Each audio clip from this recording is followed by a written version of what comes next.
Hello, YouTube. We are back for episode 2. I am so glad that you were able to join us. We've got 2 beautiful people backstage ready to join me. Make sure you guys drop your city and state and let me know where you are watching from. Let me go ahead and put my little banner up. Let me know where you guys are watching from. If this is your first time watching and you're not on YouTube, come to Instagram, come to YouTube. I got people lurking on Instagram. We got to get them trained to come over to YouTube. But make sure that you come over to YouTube and type your city and state. If this is your first time watching the show, let me give you the format. It is very, very simple, just 3 parts. The first part is going over the questions that are submitted to the men of Yonsternation. We will discuss their answers. The men from Yonsternation are invited each week to join us. We have one here tonight who is going to be sharing. Another one said he's going to be joining in. And a third, he looks a little iffy, but we'll see what happens. But make sure you guys come over. That's the first section of the show is the 5 questions, and we'll break down their answers. The second portion is the submitted question. Y'all were opinionated last week. And hey, proceed with caution. If you submit a question, you're going to get everybody's truthful answers. Last but not least, we have a featured single. And funny enough, last week I was so caught up in the show, I completely forgot to feature our single. So we are going to be doing that today. If you want to know how to become a part of the family, you just have to join on Patreon. Let me give you the little information right there. There we go. I'm so excited to have my graphics back here. But just go to patreon.com/Yonci and you will get all the information. Take a tour. There's a post on there. You can see everything you're going to get on the app. We do a ton of stuff. And one of the things is you can come on my shows every week on YouTube. Okay. Not to mention you get free access to the Zoom mingles every single month, which we will explain more about at the end. But for now, make sure that you are watching and commenting your city and state so I can shout you out. All right, we're going to do the first 5, and then we will bring our guests on stage. Those of you watching on Instagram still, why? You got to go to YouTube, okay? That's where all the fun is happening. All right, we got Tina tuning in from Columbus, Ohio. Hello, Tina. We have Dark Clouds tuning in from Rockland County, New York. Very nice. We have Mr. EAC from Cleveland, Ohio. Ohio's representing tonight. We have Vanessa tuning in from Chicago, Illinois. And we've got beautiful Mystique from Brooklyn. Yes, Vanessa, let them know to hit that like button. I really appreciate that. Our gentleman in the back is watching from Seattle, Washington. All right, guys, let me bring up my people. Everybody say hi to Jessica. Hey, girl. Hello. Good to have you. It's not liking me on Instagram because I was playing live music. Oh well. We got Cam. Let me bring Cam to the stage. Hey, Cam. Good to see you. And we have my buddy Mont. Hey, buddy. Good to have you. What's going on, yo? Okay, Melanin. I see the sun kissing your face. Very nice. They wish they could. I just did my face routine.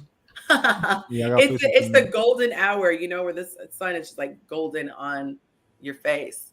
All right, I'm gonna get back on IG to let the good people know where to join in until everybody gets moved over. Oh, y'all, by the way, and I gotta remember to write this down. Next week, we are going to be moving to our official day of the week, which is going to be Thursdays. Right now I have a schedule conflict, so I had to do the first 2 on Tuesdays, but moving forward, the permanent night is Thursday at 7 p.m. Central Time. So make sure you mark your calendars, okay? All right, y'all. Anything you want to get off your chest before we dive right into these submitted questions? Let's go. Hey, I love it. And thank you so much for being a part of it, y'all. It's just so much better when y'all join me. Okay, we're just going to get straight into the very grown-up question. I shied away last time from getting right into it, but we all grown this time. Hide your kids. If you didn't know, now you know. Okay, so we posed that question asking if your sex drive has decreased over time, which, by the way, guys, an overwhelming number of men said their sex drive has not decreased starting in their 40s. Are you buying that, or we think they answered honestly? I think they answered honestly. Okay, yeah. Maybe these guys are taking better care of their health. Who knows? But the question was, if your drive has decreased over time, has your partner gotten upset or taken it personally? And there absolutely were women who got upset. So We might have to have Jessica weigh in on this too. You're holding down for the ladies today. I know we have some others coming in, but we'll see when they get here. But can you imagine taking it personally? Because this is my thought. The narrative is that men want it all the time and they just can't get enough. And so if you're with a guy and he's like, meh, not tonight, you might feel away. What do you guys think in the comments? You guys can chime in too.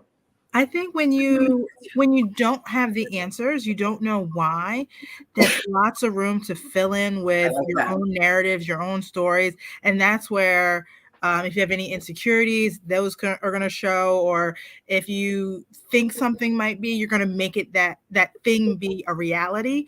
And so it really boils down to making sure that there's increased communication when you see those changes, or asking questions like, what's going on, babe? Like you said, we will jump to conclusions, and it's usually not something that benefits us. Yeah, y'all love mental calisthenics. I've noticed that. We're good at it. We're very good at it. Our brains are agile Olympic athletes. And we're constantly scanning, picking up on what is changing, what's working, what's not working. Like, we are attuned to try and make situations right when things start going wrong. Yes. I'm also going to add to that, as far as that you guys might do that, but you guys also have the amazing ability to kind of create cinematic scenes of maybe things that maybe weren't happening. And that has been the case in a lot of situations. Huh? It's a talent, sir. No, it's beautiful. Like I said, like it's amazing. Like, I think I'm creative, and I think most people think I am, but some of the stuff they came up with, I was like, oh Lord, really? You thought all that just because it was 2:00 in the morning, you were bothering me and I sleep 4 hours a night. You know, like, it wasn't all that. I promise you, I was just tired. But it definitely happens. I would say that. Oh goodness, thank you. I didn't even realize someone was backstage. I'm so sorry, love. Good to have you. By the way, I don't know, y'all probably can't see backstage, huh? My other people. Okay, yeah, because I need someone to be like, yo, someone's trying to come in. Welcome, Sarmanda. Hi. I'm saying it right? Yes. Yes. Okay. I always want to get it right. Make sure you guys come in on YouTube. Here you can only see me. YouTube, you can see everybody. By the way, let's see how you guys are doing. I brought my laptop so I can make sure that the ratio is good. If you guys can like the video, if you are enjoying it, that would be fabulous. Not because I want to pop my collar, but simply because YouTube needs to know that you are enjoying the show, and therefore we'll push it out to more people. The more fun we have. She said, well, since my second child, I have little urges. So she's like, I ain't worried about that. I would definitely say, as men, if you are, well, I want to ask this question to the guys. You can be prepared to answer it. What are some of the reasons that either you have experienced a lack of a desire, even just temporarily, or what you've seen other people express? So you can get ready to answer that. But I will say this. If you have noticed a decline in your interest and it has nothing to do with your desire for your partner, I'm going to double down on what Jessica was saying. Preemptively share, hey, babe, just so you know, like, I'm just in this headspace or XYZ, because I think that is even more beneficial than us having to come ask, like, hey, what's up? And we might have been fuming over it or being sad for like weeks unnecessarily. So what are some of the reasons that you guys you have either heard or experienced to why there is a decrease in your drive? Come to YouTube. You got that one, guy? You want to get that first? Yeah, I got you. It can be it's relationships are so complicated in your life. Just you have so many different seasons. It can be so many things. So it can be the fact that you haven't been getting a lot of sleep lately. It can be the fact that you've been working more than normal. I know for me, it's typically because of sleep. Or it can be maybe we've been doing it too much, Like explain that. Like maybe she's spiked, like maybe her sex drive has spiked recently. Mm-hmm. And like maybe if she's trying to do it 2 times tonight, she might want it, tomorrow at some point, and then another night, right after that. And it may be like more frequent than your normal, because once you get into a couple, like you might not have sex for 4 days, a week maybe, because you're both busy. And if it spikes like that, I know us men, we need rest. It just is what it is. Like something is leaving our body every time we have sex. So I know a lot of guys say they can go and go and go and go and go, but you're literally got something that you don't produce that fast. It's leaving your body. So and that is, I didn't mean to cut you off. No, go ahead. And it's interesting because, not trying to be crass, but as women, we don't have the same functions as you guys. So to some people, if they've never had this conversation, this is completely eye-opening. So is there anything that you could compare it to? Would it be like getting gassed out, going for a run, or would it be more like, you're full and you don't want to eat anymore? Like, what would you compare it to that all humans go through, so that a woman could better understand what it would feel like to be just tapped? Like, I don't have anything else in the tank, so to speak. I would literally say, I would literally say it's like, imagine you go to the gym.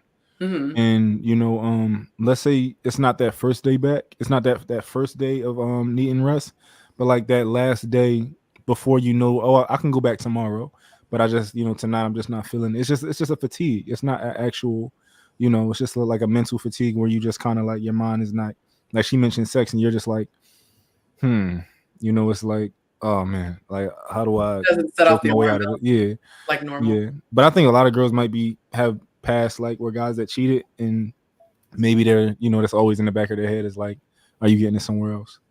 That's a good question, because everyone says that first. If he's not coming to you, he's getting it from somewhere. So let's address that. Yeah, Cam, what were you gonna say?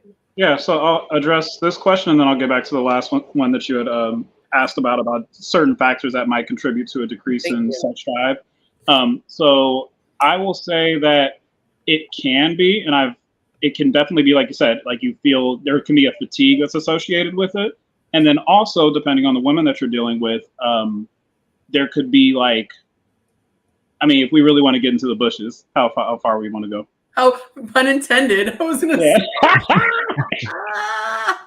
I don't know. There might not be bushes. No, I'm just playing. Go ahead. Yeah, all kind of shrubbery. Okay, so I was going to say that depending on the activity and the person that you're dealing with and how attentive that you are, if you're performing certain acts, and I don't know, we'll just go there. I'm good at making things sound good. Let's say if you're performing, like, let's say some type of oral engagement with a young lady. I like that. Okay. Yeah, you see, I try. I'm trying not to get you kicked off YouTube. Thank you. Yeah. So sometimes that might require quite a bit more, especially that might require more energy. And so if sometimes, like you said, there might even be a mental fatigue associated with it, because it's like, okay, if I got to get shorty to her destination, it might require a lot of that, some of this, and maybe she ain't got knees like Megan, so I got to help her that assist her. So it's like there's a lot of things that are associated. I think you all saw there was like a video / meme where they had this challenge where basically they said stand up and do, these particular activities for, I think it was like 50 or 100, movements. And a lot of the girls were getting gassed because the average person doesn't have that cardiovascular, endurance in order to do that. So I can imagine a lot of men who aren't very like I said, even if you go to the gym, that could still be a lot, especially if you're dealing with someone who has a high sex drive. And men tend to have to do a lot more of the actual movement, the work, and those kind of things. So like I said, it could truly just be a pure fatigue thing. But going back to the last question was, I've seen it, like, personally for me, it didn't actually decrease my drive, but sometimes you just didn't want to deal with it. It's like if you actually have an issue with your spouse at the current time that hasn't been addressed, that could be a thing. Like I said, just pure sleep, where it's like you're waking me up at 2 o'clock in the morning, which I remember I personally had a story where it's like I had to reprogram my brain to think like, you have a beautiful woman laying right next to you that wants to do this with you. You have to actually change your mindset and make sure you do that. Because like I said, when you get started, like you're enjoying yourself, but like at 2 o'clock in the morning, so sometimes you just have to sacrifice. But money issues, stress with family, there's a lot of things that men internalize, and they don't always have the outlet to kind of just verbally say that, because they're still trying to figure it out in their mind. And we're not naturally communicators of those things, because you don't want to say everything to your woman, or you don't want to say everything to everybody. So you're trying to like, okay, so am I going to be in the mood for having fun when I know, like, dang, I got to pull an extra 3 shifts, or I got to figure out how I'm going to do that. So a lot of times there's things spinning in men's minds that kind of can sometimes decrease their libido.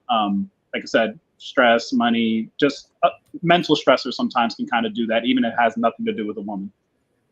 Okay. No, I appreciate that answer. And There was somebody that said they found it better, more enjoyable after not having it.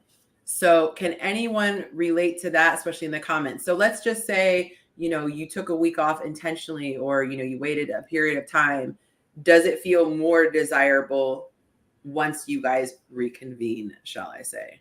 I think absolutely.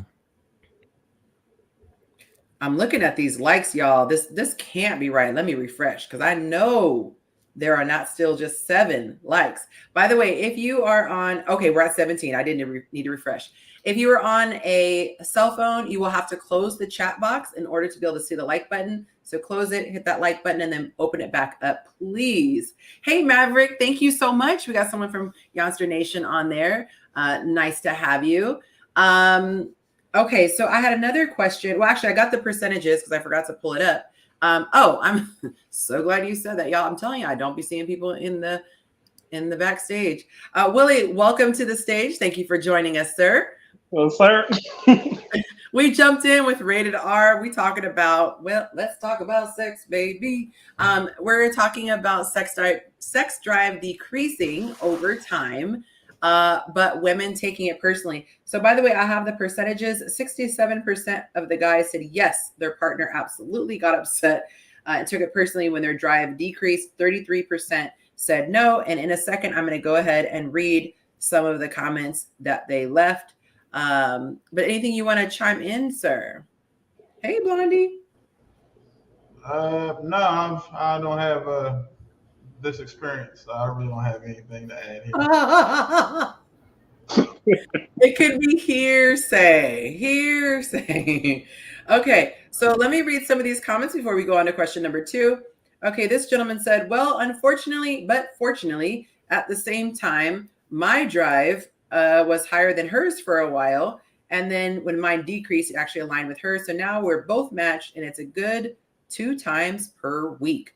In the comments, y'all, let me know how many times a week would you think would be a healthy amount. Not judging anyone else, but what would your preference be? If you're in your committed relationship, how many times a week would you say, I am good with this, at the least?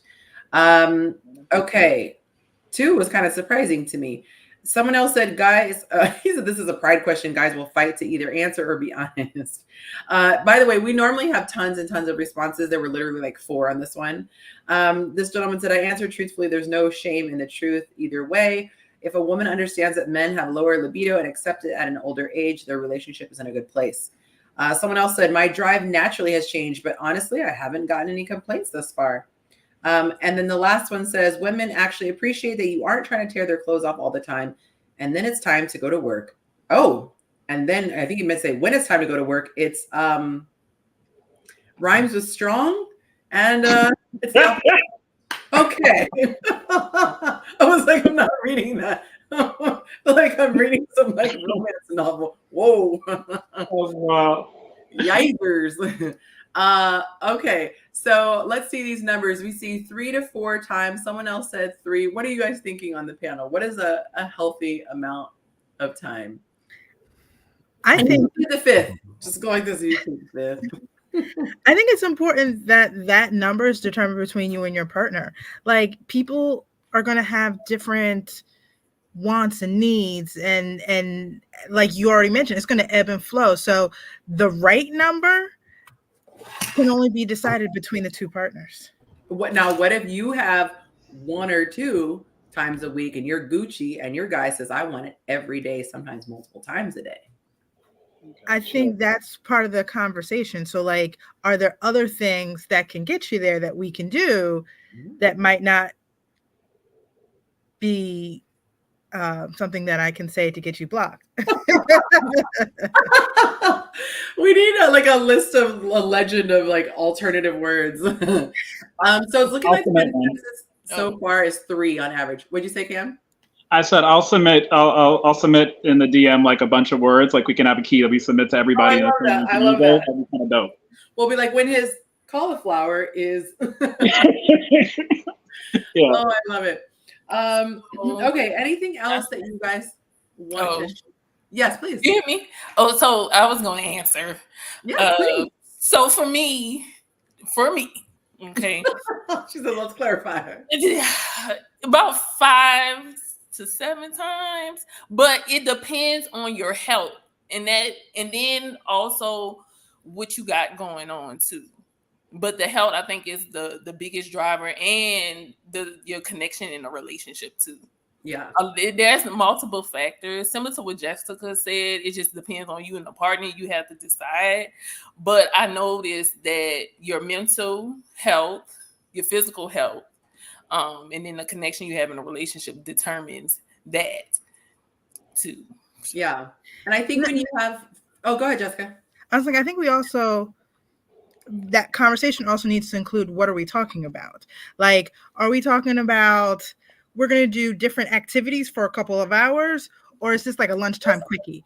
So like, there are different type of ways you can engage, and that will also impact, like, the amount of time you have can also impact the quantity within the week. Okay, Jessica.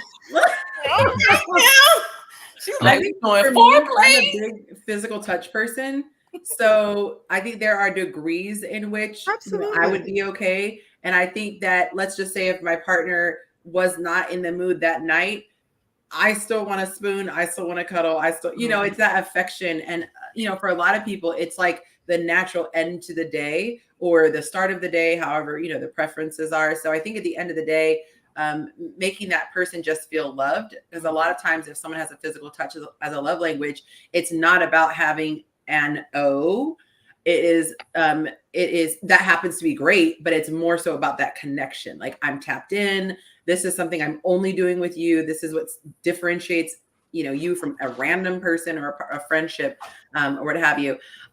Totally forgot about these comments. Let me see if there are any juicy comments that I want to check out. Oh, y'all are active tonight. I love that. Okay, so let's see.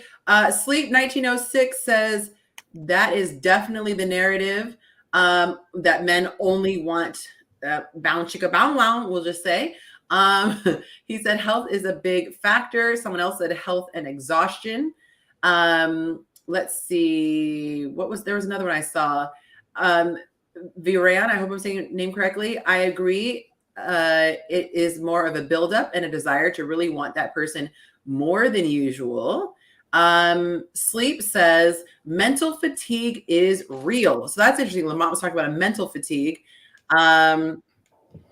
Sometimes thinking about bound chicka wow wow makes you think, oh, I have to perform.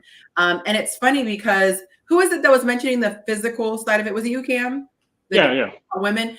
I saw a post like that, and it was talking about having to do something in particular, and the women got gassed out immediately. Yeah, exactly. Yeah.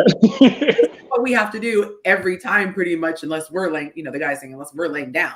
And so I think we have to definitely give, flowers to the men who perform. You have to get really creative with your words. Who perform and are able to maintain their physical. And we're not talking about that performance, just the physical inertia that is required, especially for certain creative. Well, we're getting into physics. I like that. She said inertia. I love that. Okay. Okay. Oh my goodness.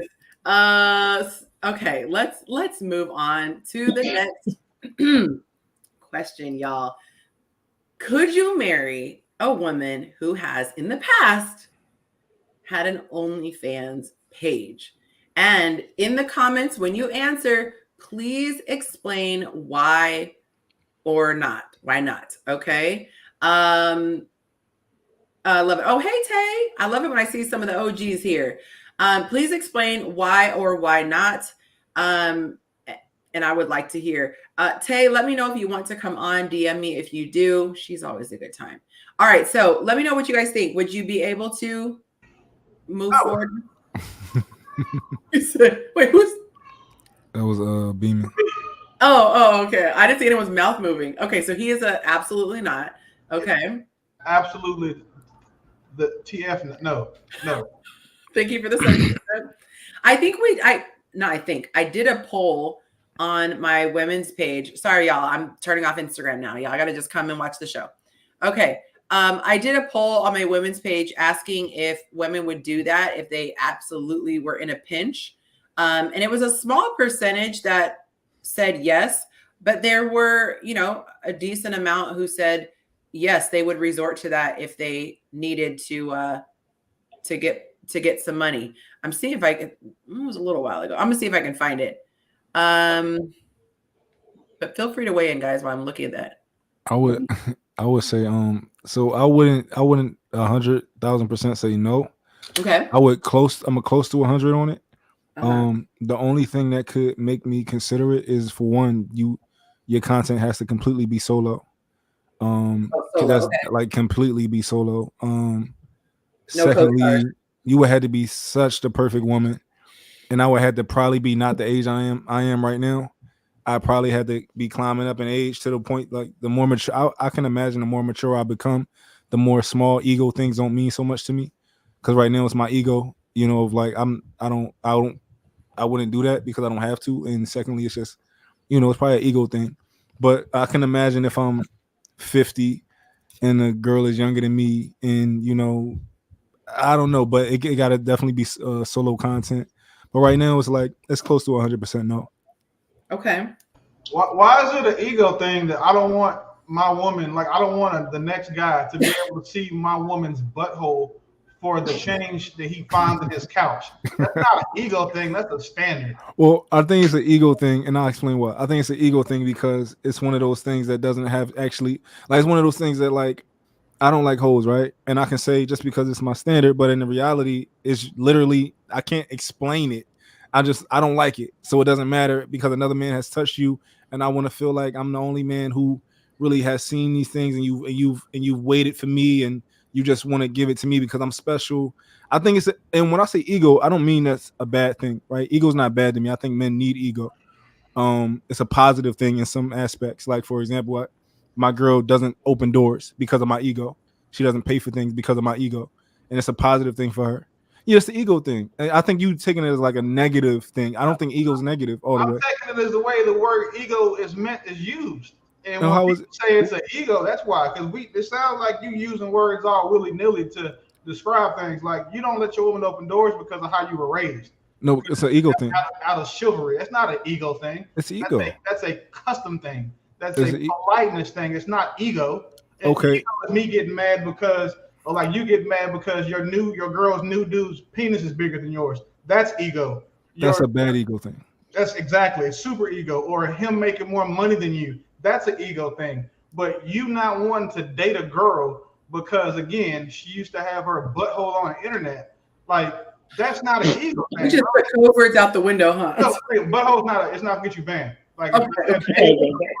You banned. Okay, Willie. So let me finish. And then two, like, it's like to call that ego thing, bro. Like, that's like that ammunition that women use when they try to defend their bad behavior. They'll be like, "Oh, you insecure because of your ego," and it's like you adopting that same lingo from them, bro. And that's crazy because, again, just like you said, because you're older, you would have sucked that because you don't have as many options when you're 50. So you have to tolerate that, poor behavior or that poor showing from women to keep those types of women. But right now, where you are, bro, you don't. So don't let nobody tell you that your ego is the reason why you don't want to date hoes. So, sorry, I'll let you finish, sir. Yeah, so I think that we're torn on what the word ego means. I think that's sort of like what a disconnect is. So, and maybe I'm using it the way I've always known it, and I don't actually know the actual definition. So at some point we'll find that. But the way I interpret ego is it's not negative, right? It's not negative. I think inside of a man, like, for example, right? I think a lot of men at some point, if they're told they can't do something, they're going to want to do it, right? If somebody tell you, "Yo, you're not made for the streets," like, you ain't, stay out of that, right? You might be like, "Yo, like, what are you telling me I'm a punk?" Like, that's an ego thing. If you challenge a man, we're all men. If you challenge us, we're going to want to do something. And I'm not saying that's a bad thing. Ego drives us to do things that are very positive in this world. I think I do think that me not wanting my woman to pay for things is ego. It's not that I was raised that way. Me not wanting my woman to work, I think it's part of it is my ego. It's not necessarily beneficial for her not to work, right? It's not to work at all or make any income. It's not beneficial. But my ego wants that, and it's okay. So to give a different perspective, I'm I'm 99.9%. It's a no-go. The only very small sliver is because, I mean, human, there's different opportunities, but I'm very real about what people do. And because of like the type of work that I do, I'm very aware, like people be out here doing all kinds of nonsense. And, you know, and so like when I run into a lot of these young ladies, a couple young ladies I ran into, and like I said, you may as well have had an OnlyFans. At least you would have made money, you know, but I don't know everybody's history. And so if she came to me and she said she did OnlyFans content and all that other kind of stuff, that it would have had, like I said, you would have to be almost dang near, you got to be the flyest thing ever, because I guess I'm so aware that I know some of the girls I ran into who have like literally hundreds of body counts and weren't even like prostitutes. And it's like, how would I know that unless I actually knew her story? So you've seen mad shafts in your lifetime and put a lot of them in your body and all that kind of stuff. So you may as well have had an OnlyFans, right? Essentially. So I don't know that unless you tell me, right? I'm not going back in time. So like I said, if I knew and it was something, there was knowledge there, then I could say like almost most times than not, it's going to be a no. I can imagine maybe one scenario that it could be, and you're on OnlyFans and you're teaching like credit card scams or something like that, and maybe selling feet pics. Even then, it still would be almost a no-go, like 99.9 no. So I want to challenge the notion that it has anything to do with body count, because OnlyFans and body count are two different things. A person can have a high body count and not be on OnlyFans. So like, let's be careful when we start. Can you explain to me the difference, please? You can sleep with lots of people and not do it on a camera. Okay, so the question is about OnlyFans. Hold on, I want to finish my thought. I think what the real issue, my perception is, what men want is the perception of a virtuous woman, because they want a lady in the street and a freak in the sheets. And so when you put it on OnlyFans, that perception is now shattered. Now you cannot hide between with this illusion that you are virtuous, because now we have the proof online for people to see. I think though there's for a lot of people, I'll just speak from, you know, the ones I've talked to, there is an association with a person choosing to do that for someone else's pleasure, and also the fact that somebody can on command watch that, versus like if you're just like, okay, I'm pretty sure my person's not going to be a virgin, so there are probably people out there, but they also wouldn't want to be confronted. Guys, tell me if I'm wrong. They would not want to be confronted with a bunch of past partners. Like you bring her around the homies and all the dudes are like, oh, that's so. Like you way deeper than that. We just don't want a woman that everybody done had. Okay. This is an ego thing. Like you talked off earlier. So I'm gonna say, throw that elbow in there, girl. It is an ego thing, because you're thinking about yourself. Because if this person did it in the past, and say for instance, I don't know if you're a Christian or not or whatever, but if she's saved, God said you cleanse and He forget about it. So if he or she another person and she has a good character or whatever like that, what's the issue? But you afraid that other will will judge you based off of her past, not how she is now. It's about yourself. It's not about her. It is about her. It's about what you did with her vagina before she got with me. And we're not afraid of it. A married woman says, if this is the best I can do in the world, at no time will a woman who was on OnlyFans, who's been selling vagina, who's been loaning vagina, borrowing vagina, exchanging vagina for money, food, or services, be the best that a man who has worked hard enough to be the type of man that you women want ever settle for. We're not afraid of anything. There's nothing wrong with a man not wanting a woman who has been for the streets. It's because we understand that our woman represents us. And if we have that woman out in the world representing us, our last name, when she was in 2 or 3 Freaknik videos, she's on OnlyFans, like that sets us back. So we have to be. How does it set you back? Is it Because because you're we're worried about the the perception same of way other that it's people? being set back by being Yeah, the same way it would set you back if you were dating a guy who was down low because he was being ran through by men and you chose him as your husband. That same guilt, shame, and embarrassment that you would have when someone found out that your man used to take more peen than you do, it's the exact same thing. That's Is not that not? but that's Okay. an equal thing. That's It is the same thing. Okay. I have okay. I have an example. So the example would be: imagine if Barack Obama, which the main reason that he got voted in and he had the popularity was because he stood beside someone that looked like Michelle Obama. If Michelle Obama, if it was verified, so opportunities are lost by way of what your reputation is. I'm saying as far as that, if a person has a reputation, that's why I said it's a small sliver of opportunity. It has nothing to do with her character and those kind of things because her character might be great. I know plenty of hoes that have way better characters than women who don't. So it has everything to do with opportunity and also like, my ministry is not to struggle all the time or having to see people in the street like, hey, what's up, Wanda? Because you've been, like I said, because you've been either ran through or everybody has seen your work. And so sometimes it's just, I don't want to have to deal with those things. It has nothing to do with ego. I don't want to have to deal with the things that come with. Same thing, like I said, if someone doesn't want to deal with a woman who has certain particular things that have happened in her past, let's say she has felonies or she has certain things like that. There are certain things that come with that. Being around people who deal with people with felonies, there are things that come with your past. There's no the wages of sin, or I don't even use sin, but as far as that, there is consequences for everything that you do. So I'm not even saying take sin out, but there's consequences for everything that you do. So if I did some dirt in the past, I got to deal with that. And so that's why we've had a first lady who's been on Playboy. Like, what first lady? What black first lady? We can't. No, we're not going to do that. Black. There's only one black president with a black wife. So wait a second. Let's use Kamala Harris as an example. Then you know why no one knows who Kamala Harris's husband is? Because that man is only happy that his wife is the president of the United States. I mean, the vice president of the United States. When before she was known as Montel Williams' second girlfriend. No one knew that though, right? So I saw a photo. That stuff doesn't matter to me. It does matter to men. To men, it matters. It matters to men. It matters to men. That's what matters to men. What's her name? No woman on earth can say what matters to men collectively, because collectively the men here are telling you that we don't want hoes. Well, it depends on the type of man that you want, ladies. Because I know some men who are perfectly fine with sleeping with hoes. Yeah, most of them do that. I got something to say.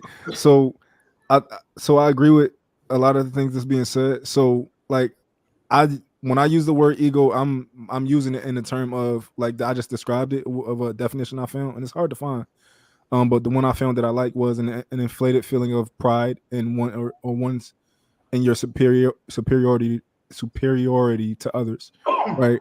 But that's how I would use it. It's like pride to me. It's like a sense of pride.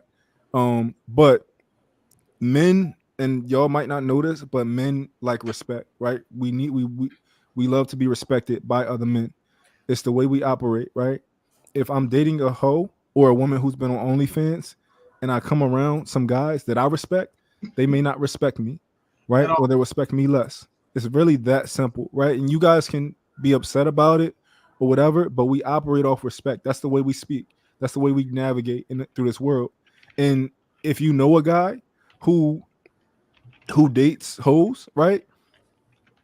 I don't know if you care about me. I don't know if you care about Bean's opinion. We probably would not respect that guy depending on how he dates those hoes, or we would respect him less. And it depends on the circles you in. But the way I was, where I come from and where I'm going, I don't think the men that I'd be around with, And I gotta add this really quickly. Sorry, I'm gonna pull the host card on this one. Sorry, there's saying my groceries have a substitution. Sorry, y'all, real life. So I notice sometimes that women can get information and it can be frustrating, right? And in reverse the same way. Men can be frustrated when women share their preferences. Let's say if women say, I prefer a man who's over 6 feet tall, or I prefer a man who's wealthy, or whatever.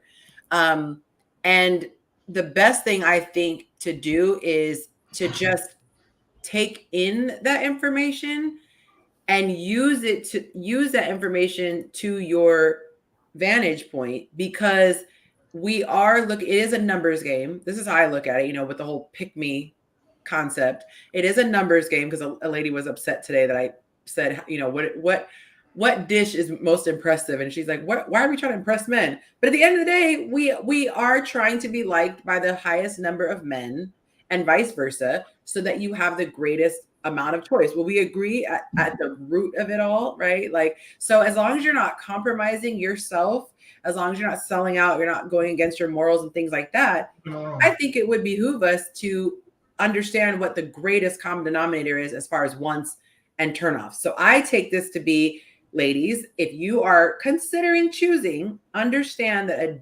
large percent of the male population is not going to be keen on actually having you on their side.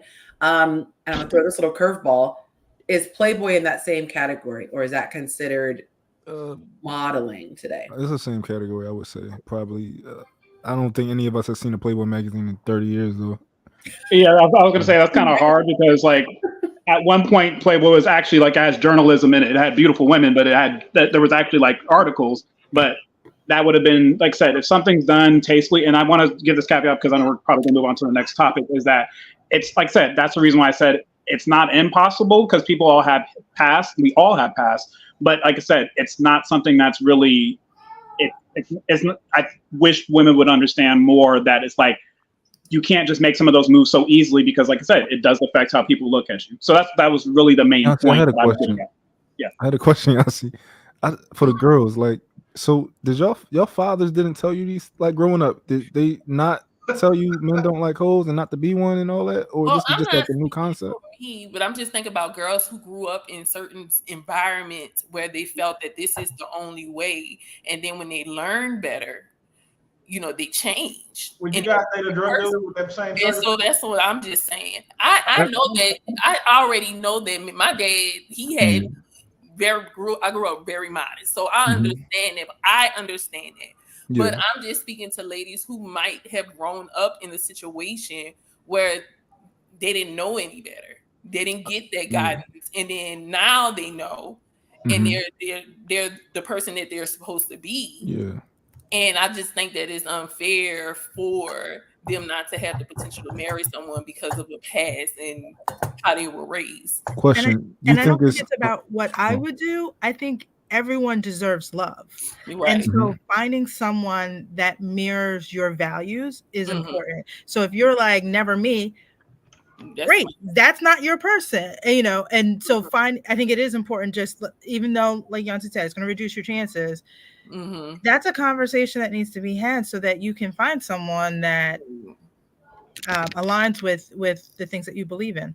Right. I think that needs to be stated with every time somebody pushes, and this isn't directed at you, Jessica, but when people on platforms, specifically content creators, things like that, when they are pushing for certain things, I think there should be like a CNN ticker at the bottom. This will drastically reduce your options. Making this decision will drastically affect the rest of your life, because if, and I'm trying to be the person in between, if there's a lot of that kumbaya, well, it's all about your heart.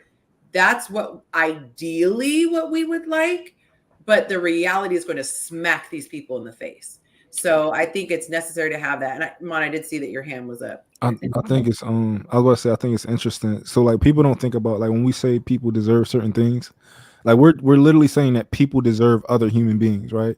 So when you say that a girl who did that, right, deserves a great man, you're telling that great man who's over here minding his business, got a list of things he wants in a woman. I never said a great man.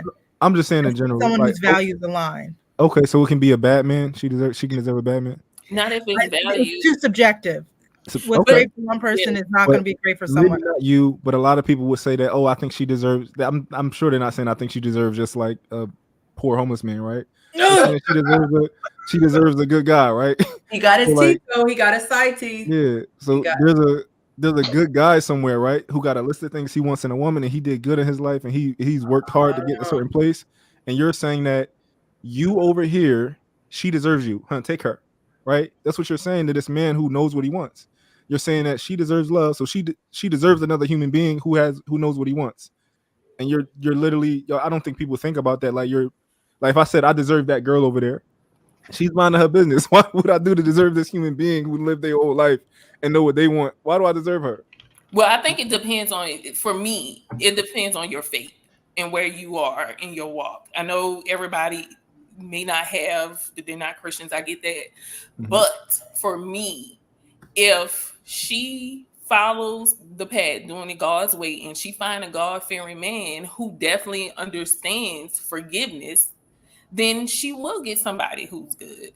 I agree with you. But the God all chance things law are is, possible. yeah. So I'm just saying it's not everybody. But my thing is, to be honest, I feel like if God forgives somebody and forgets it, what type of man could say that this person is not of value? Because if God's Okay. not valuing them, I'm gonna ask you a question then. I'm gonna go out with this wild question for you, sis. If there was a man, let me turn off Instagram. Yeah, I know what she gonna ask too. Yep.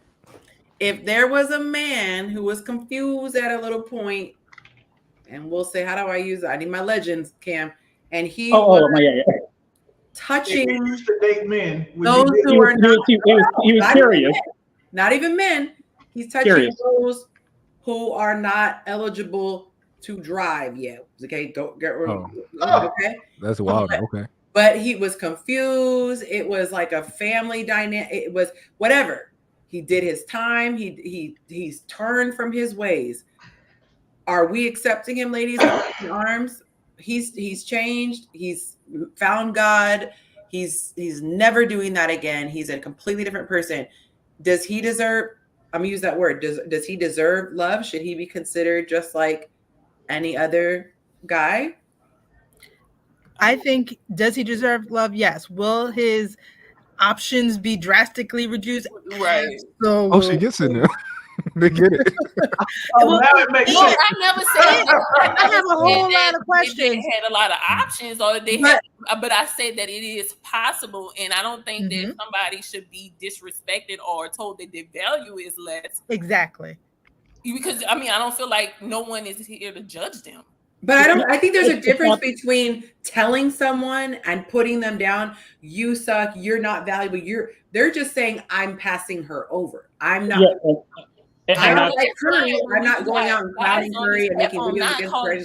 Like being very like, oh, they hoes and all that stuff like that. No. I have a question for the guys. Would you ask clarifying questions? Like, would you find out like when this was or what her content was, or are you just saying, oh, on OnlyFans? No, I'm done. I would say, I'll let you guys go first, sir. If you were exchanging sexual money at any time, high school, college, in between jobs, it's a no. I don't care what your excuse was. I like all these excuses we make in semantics. I really wish that men got these things, like when they're unemployed, maybe when they had a drug charge or something because they didn't know better, but we don't get that grace. So because of that, I'm not letting anybody off the hook for any of this stuff. No, it doesn't matter when you was a hoe. No, it doesn't matter that you're not a hoe now, because being a hoe stays on your record like a felony does for a drug dealer. You don't, like, once you were, you always were. That's your past. Jobs judge you based on your past. Jobs fire you when they find you have OnlyFans. Teachers can't have OnlyFans. Nurses can't have OnlyFans. So you think me, someone who can build a school or own a hospital, is going to date someone with OnlyFans? That's crazy. And just because of how you were raised, like what father or even mother, minus the city girls and this new age stuff, who is raising their daughter to not know that it's not okay to be a hoe? And the idea that consequences happen, it is just a real thing. It's one of those things that a lot of people just have to realize growing up. Guys who are running the streets thinking it was just cool to sell this and that, not realizing now it's completely affecting your ability to maybe get into law school or be taken seriously or whatever. You can't travel the right way. What I just took an issue with was the verbiage that guy is being judgmental if that's not what he wants, which is why I always like to flip the scripts, because I think when you flip the script, it helps us to really understand our subconscious mind. TBLAY, beat me to it. They said, I don't know if it's a guy or a girl. This horse is dead. Let's move on to another question. Yonci, can I just one last comment to leave it on that? So I think nobody's telling you that you don't deserve love. They're saying that a lot of certain type of men won't want to be with you, but there are tons of men who may not be the height that you want, or who may not have the face that you want, or may not have the money that you want. There's millions of them out there for you. I think the problem is you think that since you can't get your pick of the litter, which is an ironic, right? That you're, you know, because you're saying, oh, this guy's too short. Oh, this guy's, he's not cute enough. Or I just didn't feel the vibe with him, right? Like, it's plenty of guys out there for you. So so you deserve love, and those girls will find it if they want it, but they don't want it. They want what they want. So, and I want to say this, and then I promise we are moving on. What I adore, and I believe all three of you guys are in Yonsternation, what I love is it allows me to be a fly on the wall. And for all the patrons, you guys get to also see after the fact with all the redacting. But when you see men speak unfiltered, it is a beautiful thing, because it's like a CIA, you know, what is it called? Not invest. What are those called? A CIA operative or whatever. Yeah, operative, yeah.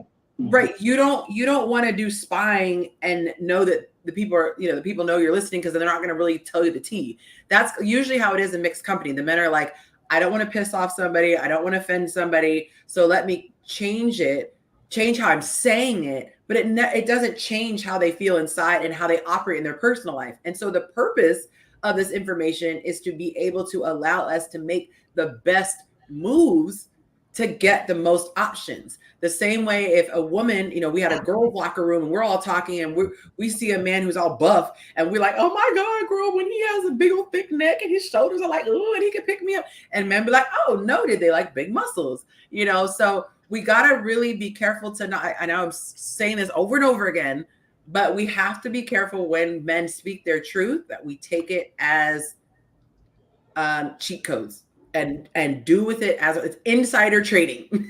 Do with it what you want. Okay. All right. So the next question on the list, very, very PG now compared to what we had before. What do you think women value most in a partner? And by the way, we had so much time talking about this or have fun. I didn't even get a chance to read the men's responses, but I don't think y'all care at this point. The overwhelming majority of men said they would absolutely not entertain somebody who had an OnlyFans page. So sorry. Let's see. The percentage is 64 is absolutely not. 29% said depends. And that's a big percentage. 29%. It is. So many men out there for y'all. I mean, I'm sorry, for those women. Yeah. And then 7% said, sure, why not? So for the ladies who do have that, you got your 7% who are all in, and you got your 29% who maybe. What was that for, Willie? I put in the notes what it was for. Oh, let me see. Hold on. Why don't I see? Why are my comments coming? Y'all like thick necks. That's the only one I see from you. No, I said it. You talking about the Zelle or the comment? The Zelle. Yeah, overtime. Because hey, wow, I didn't even get a chance to. Hey, can we say it's $1 a minute? Oh, snaps. Okay. If you don't get $10 out this chat, kick everybody off Patreon. Okay. Well, shout out to Willie. Shout out to Willie for the $50. I just saw it pop up. I said, what the hell? He be trying to make me. This time I ate before I came on because I was about to pass out last time. I was off camera at the end of the show. Lost my whole train of thought. Thank you, friend. I appreciate that. Okay, so 11% of the women said they would create an OnlyFans. Not to keep going back to the other, but I meant to mention that stat. Okay, what do you think that men, hooked on phonics. What do you think women value most in a partner? And for those of you who are watching who are just completely unaware of what I do, I have a men's page. It is exclusive to men, and I ask them questions Monday through Friday. So I'm going to share a couple of these answers. I'm laughing because I know the person who said this. What do you think women value most in a romantic partner? He said 6 feet, 6 figures, and a 6-pack. And yeah, he forgot the 6 inches. Okay. This is from brother in IG jail. I'm happy to report you guys, if you've been following along on Patreon, he was out. He got out. He got out April 29th. It was a good day. I kept putting money on his books. I was happy. That JP was popping. I respect it. Let's see. He said, how are all these guys talking? That was you. How are all these guys talking to you from behind bars, DMing me? And it was annoying. Oh, No shade to them for watching, but yes, I'd have to then paste it in the comments. But yeah, I had two guys in behind bars for a while. Okay, sending kites. That's funny. Okay. In society, I think women value financial security the most. That's a hard one to disagree with, because if you think about it, like, you can meet your dream person, but if he just could not make ends meet, you know, phew. Okay. Another answer. I'm going to read 5, guys. Gesture over the man. They want to be impressed via sentiment and feels based on things they have seen other women receive from men. Women generally aren't impressed by anything original to them or their own likes. When it comes to romance, most women are hive-minded. I got to push back on that one, and I'll get back to that. One of the guys said, would love to hear what the women would say. So ladies, in the comments, let them know, what do you value the most in a partner? And I did ask it on my page, so I will read some of those responses. You already know. I think a majority of modern women have marginalized the value of men down to whether they would perceive he could afford the lifestyle that they aspire. So most guys said security, safety, some form of security or safety. If you are on Patreon, you can read every single juicy line, and get all the tea. Okay. I'm going to go really quickly and give the women's, and then did someone have a comment right now? Otherwise, I was going to give my pushback on that one comment that I read. Only if we was going to tell, only if we was going to say what women want. Okay. So then let me just read this real quick. Ladies, what do you value most? They said, the first comment, loyalty. She put the little music symbol. One thing I couldn't do without was confidence. Someone else said always dependable, leadership, transparency. We should have list.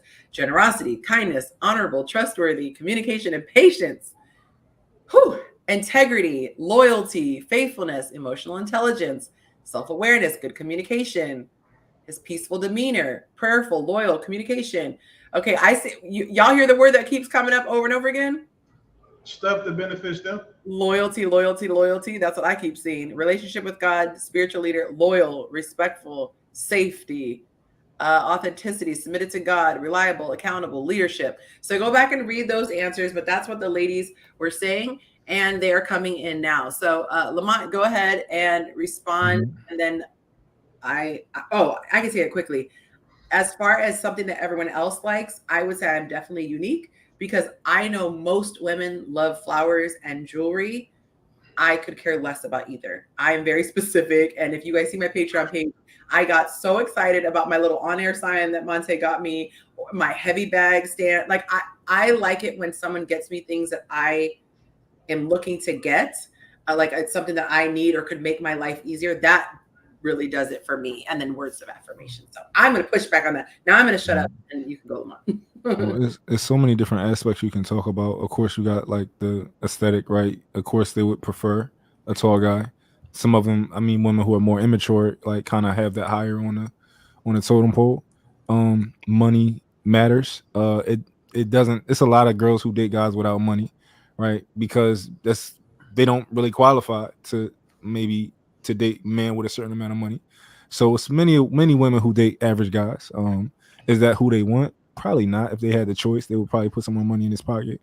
But of course, money matters. They would all of that stuff they said about accountable leadership, all that. I would just put that in a high character. They would prefer a man that's high in character. Now, it's the difference between what a woman actually wants and what she'll respond most to, right? Because you can get what you want out of a woman just by having certain traits, and she'll give you whatever you're looking to get out of her, right? But for a long-term relationship, even though they'll give a man certain assets and access without having these, this will be their perfect guy.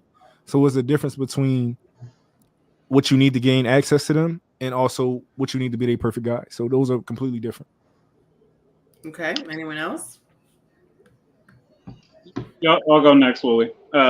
So I would just say, overarchingly, I would say someone who's like someone that can help them level up. So, and I guess that kind of falls into leadership. So I've ran into a lot of young women who literally the thing that they were most impressed with like, let's say me or other guys that I've seen them interact with, was like, oh, snaps, I don't like he's talking to me, but I feel like he's above me in the sense of like his experience or his maturity or he has some type of acumen about him that can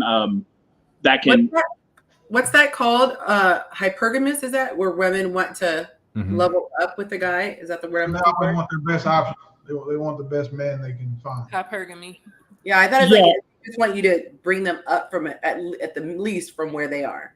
Yeah, and that happens in a lot of capacities, because I mean sometimes it's like I cannot give you $1, but like I put you on game, because a lot of men had said like money, but I know a lot of cheap dudes who got bread, but the one who women like is the one who will come up off the bread or come up off of the resources or come up off his time. And so I think like just someone who's willing to expose her to bigger and more things and be generous with his time and with his energy, I feel like that's when you get the most.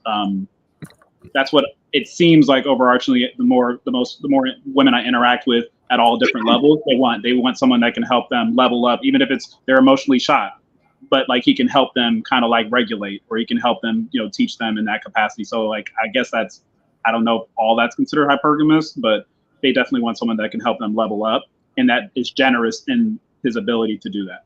Hypergamy is just women dating up. They want a man with more social or sexual capital than they have. That's all hypergamy means. That's all. Okay, I didn't know if it extended to other like capacities. It does. They also admire a man that they can admire for being smart. I was just talking about the definition of hypergamy. I'm not arguing what you guys are saying at all. Oh, true. Yeah. But what I put in the review is I think that women want their ideal dream man. They want an ideal dream man that wants everything that they want for her. So that was my answer. All right.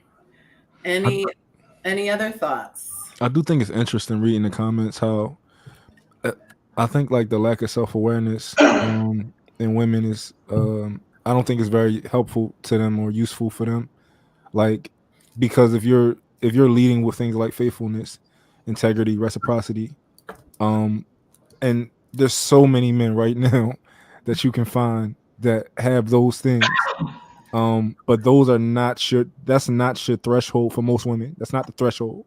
That's what you would love to have, right? For a long lasting relationship.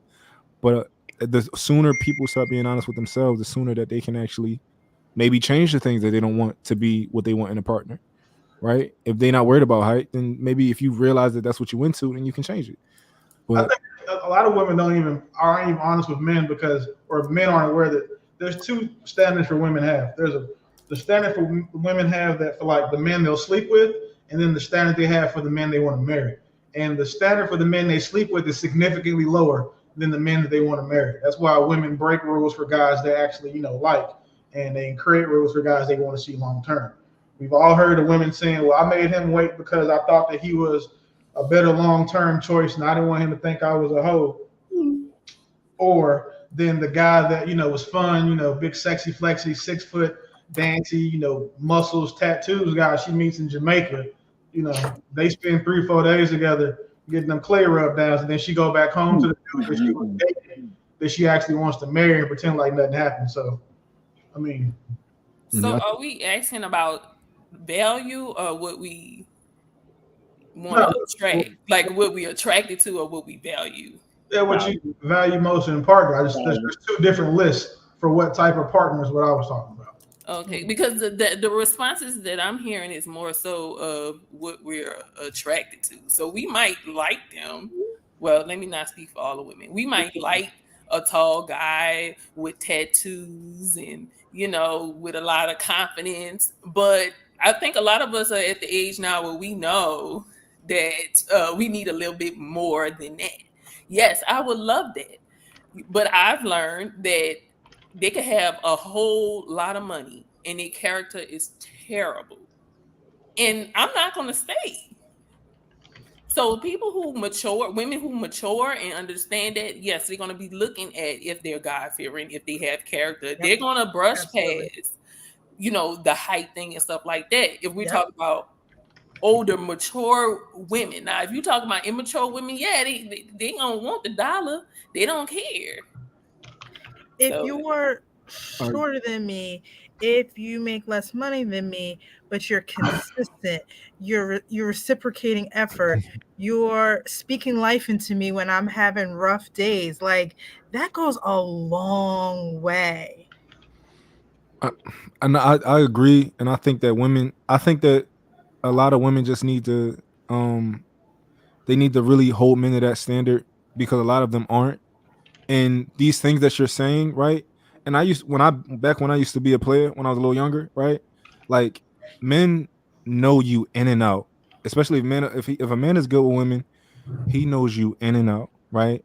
And he's gonna get what he wants from you, and then he's gonna purposely become inconsistent because it's the easiest way to get rid of you, and have another man, step up, right? Because you're texting me, you're texting another guy. I'm the one who is, we might be romantic together. The second I start becoming inconsistent, I text you every 3 days. Then when you want to see me, I'm kind of busy, right? I know there's a guy who said something to you walking by this morning, who might have your number, and then he's trying to kind of do this, and you like, all right, forget this guy, right? Because this other guy showed me attention. We know that we do it on purpose, right? So you actually have to withhold those resources from us, because when you're talking about a rich man with bad character, right? A rich man with bad character is going to get what he wants from you very fast, right? He might fly you to an island, y'all might do what y'all whatever, right? He's going to get what he want from you very fast. But the man who has good character and all those other traits, y'all gonna go on dates. He gonna get to know you. Like, it takes a long time for him to prove all these things to you, that like, oh, he believes in reciprocity. He believes in all these other high character things, right? And we can't say that that's fair to him, right? So yeah, I definitely get what you're saying, but I'm thinking about more of like maybe what type of women you're going for, like if you want. question Because like I said earlier, now question back have in you the day, ever been that type of woman? huh? Question, have you ever been the type of woman that would maybe that this girl that I'm speaking about, like when you were younger or whatever, Mm-hmm. are you just more evolved version now that you know better? And When I was younger, yeah, money was a factor in looks. Mhm. Looks and money was a factor. And then I learned that it wasn't. Mhm. But I was younger and Can you be with someone that you're not attracted to? huh? Can you be with someone you are not attracted to? I have, but it just took a longer time. Can you now? I can't. Would you now? Who, me? Yeah, right now, would you? Would date somebody? Yeah, I dated someone unattractive. But I'm Because not you've gonna done lie it. to y'all though. I'm not gonna lie. It was easy to let it go too. So, Yeah. but Can I ask this question? And you can plead the fifth. Everyone can always plead the fifth, and hopefully he doesn't know who this is. Did you have a hard time being intimate, and did you initiate as often as you did when you were with someone you were attracted to? you asking me? Mm-hmm. Yeah, I'm putting you on the hot seat. Oh. Because my body just recoiled. Like, I couldn't kiss the guy. I was like, ugh. Well, see, that's when I grew up, when I matured and I really got to know the person. They became attractive to me because of how they treated me, their type of character and stuff like that. And surprisingly, it wasn't bad. You know what I'm saying? So it kind of, helped with the connection. Were you bum rushing him? Were you like, I need it? Did you have that type of energy? Or was it more like, okay, I'll let you ride this ride? Yeah. Well, like I said, he was doing, and I think with him, he knew that he wasn't the most attractive person or whatever like that. So he went above and beyond and stuff like that. And he was really nice. But then there was some other. Yeah, her voice go up there. She said he was really nice. Okay, I have another question. I'll take that situation if y'all wondering. You said you did what? I fumbled that situation because I was young. You know what I'm saying? I was young. Okay. I wasn't ready to settle down. Thanks for letting me put you on the hot seat, because I always want to know when guys are saying like, oh, don't worry about this, I want to win you over. My thought is, trust me, you don't want to be in a relationship with me if I don't find you attractive, because my energy it's never going to be what I want it to be or what you want it to be. And I think guys get this excitement of like, I can make it work. And I tried it twice and both times it really hurt the guy. But what was the disparity though? Because there's been a lot of women that I've dated, and I saw their exes, and I'm like, okay, wait, I can't. Can we say? Okay, never mind. So all these dudes was ugly. I'm sorry, I was gonna start talking like I usually talk. So I'm trying. Facially challenged. You can say facially challenged. That's politically correct. Oh, okay, yeah. So all of them were unattractive, and mind you, I only talk to attractive women, just because I just figure like if I'm gonna like deal with you and you're gonna give me problems, like at one point I probably could have talked to a less attractive. Like, if you're gonna give me problems, I at least need to like look at your face and be like, I see why I did it. It's cool. So because when you're mad at an unattractive person, you're just like, screw you, I don't care. No, in the sense of like I have to find something about you like endearing to a certain extent, just because like I always say it's a good thing you're attractive. That's what I tell people when they piss me off. Man, yeah. But with that being said, it's like, could I, if they were like a really dope person? Of course I could, because I'm like, it's not that big of a deal. Like people are putting makeup on all the time, so it's like I don't even know what half the people look like anyways until we get to that point. But so let's say I wanted to get to the you like at an older age, like if you didn't find like if the disparity is like really crazy, I can see that. But like let's say they're just a little ugly, like medium ugly. Medium, I was gonna say medium ugly. Okay. Yeah. So let's, like I said, could they just get like a lineup? They could do a couple of things. They could dress nice. They could do that kind of stuff, and you could still kind of make that rock. So here's the thing with me. There's physical attractiveness, and that's what we've been discussing.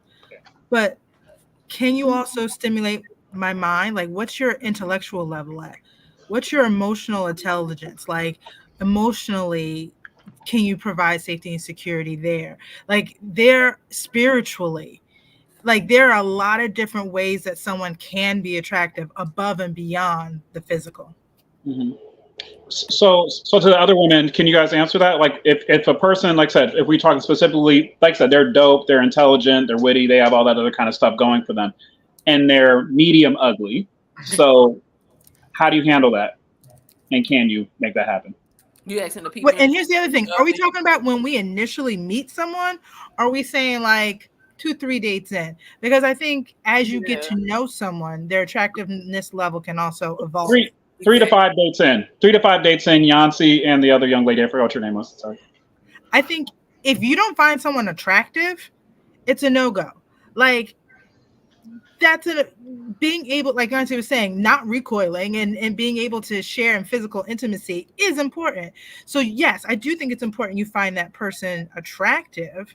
But I also think that can grow on some level. And I think there are levels of the pettiness. So for me, I used to have a very specific number. And for me, it was 6'2" to 6'5". Like that was very specific. And it wasn't anything shallow. It was, I liked how I felt with that size because of my height. And because there was actually a guy who was 6'8" that I tried to go on a date with. And I was like, literally it hurt my neck trying to like look up at him when he talked, and, hugging was just, it was just awkward. And so that wasn't like my zone. So whenever I would put in my dating preferences and apps and things like that, I would only put that in there. After a while, I was like, let me get more relaxed with it. And then I went all the way down to 5'10" because I was like, half the time I'm not in heels anymore, which when I was younger, I was always in my 4-inch heels. Now I discover the sneaker life. I've become a sneakerhead. I'm just like, I'm all about comfort.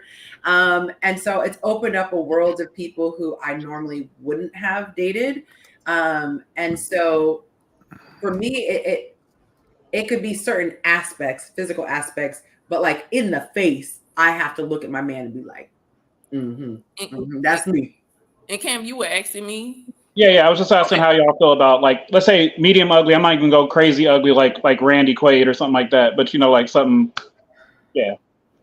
Yeah, I would still be attracted and date them like after a couple of dates and stuff. But I'm gonna be real honest now. Me personally, the same way you guys go about dating women, they looks and stuff like that, like there's a certain level of what you tolerate. That's the same thing.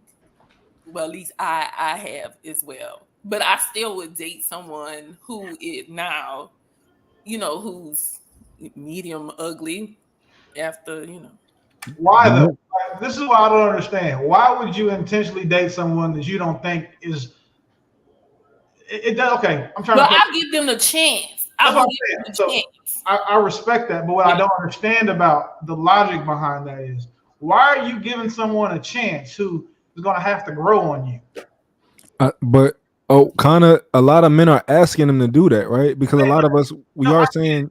But I get it though. But so it's understood that women only date the top 20% of dudes anyway. They even like recognize them, and then of that 20%, they all want the top. Generally speaking, you know, there's some of y'all who are going to try to argue semantics and outliers, so dismiss me with that. But my question is, if you know that he's not like that, you don't have that genuine burning desire for that guy. Like as soon as you see him, he puts your heartbeat in your panties. Like, why are you not why are you giving the guys who don't do that for you a chance to waste your time? That's all. Sometimes those guys that make me feel good in the panties aren't good for me. Okay, well, let me ask in the comments. Let me ask the guys in the comments. If you met a woman, she was a baddie in your opinion, and she was willing to give you a chance, like Starmanda is saying, would you care if you knew that she thought you were medium ugly? If, God forbid, you overheard her talking like, oh, you know, he's medium ugly, but he's amazing. Would you still be able to be with her? Men need to date what they can. They need to date in a league. Honestly, I think. Like it's just never going fully. You can buy a girl, it'll work, right? But you want real love. So, you know, even if you rich, like date in your league. Like if you not handsome, get a 7, get a 6. And so I was raised by a single dad. Okay. So ladies, you know, don't be mad at me, please. But my dad always told me to be realistic about my looks and how I am and how that would compare to the man. Like he never said he thought I was beautiful, don't get me wrong, but he did kind of help me with reality when it comes to how some men think. And I have a lot of options because I know my lane, if that makes sense. That does make sense. Yeah. Yes, Yonci, to the medium ugly. No. What were you saying, Cam? I was saying yes to the medium ugly thing because just in my experience is like that really doesn't matter a lot over time. It's in my experience because of what I've seen, the women that I've dealt with, like what they dealt with and married and did all these kind of things with. And so that's the only reason I'd be okay. I don't like the whole word about, it's not even, I don't like the word. It's like when they say give them a chance, I think I'm the flyest thing on the planet. So when I interact with a woman, that level of confidence, I think already is the endearing thing that would mock up my cheekbones or whatever else that would need to happen in order for me to do that. Because I feel like women are married to the experience more than they're married to the face. Like men have to have a good looking woman a lot of times in order to even get up or do anything. But as far as like women, it seems like more often than not, they can they're a little more flexible on those terms. Question. This is for the men only. Are there any men in the comments? Let me know if how many men do we have in the comments? A couple in the comments. Oh, I think I've seen like 2 or 3. That's like 5 in there because yeah, he's still stuck on the not being a host thing. I think. Okay. I want to know if you think that the majority. What did you say, Billy? No, I mean Kenny's still talking about girls not being hosts. Kenny, Billy gonna have you over here dying laughing. Okay, we got a couple guys. Men, do you think that the overwhelming majority of women know their number? What I mean by number is heck no. No. I didn't even have no. Oh my God, no. Alone. Like if you go look at your post, it's our fault on your page, and hold on. It is men's fault, but it's the men that they ignore's fault. Because the ones that they actually like tell them the truth. The ones that don't are the ones that gas them up on their pictures, double stuff, liking everything. Oh, Queen, I wish I would have took you to Jamaica. All of that stuff that you see, and we can't say the S word, but those Negroes are the reason why that like average women don't think they're average because they get offended when you tell them when you even imply that they're average. So and then the 5s think that they should have 10s because they may have slept with a 10 in college and then dated a 9 when they're on their internship. So now their average is 8.5. So even though they haven't really improved, they still think that based on their limited experience with that 10 and that 9, that they probably should be entitled to that because that's the best they can do. Like women get stuck on their highest setting. I'll give you an example. I was at a drive through today, getting my kids some McDonald's, and I got my girlfriend an Audi Q8. I was in her car. I was in that car, so I'm pull up to the McDonald's, and the girl like through the drive through who's not attractive to me, right? She's like, "Hey, you got a girlfriend?" No, she like, "Those your kids in the back?" I'm like, "Yeah." She like, "You got a girlfriend?" I'm like, "Yeah, I do." She like, "You want another one?" I'm like, no, I can't have another girlfriend, right?" That's But how you made it. realistically, I don't know what about her what made her think that I was in her league, right?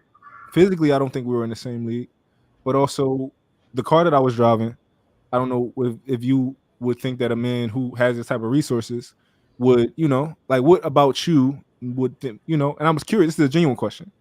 I'm curious what she would think. And maybe she thinks she's higher than she because men would lead her to believe that. Illusion. This is the one that gets me. And I saw Sorry. Go ahead, Cam. Okay, no, so I think at a deep level they do when it comes to just women, because I've walked in with women. Actually, I think one time I told you about a woman that I had like been helping out. She's gorgeous. She's literally like gorgeous. One of the most beautiful women I've ever seen in person. And I go to LA all the time, right? Where it's literally just a bunch of people.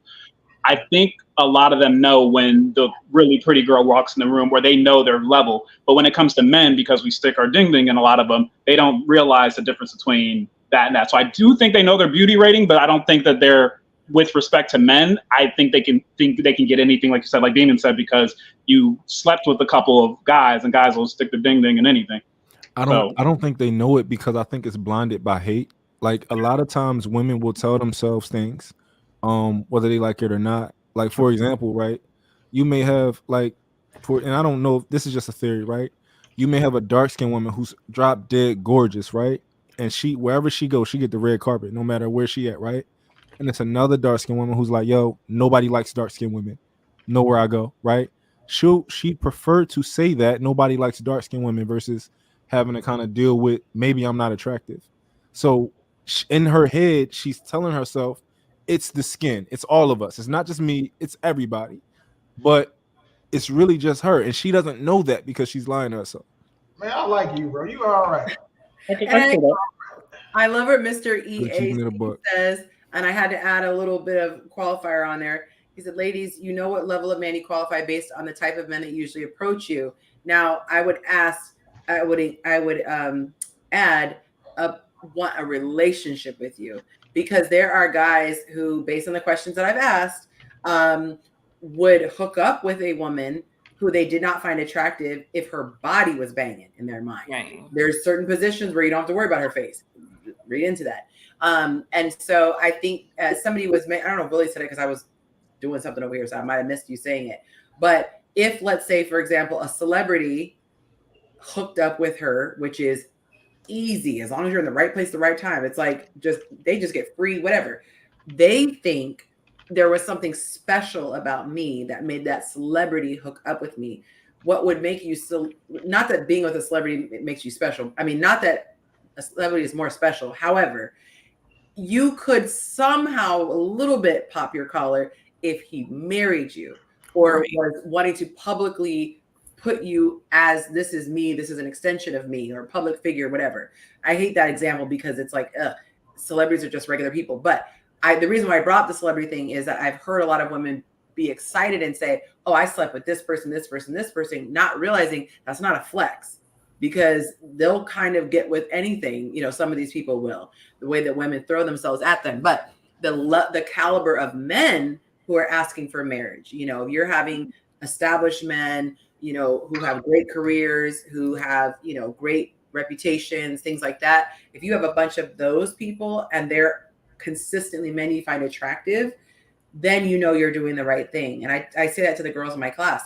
If you're constantly getting approached by men you don't find attractive, you might be you might be unrealistic with what you're going for. And the same thing goes in reverse. We're going to do that. The same thing goes in reverse.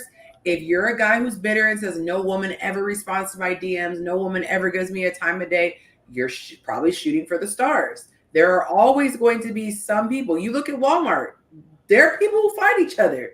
So, and this is, you just got to go to Walmart. That's it. Yeah. You'll see, like, wow, everyone found it. And this is so not politically correct. I know this is a bit of a cringy conversation, but I think it's a real conversation. We all judge. We all look and go, what gave him the strength to approach me? Like, what am I doing in my life that What gave him the strength to approach me is crazy. That's wild. I know a lot of people. No, I know. I've heard of it. The strength. I've never heard that one. And I agree with Yonci and the fellas only because, like I said, I grew up single dad, and he gave me the tea about certain things. He was like, men is just sleep with you. You could look like dirt on the ground. They'll sleep with you. So don't rely on it. But like I said, he always told me, know your lane. And that's basically know your number.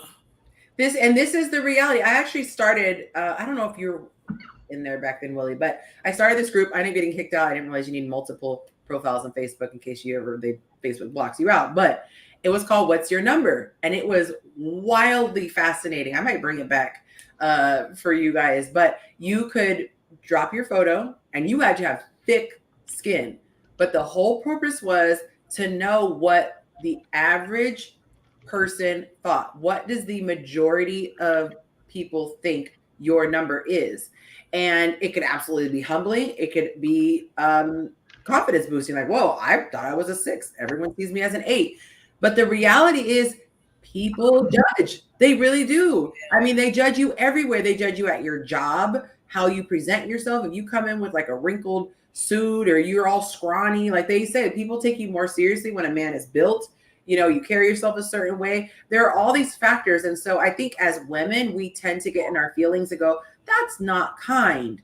But it's not about kind or not. It's like when you're hungry, you're hungry. When you have to go to the restaurant, like it's not a kind thing. It's just human nature. And there is a currency that makes the world go round when it comes to relationships. The people that the majority find more attractive are just going to have different options. Yeah. And the reality is, if you are less gifted with looks, you are going to have to work harder to present yourself in a way that's like, hey, I have value in other areas. Right. There is a guy who, and he wasn't unattractive, but he was born without arms and legs. And the average person would go, oh my God, he probably would never get someone. He's with an actual model and he tours and does all this stuff. So I'm sure he had other things that had to compensate, great personality, charisma, whatever, that made effort. So it's not to say that it's impossible if you're not considered a 10, but you can't have, for example, a funky attitude and be, off the chain, facially challenged or out of sync or whatever. All right, let's move on to the next question. Let's see. What do you enjoy about being in a healthy relationship? I actually thought the answers were pretty sweet. And so I'm going to share after you guys do, but all of you on the panel can share your answers. And then I'll do about 5 or so that the guys said. I thought was really sweet. Anybody want to share? What is the upside? What do you enjoy about being in a healthy relationship? I'm going to put out the companionship, someone to do the life's adventures, knowing that you have a support system through the ups and the downs, intimacy. So yeah, those are some of the things I throw out. I would probably say my favorite thing about when I was married was like the everyday type stuff. Like I used to just like walk by and I'd just be like, just like, oh, excuse me, little mama. I would just do little things. Like you could do that kind of stuff. It's like fun. Like you can actually, I think it's really fun to be able to have and not have to be concerned about like, I have to date or I have to go through this whole rigmarole again. It's like, hey, you're there, you're with the person, you get to enjoy yourself. Sometimes they may even have food left over for you. Like, it's just nice having the support and also the camaraderie, I'd say. I like the companionship, like literally just having a buddy there. If I want to do something, I don't have to go through my phone. Like, who wants to hang out? Like, you just have your person. I like being pushed, not physically, but being pushed to be the next level of myself. You guys were like, we need to report him. He's pushing her. But we started doing this morning run where I've committed to like 2 miles. He's doing around 3. And I know for a fact I would not go as hard if it weren't for him. You know, it's funny. Like the minute I start going, oh geez, maybe I'm going to slow down now. It's like he can pick up on it. He's like, you got this, let's go. And he'll just push me like, you know, you think you can go here? Okay, I just push you to go one more level. So I really like that aspect of it. And I like feeling like you can, I call it like unbuttoning the top button. Hey, Lanette. I call it like unbuttoning the top button where you finally get in the car after being in the restaurant and you're like, or kicking off your shoes. You can do that emotionally, physically, all that with your person. It's like, I don't have to keep impressing. I can just be me, and not to take them for granted, but you know what I'm saying? So I like hey, Lanette, good to have you. Hey. Serving us some shoulder. I like I just came from happy hour. Well, we're happy to see you this hour. Tuesday. Podcast tonight. Excuse me? So you salty tonight then? A little, yeah. But let me get a cocktail.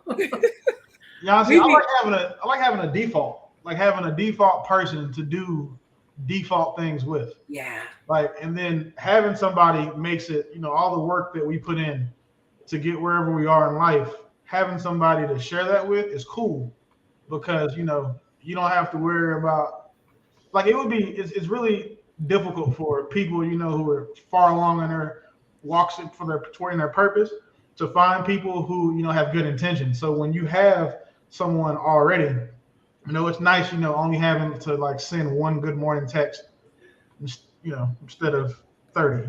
It's nice to, you know what I'm saying, only have to remember like one woman's travel information, or like remember one woman's favorite color, or like what her favorite food is, or, you know, tell her, like, listen to these same stories, you know, one time, or having someone that like you can grow and build with, and that, you know, like, you know, you invest yourself in, and you know it's going to be a return here. Or like for stuff we were talking about earlier, like finding someone who values what you are as a man as what they want in a partner, and, you know, having someone that, you know, was never a hoe. So like there's a super long list of things that I think are fun about being in a healthy relationship. Want to talk about toxic ones, a different list. I'm going to make a quick response to, let me just actually put it on the screen. We're going to backtrack a little bit. But this, and I want to address this because I do want to be sensitive. As a woman, I empathize. I understand how demeaning that would feel to have somebody rate you. How do I say this? It's happening. So I would want to know versus kind of burying my head in the sand. That's how I look at it. So no, I don't think anyone is saying this is a good thing. This is how society should be. If we could somehow start over society, we all want number. Like, I don't think that's the reality. I think that the point of it is to be constructive and understand it is going to happen. So how can we best move knowing that this is happening? Because like I said about the guys' comments might seem harsh or whatever, but that is how men think. And so when you do fortunately have your daddy growing up as a woman, daddy will pull you aside and be like, look, baby girl, he might be saying all this stuff, you know, these 16-year-old boys, 18-year-old boys, but the reality is da-da-da-da. Sometimes we need to hear that cold, hard truth, because the dads grew up with other men and they know what's really happening. So I just wanted to respond to that and not seem like, you know, this was a popularity contest, or, you know, we should be putting people down. The reality is some people are going to present as more attractive to the majority than others. It's just what it is.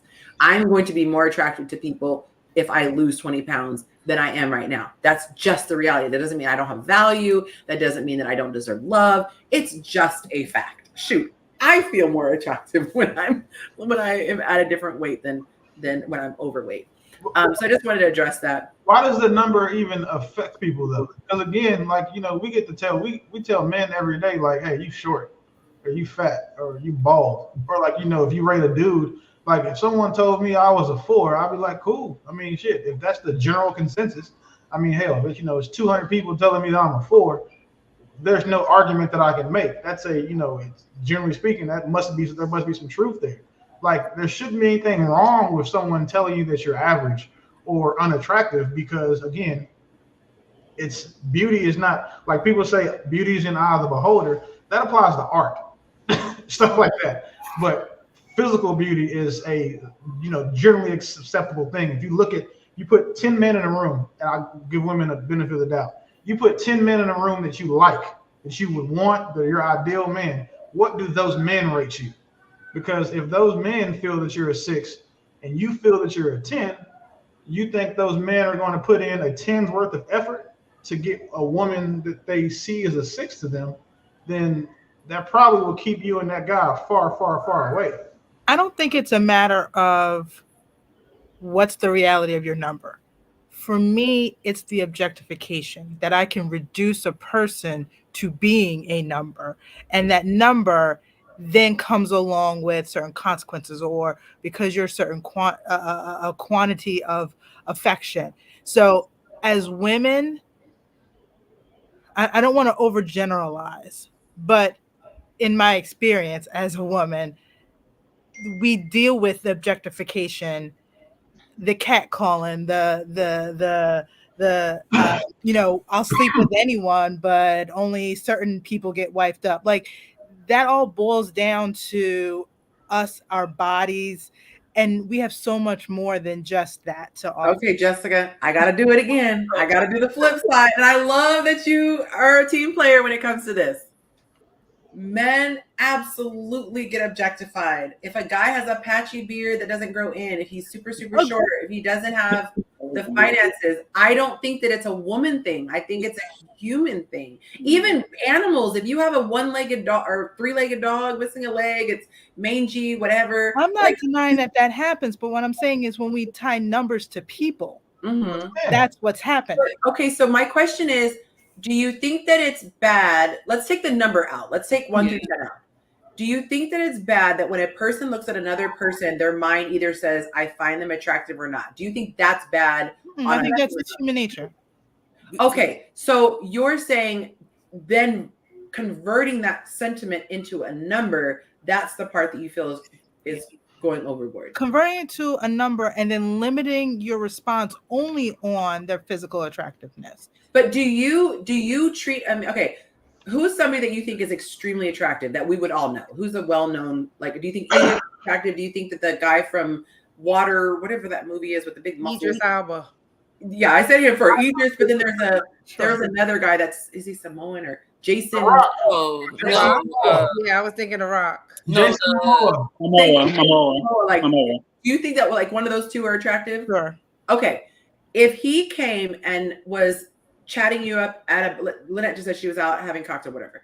If you were out having a cocktail and he popped over and he was in your face and chatting with you, do you think you would give him the exact same level of energy as if a 5'7" guy with acne on his face who was very thin, very, very thin, and missing a tooth and maybe a couple gold ones on the side? Do you think you would give the exact level of energy to him? No. No, girl. Let me just answer for you. This is where I think that as women, like we tend to look from like where our vantage, which is okay. And I always did this, and I won't say who, but somebody helped really turn me around. It wasn't until I reversed it, then I was able to take the sting out of it. Because the truth is that we treat people differently, even with merchandising. Like the way a store is set up, we will spend money on certain things. It could be the same product, but because the merchandising is set up a way, the lighting is nice, the models look great, we're going to interact with it differently. I just think it's human nature, and I think we have to take the personalness out of it. That's just my but I think the flip side is I could see a person online and say, yes, they're attractive. That's not enough for me to be like, ooh, let me slide in the DMs. Ooh, let me holler at them. Like, where's the substance to that person? What else is that person? We're talking strictly That's the flip on, side. That's the we're talking strictly on physical. So I always say this, there are two parts of the equation. The looks get you in the door, and the substance either keeps you or loses you. Mm-hmm. But it's not the substance first. Nobody is going in substance first. You first have to hit that first cut, like that first cut, the first draft. You look good. Then you opened your mouth, and I'm like, oh my God, goodbye. So, but it can't be the reverse. Your personality was so amazing that I just had to come across the room and get your number. It's just not the reality. And I agree. It's the approach. Like, what would make them approach you? And I get the number is a problem, but like in the corporate world, I work in corporate. It's just a good indicator to kind of help people understand, because a lot of people need numbers. They need something to see to kind of measure it. But that's what the number is. But we all look at if somebody is attractive or not. They just put a number to it. But I agree, because let me tell you, when I get my 6-pack back, oh, them dudes on IG that do the fitness stuff. Look, partner. Let me stop. I'm playing, y'all. I've never seen somebody be offended when they get called a 10, though. Ever. That's being rated. You're being rated. No one's ever mad when you call them a 10. Like, oh my gosh, you're Yeah. a perfect 10 ever. But then when you hit them with a 5 or a 6 or wherever they feel that is beneath them, that's when it's a problem. And just with that, just to, I guess, I don't know if we moved on to the next thing, is that the frustration, I think, that comes out of feeling like you have to deal with the consequences of something when we really don't have to give it all that much power. Because like, I'm very, like I said, I don't think I'm the greatest looking guy, but I know I'm like decent looking. Mm-hmm. But that has never stopped me from getting anything that I wanted, because there's so many other things to juggle with, you know?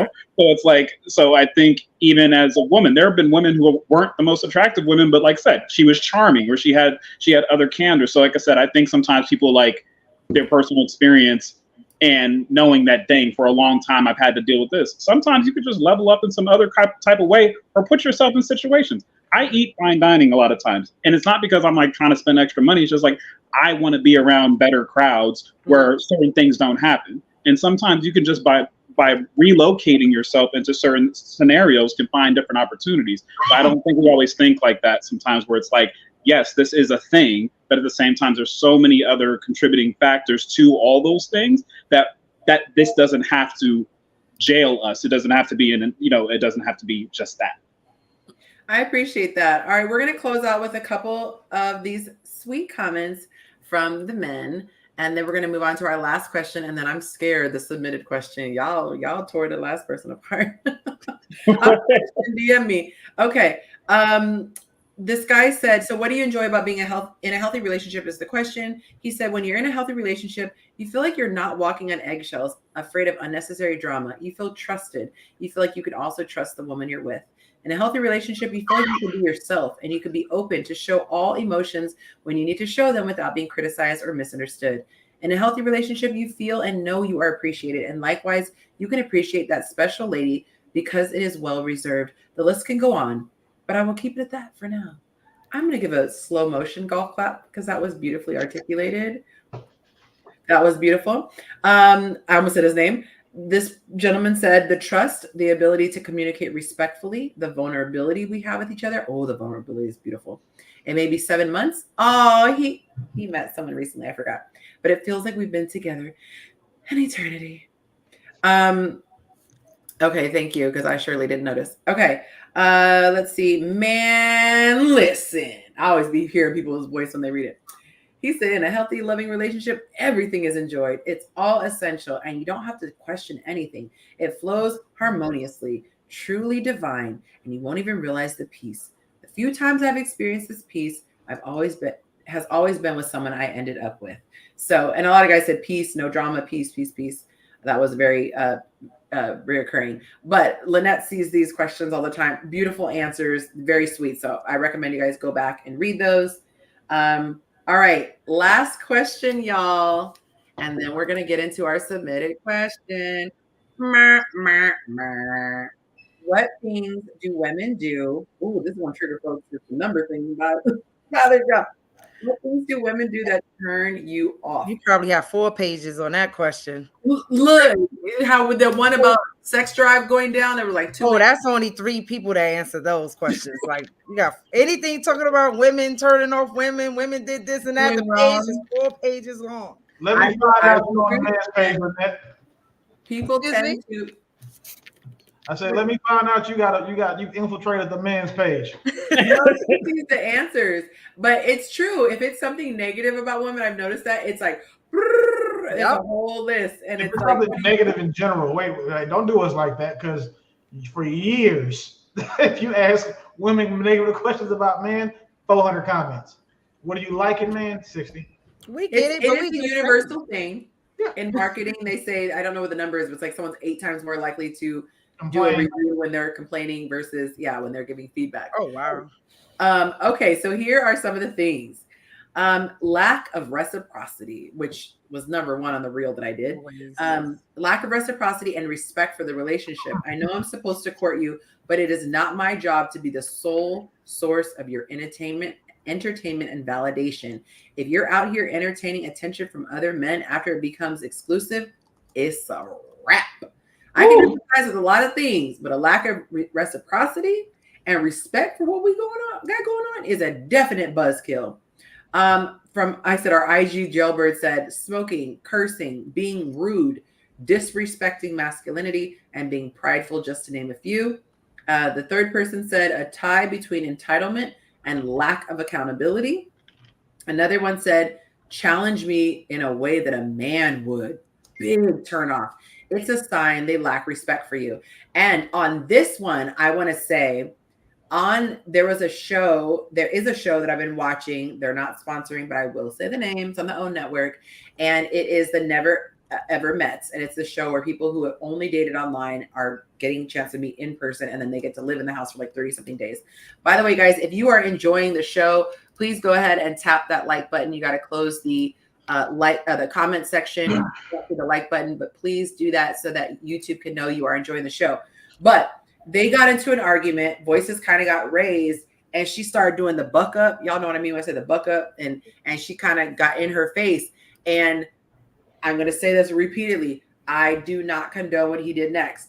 I do not condone what he did next. It's never acceptable to put your hands on a woman. However, she did, again, almost said the name, she did what the gentleman in the comments said, is come at me like a dude. And I would imagine as a guy, it's like you're being presented with masculine energy, but you have to keep overriding it and going, but it's a woman, but it's a woman, but it's a woman. And so it's best to not even put a man in that situation, because someone famously said there is a line in the sand that all men understand where it is. They know the centimeter to which you can get up to and not cross. But once you cross it, it's no conversation. It's cash me outside. Like, let's go. They just know what time it is. It's like the Wild Wild West. All of a sudden, it's like the record skips and it's like, and you know what's about to pop off. But when women tap dance on that line, jump on that line, and be in a man's face, the guy can't, if he's respectful, doesn't do anything, but now he has all of that built up inside that he's not allowed to release. So a word of caution, my dad always said, don't even find out where that line is. I would rather you walk away and he could think he got the last word or whatever the thing that pissed you off, but you stay safe and don't get in a man's face like that. So I just wanted to add to that comment. Anyone else want to chime in? You guys, if you want to read the rest of these, go to Patreon, my Patreon page, and you can read all the tea.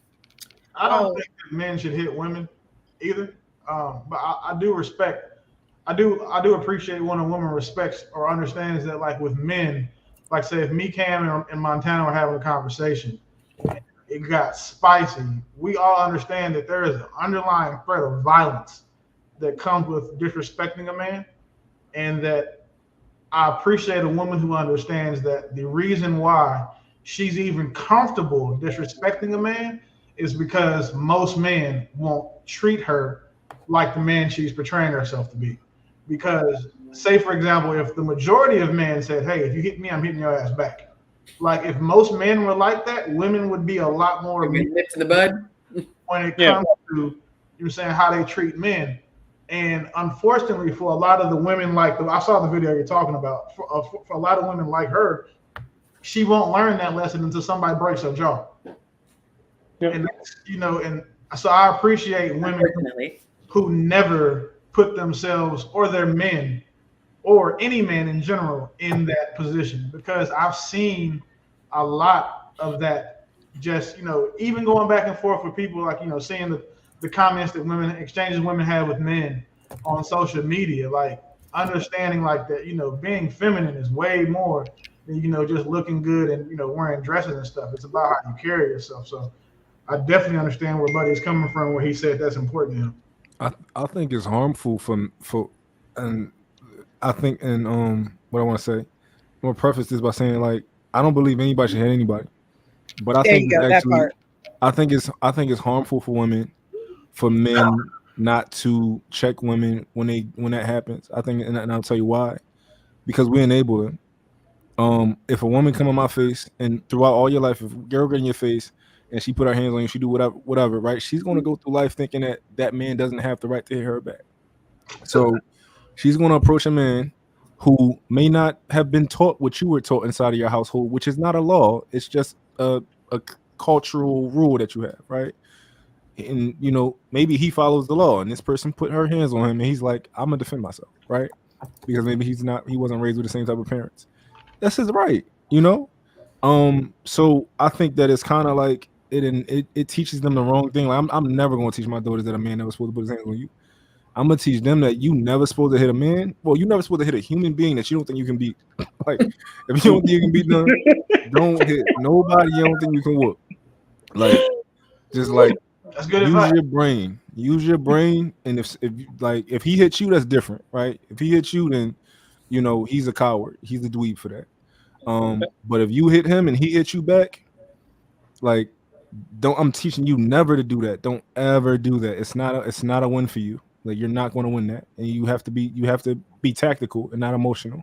It's sexist at that point to not hit her back, because if you just don't hit her back because she's a girl. No, it's not. No, there's never a scenario where anyone should be hitting anyone, because now we're talking about relationship violence, That's and not right. and if we start allowing certain avenues for that to be okay, we're opening a very harmful door Mhm. that our culture is already struggling with. It's So only I want to be very careful about what we allow in terms of relationship violence.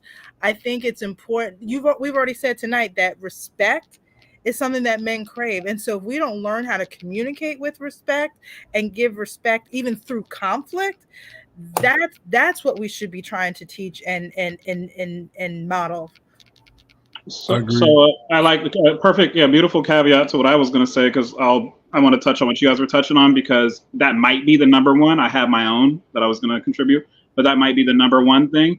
Is I remember having a situation one time, and it was funny because I got called and confronted by a woman, and mind you, I'm never in these situations, but a situation that occurred, and this woman was talking crazy, but it was funny because the boyfriend, grabbed the phone and was like, he talked to me as calm as possible because he knew how bad it could have gotten.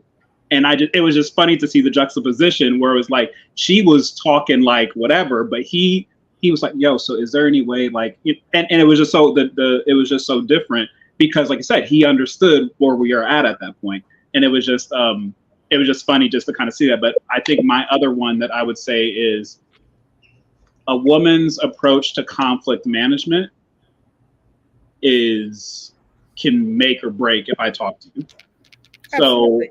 So for me, if she doesn't sit back and try to do it in a mature fashion, because there's still a lot of blocking, a lot of ghosting, a lot of narrow perspectives. I'm not going to apologize. We see little memes and videos about that all the time. So for me, that's a big thing, because it predicates a lot of what your maturity is. Like I see your maturity level based upon how you handle conflict when we have it. So if you're just doing all those things, then to me, I'm like, I'll just stop talking to you based upon how you do that. Because at that point, you show me you're either a girl or you're a woman. So that's my personal one. Yeah. I wanted to add. Oh, go ahead. Oh no, I don't believe that a man should ever hit a woman he's in a relationship with, even if she hit him. Like a random girl is different, right? I think if a woman in your life has earned the privilege for you to not use that, right? If somebody hits you, like my mom, my sister, my woman, right? I would never hit them back, right? But I think if a woman that you don't know presumes that you're that type of guy, that's just hopefully she's right, and by assuming that you're that type of guy. But if you with her, like just like I think if a girl can hit you clean anyway, you don't really know how to fight. So like my girl can't, like she not that fast like to hit me. Like My mom always taught me, don't hit a man if you don't want him to hit you back. That was what she always taught my sister and I. You hit a man, expect him to hit you back. So my question is for TBLAY. What is, I don't want to assume. So what do you mean by saying it is not the same? So I don't think that anyone disagrees that I would men love to answer this question. hit. I want to understand what she's saying, because I'm assuming what she's saying, but I want to know what she's saying. So I don't think anybody would say that a woman hits as hard as a man, but I want to know what the statement is under this. So if you could type in what the statement or the point, I don't want to say like what's your point, but like I don't want to assume what your point is. So I would like. I think she's saying that it's just because a girl hits a man that it's okay, but and a man should hit her back because we're 3 or 4 I times. don't want to assume. I don't want to assume. I want her to stand and absolutely say, because I will share my opinion if that is what she's saying, but I don't want to assume. So I like to mark people first before I have that. Yeah, you straw man them, so you don't have. They can't say you straw man. But or she could be saying that why women go at men knowing that they're stronger. I think her statement is very clear.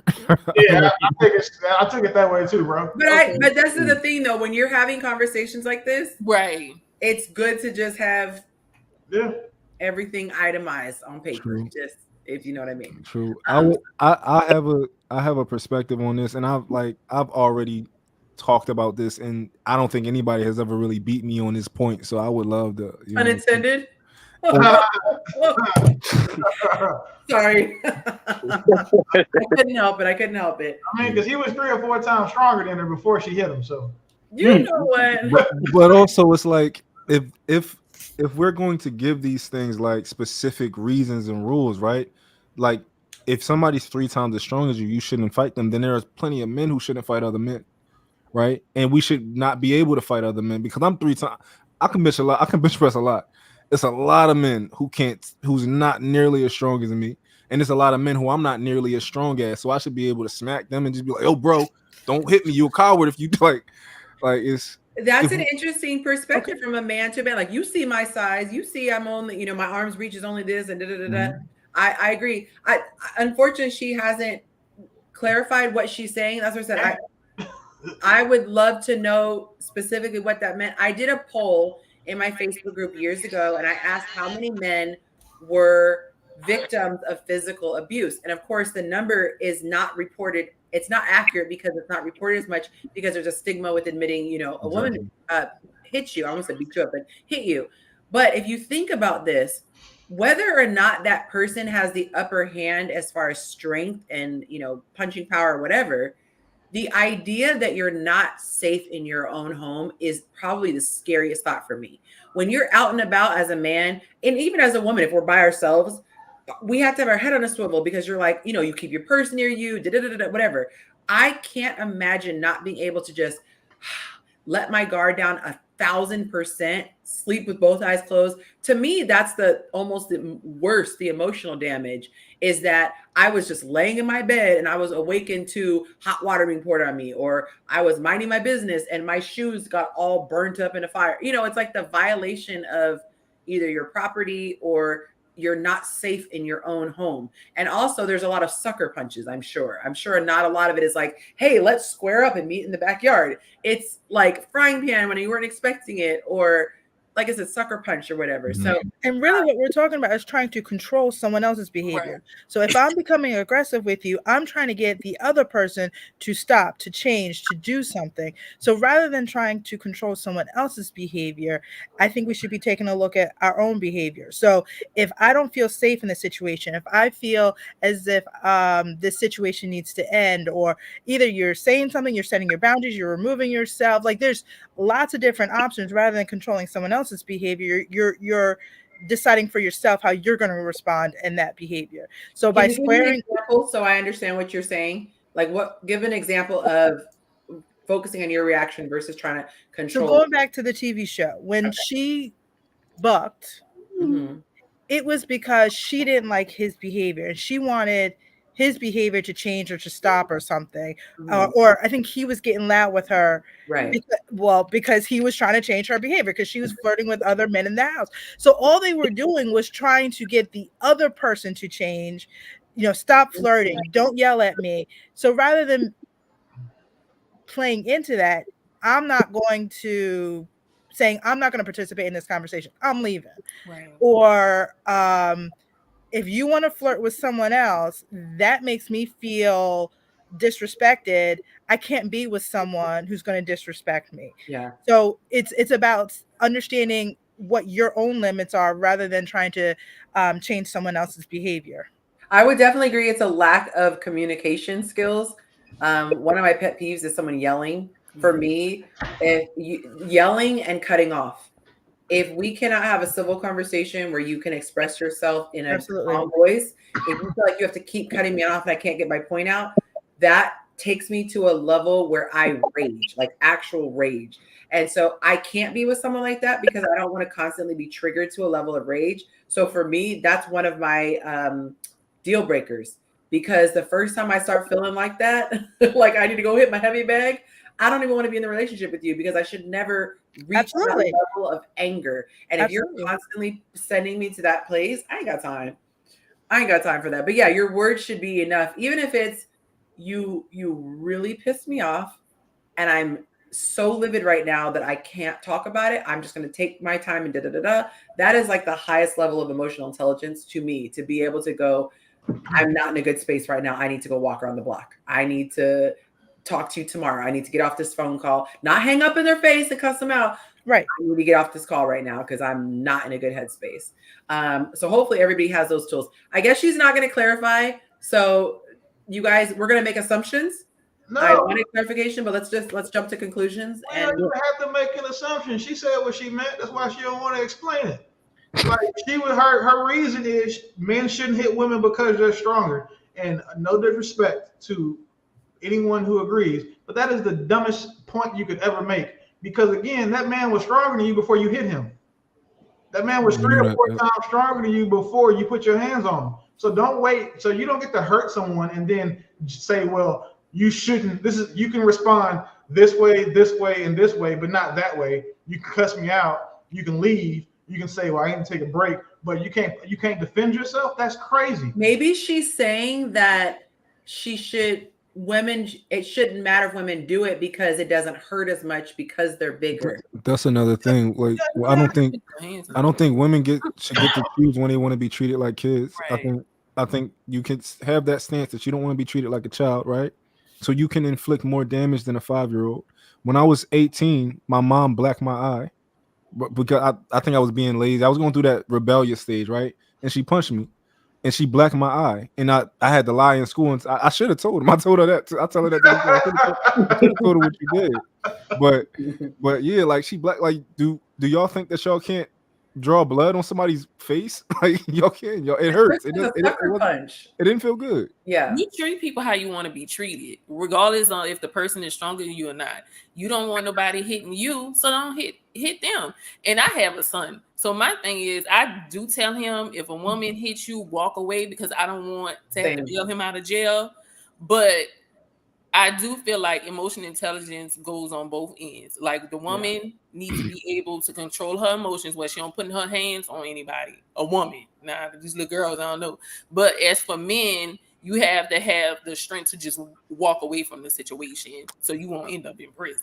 I disagree on that too. Yeah, I disagree on that. But my thing is, why would you go to jail? I don't feel like nobody's worth. Wait, you guys are disagreeing that he shouldn't walk away? This is what I'm saying. Yes. So I tell my son to run away. Right. I don't want my video camera. In these situations. So I believe that men should avoid conflict at all costs, right? Mm-hmm. Regardless, right? But when we say these things like, I don't want you to end up in jail, right? When I got into a domestic violence situation with my sister, right? And she tried to hit me, and I ended up grabbing her, and we ended up on the ground, and I'm just I'm like restraining her, right? And I get up, and she like, I'm gonna call the cops. And I'm like, I don't care, I ain't do nothing. and I call my friends. I'm like, what should I do? They like leave because they want to rush you. Immediately. So I leave, and then I get an emergency restraining order against me the next day because I wasn't there to say I didn't hit her. Right? Yep. Emergency, which means the next day time I showed up and I was sleeping, they knocked on the door like, yo, you got to go. 4 a.m. and I'm 20 years old. They're like, yo, you got. I don't know where you're going to go, but you got to leave. I have to tell you to leave. Oh, you're saying the fleeing of the scene? Just in general, the idea that you're wrong if you do this. I don't think that's true. If you're intelligent and you're articulate and you know the law and you like, I don't think that is necessarily true. Yeah, regardless of the situation, the person want to call the cops on you. The cops gonna believe you in the first place, and you. Yeah, if you leave and you don't stay there to tell your side of the story, in his situation, the police only have her side to go off of, and then they act accordingly. So then what he has to do is go to court, and they'll do like you get an emergency one, and then for a permanent one, he has to go to court and explain what happened. When he goes to court, he has a really strong chance of not having that emergency one drop. And then, he can pursue one against her. But at the end of the day, he's guilty until proven innocent. And men are generally. So that's why I don't tell my son to walk away from anything. I'm just like, hey, if a girl hits you and you can't move and you can't stop her from hitting you, defend yourself. But as soon as you do, go tell an authority figure what happened immediately. Okay, so you would say call the police in that moment from the house, like lock yourself in a room or something and call temporarily in the movement, because I agree with both of them. Is like you want to remove yourself but still be present, because like I said, I think I'm the nicest, kindest guy, but as far as like I've gone through situations where like literally ain't never had a handcuff on me, but as far as like things like that can happen where like now it's you against me and now I gotta prove these situations. So I would say that but this is the thing, before any of this stuff even gets that far, if you feel kind of like you said, like if I have to get into a situation where I get to rage, like if I feel like I have to Donkey Kong a girl, like then I need not to be there. Like that's really. Absolutely. Y'all, I'm going to, first of all, Lanette, thank you. I mean, thank you for the support, but y'all, we got to go a whole nother hour. Y'all. 3 minutes, you good. So Central Time, we're going till 10. Eastern Time, we're going to 11. All right. So we are going to get into the submitted question. All right, guys. Here's the submitted question. Okay. She said, I have 2 of them for women. I have a question. In 2023, I met a guy on Instagram and we started talking and everything was going, y'all, I'm such a grammar snob. I want to correct the grammar. Going well. Communication was great. We clicked, have things in common, etc. There was something he was dealing with, but I tried to be as supportive and encouraging as possible. One day we had a conversation and I explained the main thing that would make me stop talking to him is a lack of consistency in communication. I think all women have that. Yes. Shortly after, communication became inconsistent and then faded off completely. Since then, he's resurfaced and explained when a man is going through something financially that affects him in a major way. Oh, that's okay. Wait, that was it. But now he's in a better place and wants to take me out. Should I give him another chance? Yes. So, comments, yes. Yes. No. Give him a chance. Yes. No. Yes. What are I we want to know how long was he gone for? Are we talking like 1 day, 1 week, 1 month, 1 year? Like it was a day. Well, for some people, if we're not talking every day, then that's a problem. So, like, I need to know how long he was gone for. That's a great man. I wish I had these people on speed dial so I could be like, we need more. That's why I don't be giving my advice, because I tell people I need more. Like, you need to do a coaching session so I can ask you all these follow-up questions. But let's do a hypothetical for the sake of making this. I was just going to say that. Let's say he was gone for 3 weeks. Mm-hmm. Not a peep. Just 3 weeks radio silence. Who get their money? Are they relationship or are they talking? Also, were they sexual yet? Of course, she wouldn't care if they did. 100%. We'll say for the hypothetical, yes, really? They knock boots frequently. Oh my God. That complicated as a lyric. Well, actually, give your either or. If they didn't knock boots, if they did, because I'm making this up. I don't know. It's drastically different. It's really different. Yeah. It's different. Yeah, she has a bond with him if she feels that way. But me, I think she should give him a chance. I think she should give him another chance. And the reason why I say that is because we had this discussion before. When a man is in his purpose, he doesn't communicate and he came back. My thing is, once he come back, let him prove to you. Let him be consistent. Now, if he come back and he does the same thing, I can see her cutting off. I would give him another chance. Let's just say for purpose that it's only been a week or two. Let's just give that. Let's just give the benefit of the doubt. But months, no, don't give him another chance. But a week or two, but she didn't break down how much time. Well, the way it read, it seemed like it was a while. Yeah, because who get their money right in 3 weeks? I'm not trying to be funny, but yeah, because she was like, it was you said 3 weeks. He won the lottery. He won the lottery. Nah, he was moving. He was moving something. He was moving something. He had an OnlyFans page or something. Okay? Showing his toes. Toes. Okay, so the fella said cut her off. It said they were talking. Then they had the conversation. Right. Then it was inconsistent for a while. And then He fell off. he just ghosted and then came back a while later. That's what I remember reading. A while later, saying that it was because of his finances. So I'm a in-between person with this one. Originally, I say no because I don't want to make, like, if you're marriage-minded, character looking at the person, I wouldn't want a man like that that's going to be ghosting me and can't communicate. Because what if in the future, that part. Use your big boy words. Yeah, it is very different if he ghosts versus him saying, "Look, I got something going on right now. Just give me a break." Yeah. Okay, cool. You take it your time, then we can come back together. I understand, whatever. But you just ghosted. That's emotional immaturity. But she gave a half-ass question. She didn't say how much time. Hey, it could be 2 weeks in her brain. Hey, Yonci, you need to exaggerate class for this, like how to give whole stories. Right, to give the whole thing. Yeah. So here's my thing. But If you my best friend said this, he said, guys should always know, don't start something you can't finish. Right. Don't introduce her to an energy you can't continue. So right. if you don't plan on talking to me every day, don't start calling me every day. Right. For me, the most basic thing when you're building a relationship, I don't care if we are 4 weeks in or 4 months in, I've never met a man who was serious about me who did not want to talk to me every single day. That's true. Even if it wasn't a selfish thing, like I just want to hear her voice, he wants to know that I'm okay. He wants to make sure I'm good.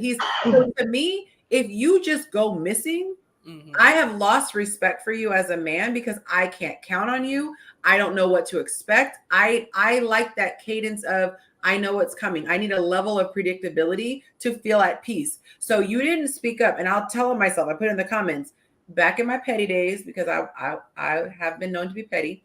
There was a man who went missing and thought he could just roll up like, hey, what's good? And I literally typed in whatever like the automated response is, like this number is no longer in service. And he was like, really? And I just didn't respond. And then he like really was wondering, like, did she send that or did it actually like? Oh yeah, I'll admit you was petty Betty. Petty. I was petty. I have a question for Yonci. Okay, so given our stead as a African American community and all the traumas that we kind of endure in general, because we get there. So I deal with a lot of women who have malformed behaviors, not purely because some of it's just cultural. It's like you never had a person to teach you how this goes. So now I kind of have to. If I want to engage with you in that capacity, do you teach women that it's like, nah, we're not putting up with any type of behavior in general? Or is there like sometimes that you're like, hey, I wouldn't do it, but if you do it, this is how you do you give alternatives, or no, you're pretty much hard line on that? I tell women to use their discretion. But I also give them behavior patterns, like I mentioned. Like in my experience, I've never had a guy who ended up being serious do XYZ or 1, 2, 3, and then you use your best judgment. I tend to give the majority the same thing if I'm talking about the reverse, like the overwhelming majority of men think this, or the overwhelming majority of women think this. But if it was like a coaching client one-on-one and she said he's missing, I might tell her, hear him out. But it goes back to what Jessica said. even if he has a justified reason, my grandma died, she's the one who raised me, and I was just da da da da. You're probably not at the level of emotional intelligence where you can be my man. If we were just friends, okay, you were struggling, you didn't want to talk to anybody, you wouldn't show. You don't get that luxury when you're with another person. You don't get to go ghost and let the other person experience like a low level of trauma. Like I had a guy do that. He went from FaceTiming every day, blah, blah, blah, blah, missing Saturday and Sunday. And at first I got upset and offended. And then I went to, God forbid, he got in an accident and then he, comes out of a coma and he's got this like angry woman or whatever. So I just did a courtesy after, I think it was like 24, 48 hours. I said, I just want to make sure you're okay. He didn't respond till the next day, like Monday. He said, I'm good. No. Never responded. No. So I had it on my conscience, like he's alive. I can go back to being pissed about it. And I never spoke to him again. Right, he was in Miami for the weekend. Yeah, 100%. Yeah, he was with his girlfriend all night. I'll say, it's not going to be a Saturday, Friday night, Saturday. No, you're not going to circle back on Monday. Yeah. I'm good. Spin the block.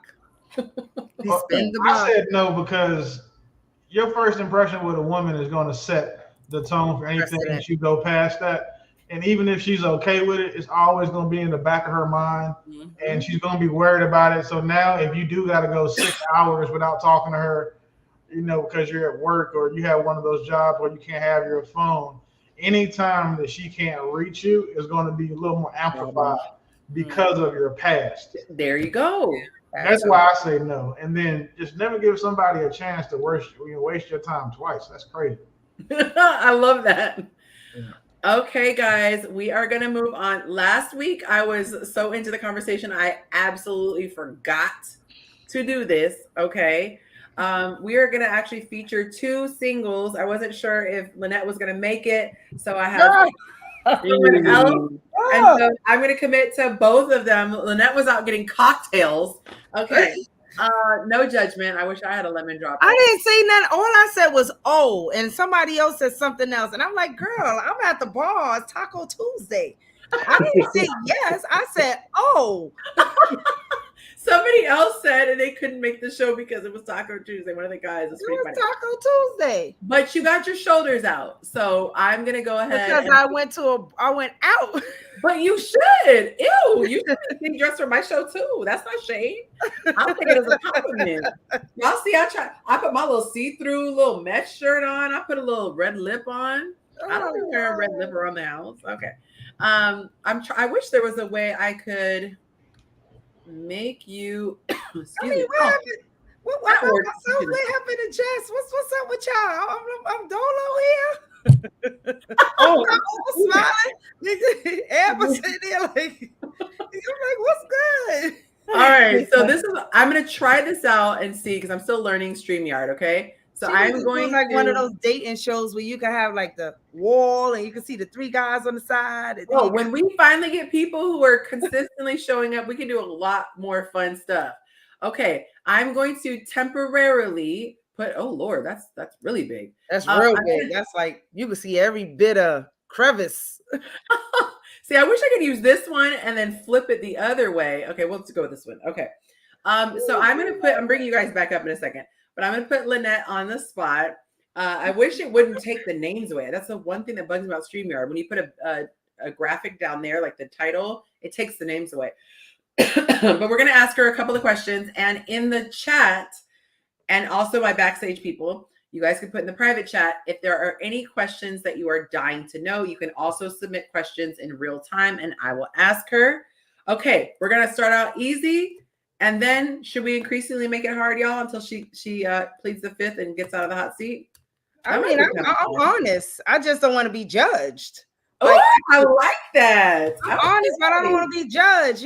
Something you say, some things, and then people want to judge you for what you say, knowing they feel the same way or wish they can say the same thing. Okay, I saw a video just like that today. The girl talking about be judged.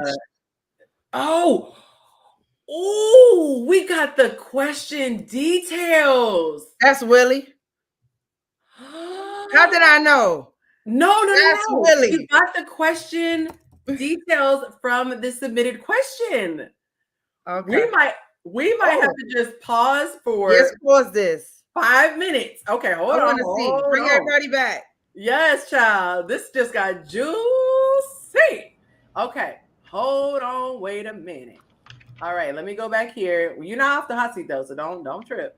Okay, let me go to Patreon. She says she posted it up.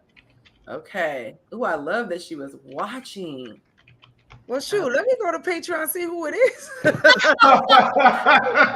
it, Willie. Let's look at Patreon and see who this is.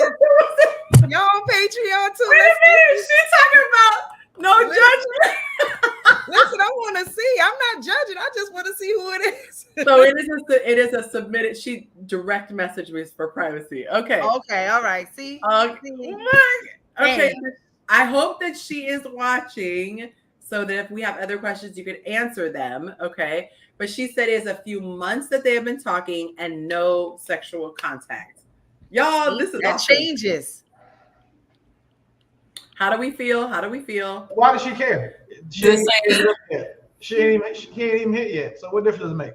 We get attached. We're women. What do you mean? Nah, Also, she ain't get the pee. Leave him alone. How many physical dates have they? How often have they seen each other? Also in this period. I'm going with Willie. She ain't get it. She ain't even like. What difference do it make? Now I know. Somebody to stop talking to her. It ain't like he hit it and then stopped talking to her. Promised her the world and stopped talking to her. Stole from her and started talking to her. Borrowed money from her and stopped talking to her. Here's the other thing, because they could have had emotional connection that built. She probably emotionally got attached to him. But that's terrible. But that's very. It's terrible though. That's terrial. If you put your best foot forward for a couple months, this might be the true him that she's starting to see. How long did she say it was? She said months. Months. No, let's get this into context. I've done relocating in a couple months. You can bond. Oh man, his money wasn't messed up. He got with somebody else. He went with a better option, and then that didn't work out. And he spent the block on her. Yep. Now that we got it, yep. Yeah, I would say it's just a good lesson to learn, because like if you guys didn't actually engage, then this could have been almost like a catfish situation, in the sense of like you're building up an emotional without really having any real substance. And not saying sex is just substance, but it's like that's part of actually meeting people, engaging with them. There's stuff that happens in the human interface when you actually interact with somebody. It's very hard to do that without actually coming in contact with them. So she shouldn't do that again to get that level. There would be very few scenarios where I would say that would be the case. She might have told him a lot of personal things also, because if they've been talking for a couple of months, that means she opened up. Maybe that's why she feel a little connected, because she opened up about her personal self to him. Still a bad idea though. He don't care. It's a bad idea to give somebody a second chance to disappoint you. I agree on that one. I agree. But with the time frame, just hear me out, right? That's a quote, sir. He was talking to 2 or 3 girls at one time. The girl who gave it up first, he went and dated her, and then something happened, and now it didn't work out with them, and he finna spin the block on this girl, and like, well, shit, I was already talking to her for 2 or 3 months. So I mean, at least I got the time. We ain't really got to start back over. So he's just gonna rinse and repeat. But now, what happens if that girl who gave it up already, if she get her stuff together or whatever, and then come back, he gonna leave her again? Right. Mm-hmm. That would be my concern. Because the way his excuse was, that's what men do. I was like, oh no. Listen, he already showed her that she wasn't his first choice. So she gonna let him prove it? Like, what do they say? When men are really into a woman, they have a fear of losing them. Exactly. So if he doesn't fear losing you, he ain't into you. Hey. Yeah, I wish I would go. You got about 3 to 4 hours before I got to talk to my woman. So look, how about Monte went a whole month without going out at all because we were long distance, and he said, "I didn't even want your mind to wander." Like, what am I doing? I'm not doing that. I share my location with my woman, so I'm not doing that. He wouldn't see my face. But I understand. Like, you can FaceTime me and I put you in my favorites and shit, so you can get me, because my phone going do not disturb at 6. So you can call me, but I'm not doing all that. We're not going anywhere. I got a life. But yeah, I mean, she tripped. Like 3 months, buddy was gone. Like, you know how much, again, no disrespect, ladies, but fellas, do you know how many different vaginas a man can frequent in 90 days? Yeah. A whole lot. Well, I'm assuming, the guy is at least that kind of guy. If he's a weirdo, I don't want to say regular guy, but he's a weirdo, then definitely don't give him a second chance. But like if it's the guy that's worth taking this type of behavior from, 90 days, that's 8-9 dates, with the new woman. So they better get tested before they get back together. Ew. Don't say that.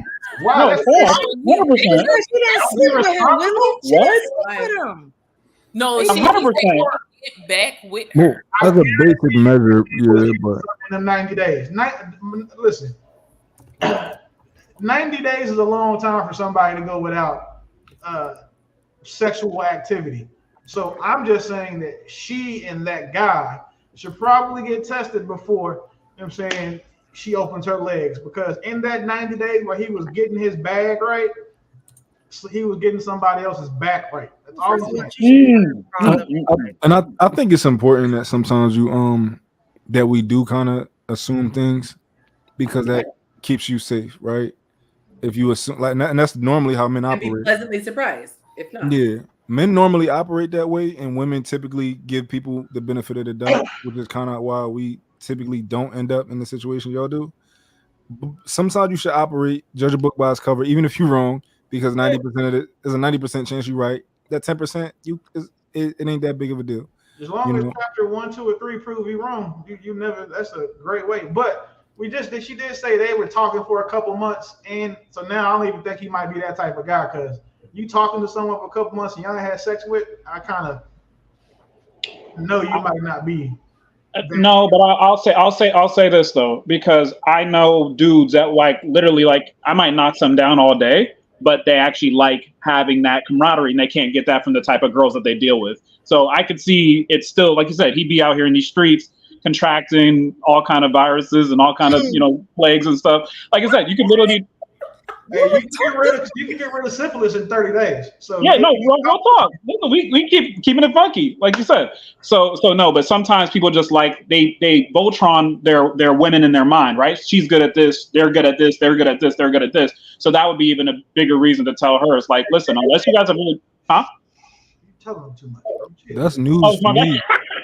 That's all right. Tell us, Cam. Come on, let it all out. That's news to me. I I mean, didn't know that was a thing. The you didn't know? Oh. 100%. No, hey, Cam was lying. He was just playing with y'all. That's not how. Yeah. My bad. No, he wasn't. Wait, what did I miss? What did I miss? You met. Is that Patreon? Hey, delete the 2 hour and 26-minute on mark when you. Okay, gotcha. Yeah, we're just leaving that.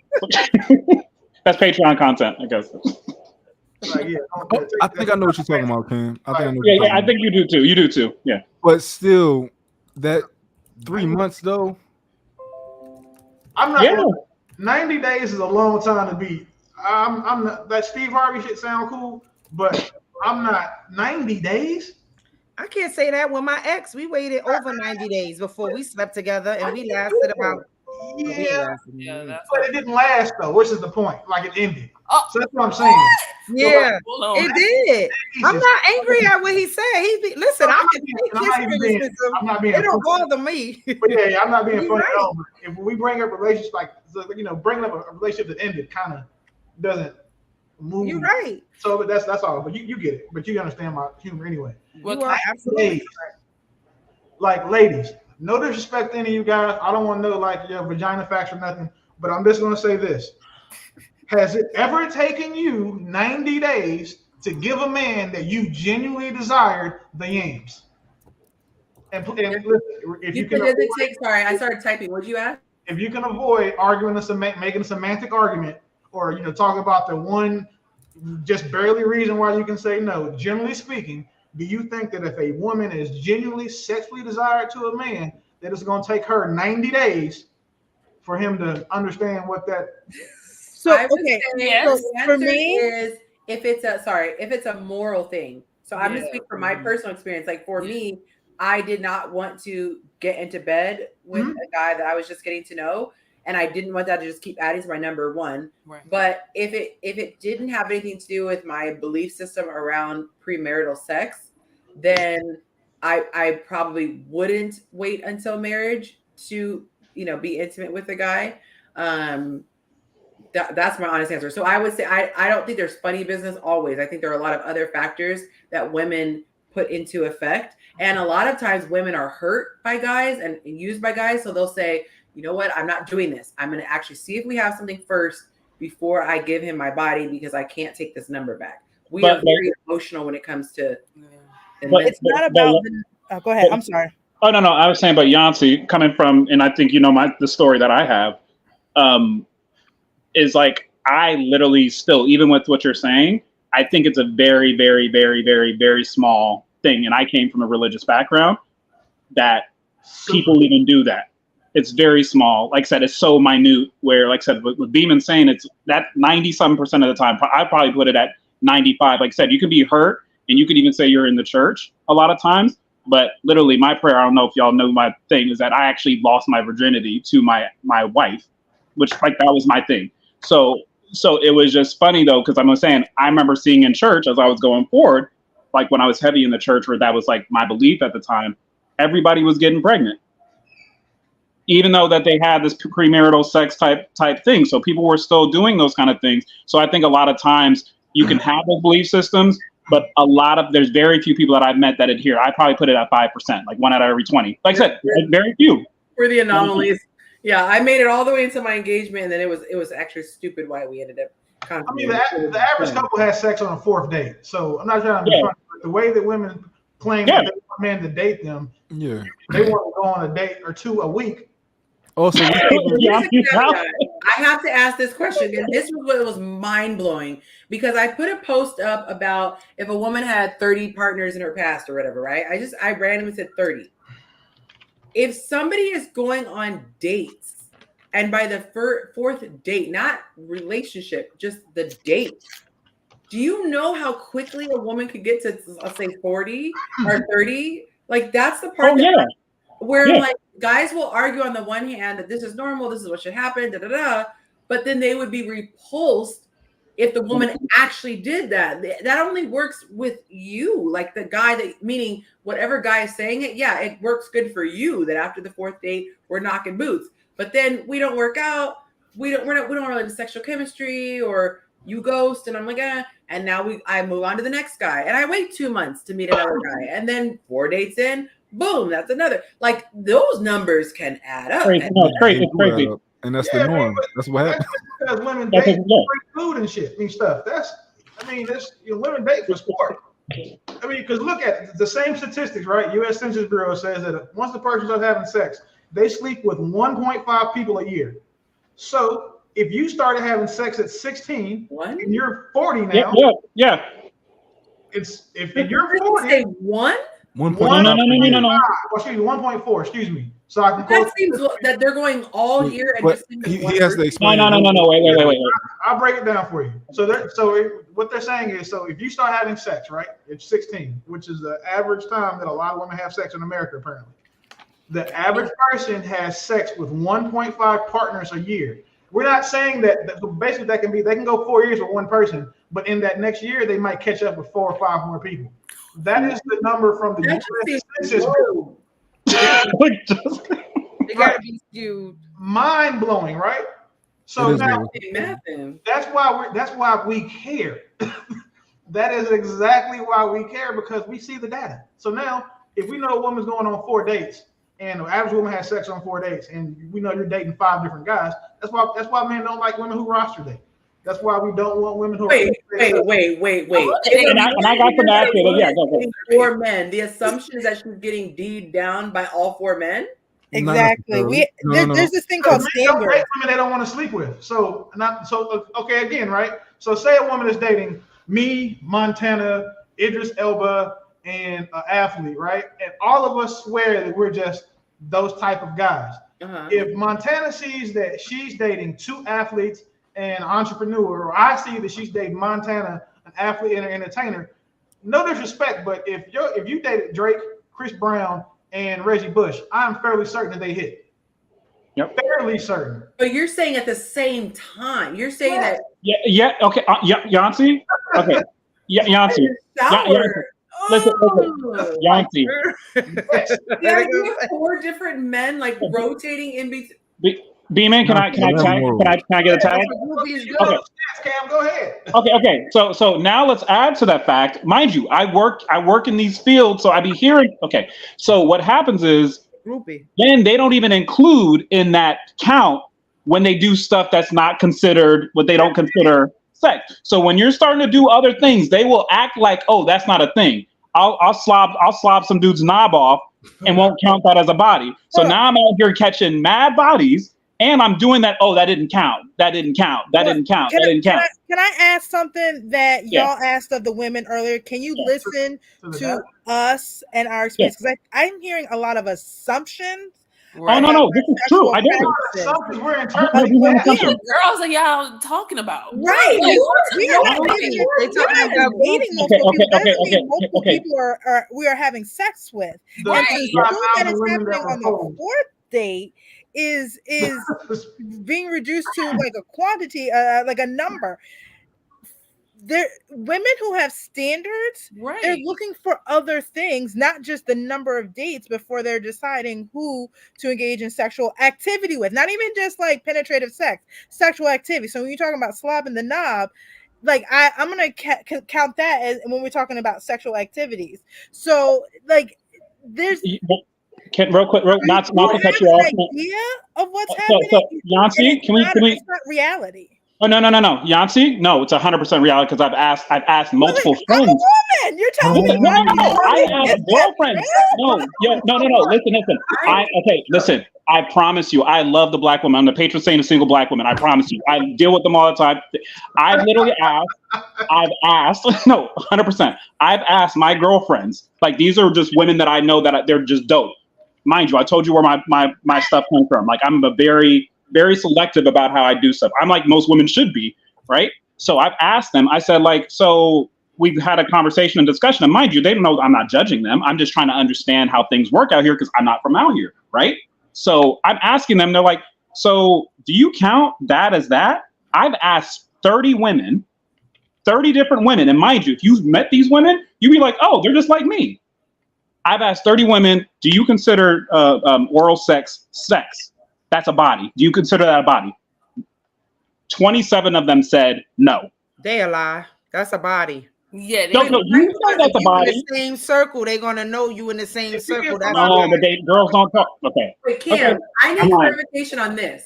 Yes. Are you saying that women have said to you, yes, I can get intimate with 4 men at not the same time, like literally the same night, but 4 men like intervals in, like Monday is Cam, Tuesday is Willie, Thursday is no. So usually this is what happens with the average woman. I'm not talking about celebrity things. So the average woman, this is what happens. I'm talking to him. He might just be a talk. This guy here, I like you said, Beeman said, as far as like you break the rules for the people that should. Okay, so I'm talking to him. I'm gonna sleep with him. So I'm dating 5 guys, right? In the course of a month, because I'm on Tinder, I'm on Bumble, I'm on listen. So listen, you sleep with the one here. Okay, that's other one. No. Wait. But I'm not done. So you're dating in let's say 2-month period of time. You've talked to 6 different guys. You slept with probably 2, and you may have slobbed 1 off depending on how you date.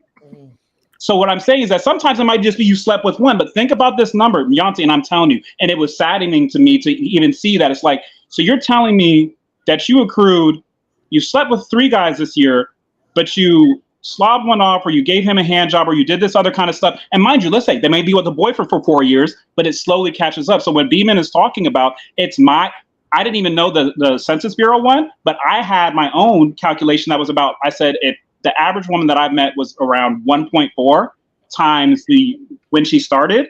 And then I would usually add, like I said, if you want to talk about having sexual contact, I would add an extra 30, like probably about 6. I don't dispute that at all. I think that the number is high for the average woman.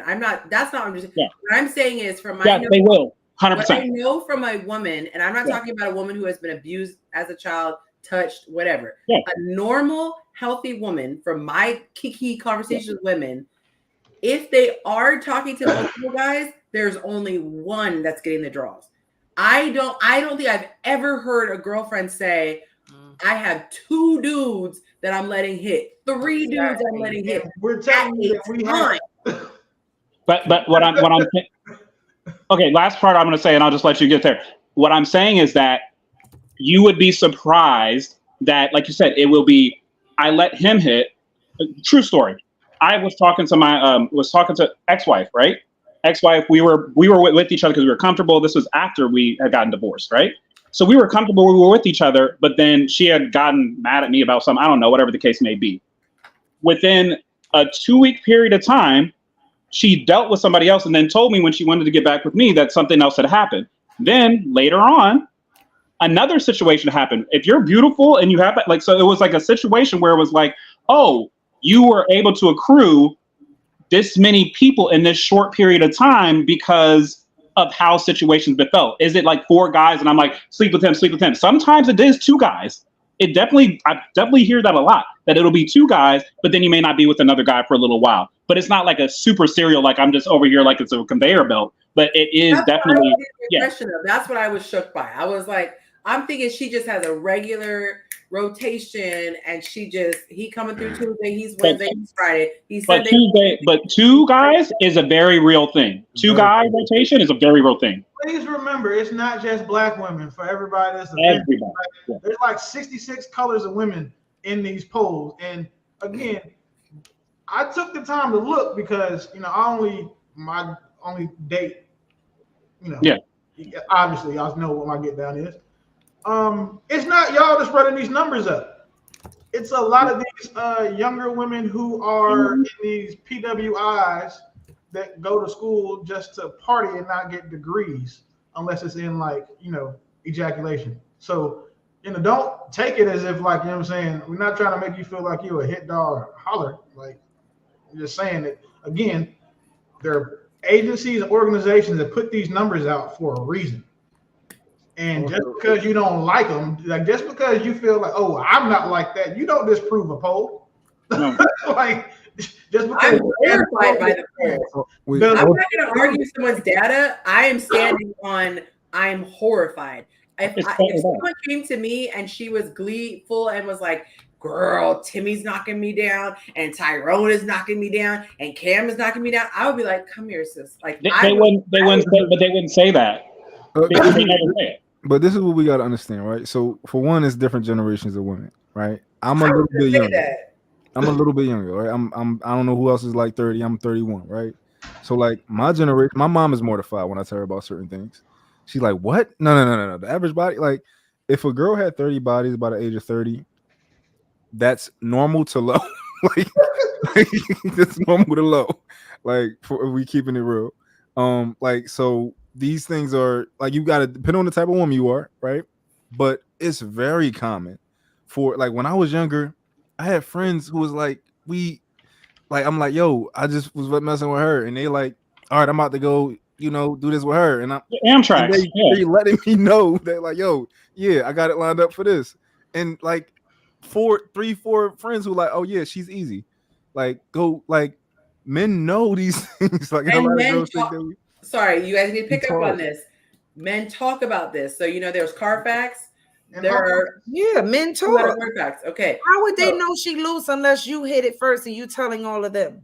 Because, men already nothing know. Wrong with Yonci, so when women say, how do men know when a woman's promiscuous? Always men talk. They typically will say, hey, I'm trying to deal with this girl seriously and put the feelers out there. They're like, hey, then they'll leave her alone. If he's just trying to smash, you'll be like, hey, what's good? I'm done with it. Go ahead. I'm saying they talk, they compare notes. And they go behind their friends. You can move in a circle and they're not going to chat. I've seen guys even just talk about the fact that the girl dates a lot. Like, dang, she's gone on dates a lot. Not even smashing, just dang, she moving a lot in this circle. Yep. Yep. And there's a lot of overlap. It looks bad. It looks terrible. That's why when you talked about the OnlyFans thing, was because it's like the notion of, and that's the only reason I gave that 0.1% was because I've literally had discussions with young ladies where it's like, you're on too many of these dating apps, and what men think, if you walk past this dude and you just was on a date with him, he's going to look funny. Everybody doesn't have a poker face. So now this guy's looking at you crazy, even if you haven't slept with anybody. Because it's really, like I said, it literally brings down opportunities. It's not even just an ego thing. it's your reputation. Your reputation means a lot, and that's really the thing. So you saying women can't be on dating app and date different men on a dating app without getting a name for herself? No. I'm not saying no. I'm not saying that. I'm saying is that no. What I'm saying is that we all have to be a lot more careful, especially women, seeing that you guys have. There's so much esteem. Very judgy is what it's not. No, it's not. It's not judgy. Do we argue about gravity? Do we argue about gravity? We just all experience it, right? No, this is 100%. This is a force of nature. Yonci? This is dating. Like, Yonci, am I lying? A certain way, that's my business. That's my choice. And I'm not going to move according to what I think a man wants to see or how a man. Okay, you don't have to. And you don't have to. Judging is bad because I judge all day. Okay, so you have gold teeth. I just do. We're human. Tattoo your face. And then but look, I'm looking for my person. My person may not want the same things the next person may want. And so I have to be true to myself so that I can find the right person for me. But to what extent, love? Because someone else said the same thing, and we got to bring Lanette on for her singles feature before we run out of time again. But no, you're okay. No, I got you. Why did I say that? So there is a woman, and we had the same conversation about eyelashes. She said, I got to be true to myself. Here's my thing. If I am facing being alone the rest of my life and having someone sit next to me and rock with me on the front porch and, get my dentures when I can't find them, whatever, right? Is that, look, God forbid, I will have my totally in my head until I die. So we're going to take that back. God, I was joking. Okay. But if I'm thinking back in my older years where I have my person and are the eyelashes worth it? That's the thing I would just challenge women to say. In these moments, you might say, this is me and this is me authentic. There are a lot of things that are just me and I would like to do. I would like to be able to just roll out of bed and not brush my teeth. It's one thing to put your best self forward. It's another thing to do things to move in trying to guess what men want and then move accordingly. I disagree wholeheartedly. Curtail my behavior. Perception is key. Okay. It's the perception of it. I don't get me wrong, ladies. I don't agree with what it. I just heard was don't be on dating apps. Don't date. No. Give me 1 second. So what I said versus what you heard. I said you have to be scrupulous about how you go and conduct yourself when you're here. Even as a man, I have to make sure that I do things in a very particular manner when I'm engaging. We had a live probably about 3 weeks ago or a couple weeks ago where I know that I can't come and introduce you to the same type of energy. Yonci just said it probably about 10 minutes ago. Imagine me going into a situation trying to introduce you to an energy. I can't keep it up. Can I spend the block on you? No, I can't. So I have to be aware that if I'm going to engage with you and I think you're a quality woman, I'm going to come correct and know that I can maintain that energy. So the only thing I'm saying about when it comes to dating apps is like be on all the dating apps you want to, but date. Eventually you're going to run out. If you only date black men, you're going to literally go through 200 men. And that's not going to look good for you because if you keep on going to the same restaurants, you're going to bump into somebody, especially if you're a little bit more whatever. So you just have to be mindful. I'm not saying you can't do something. You just have to be mindful how you move. We should all, I think, move like that, where it's like I'm thinking about who I'm dealing with and how I can go and conduct myself. I'm not just going to go willy-nilly on a bunch of dates just for no reason. It's a waste of time. You got to be true to your desired outcome. And unfortunately, like no one has an issue behaving a certain way at their job, or because they want to keep their job, or even saying behaving a certain way in church because of where they are. But now with you being women who want to find men, moving in a way that will help you find your ideal man is a problem. That's crazy to me. I think it's ridiculous that like we assign like these crazy metrics to like who we actually are. Like the girl with the lashes, like, oh, this is who I am. No, that's not who you are. Like, or like not my hair. Like certain traits about yourself that may be something, maybe a habit, but that's not who you are. It's a habit you have. Or like cussing, that would be a habit. Yeah. Like some women say, I'm not gonna not cuss because it turns guys off. 100% men not 100%. It's a very high percentage. 90-something% said they find it not feminine and therefore unattractive to curse. And so you might be someone who curses like a sailor, but if you think about it, like, is cursing worth possibly being alone? Like, that's that you take it to the extreme, and it's like, how married are you to this habit or this thing? Now, if we're talking about renounce your faith in God, you're talking about, abandon your children. We're talking about, act like you're vegan and you're not. No, like things that are major lifestyles, I would say. But okay, so I said I would. We're going to bring Lanette up. Okay, and I think if I do it, that worked perfectly. Okay, so I'll have to do it one by one. We are going to bring Lanette to the stage. And wait a minute, why did that not work? Oh, I guess I have to go here and then here. Nope, that still didn't work. Somebody trying to tell you something. All right, I have to do it manually. All right, guys. So in the comments, ask the questions that you want me to ask the singles. We're going to start having a set list of questions we ask. Lanette gets to be my guinea pig, and then we will see if anyone else. I'm a guinea pig this week. Okay. So first question. Feel free to share your age if you are comfortable. Oh, I'm 49. I'll be 50 in September. I'm proud of my age. Lying. It's okay to say it when you look like you. Okay. All right. Let's see. I knew that was gonna come up, and that question is held for review, Willie. Okay. Next question. So this is what I was proposing, that we're going to take it very easy, and then we're going to increasingly make it difficult. And the goal is to try to get them to tap out. All right. So we'll see how long she stays in the hot seat. No judgment. No judgment zone. Well, I can't promise. You no judgment. Right. No judgy comments. We'll say that. No judgy comments. Okay. Any children? Yes, I had two. I have one now. Okay. Oh, God took one. Okay. And what is the age of the other one? He's 19. 19. Okay. So no diapers. No diapers. Okay. What city? You can be as broad as you want if you don't want to get too specific. But what city are you from? And New York. Are you willing? You hear the slang? New York. Are you willing to relocate for love? No. Okay. What are your top major turnoffs? This happens on the first date. You are done. No second conversation. I'm out. Ooh, top major turnoffs. Oh, if it's breath stings, that's one. That'll do it. What else? Let's see. I have to converse with him first to see what would turn me off.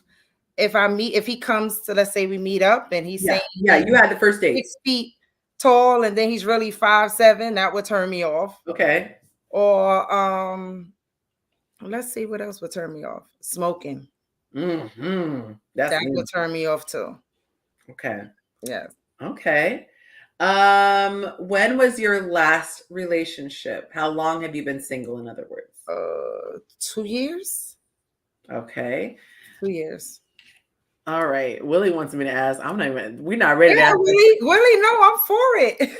Okay. He wants to know the last time you knocked boots. January. Okay, there you go. Let me see if there are any other questions they would have on here. That's an interesting one, Avatar. What would you say is your own red flag? My own red flag? Let's see, what's my own red flag? I'm a little aggressive. Okay.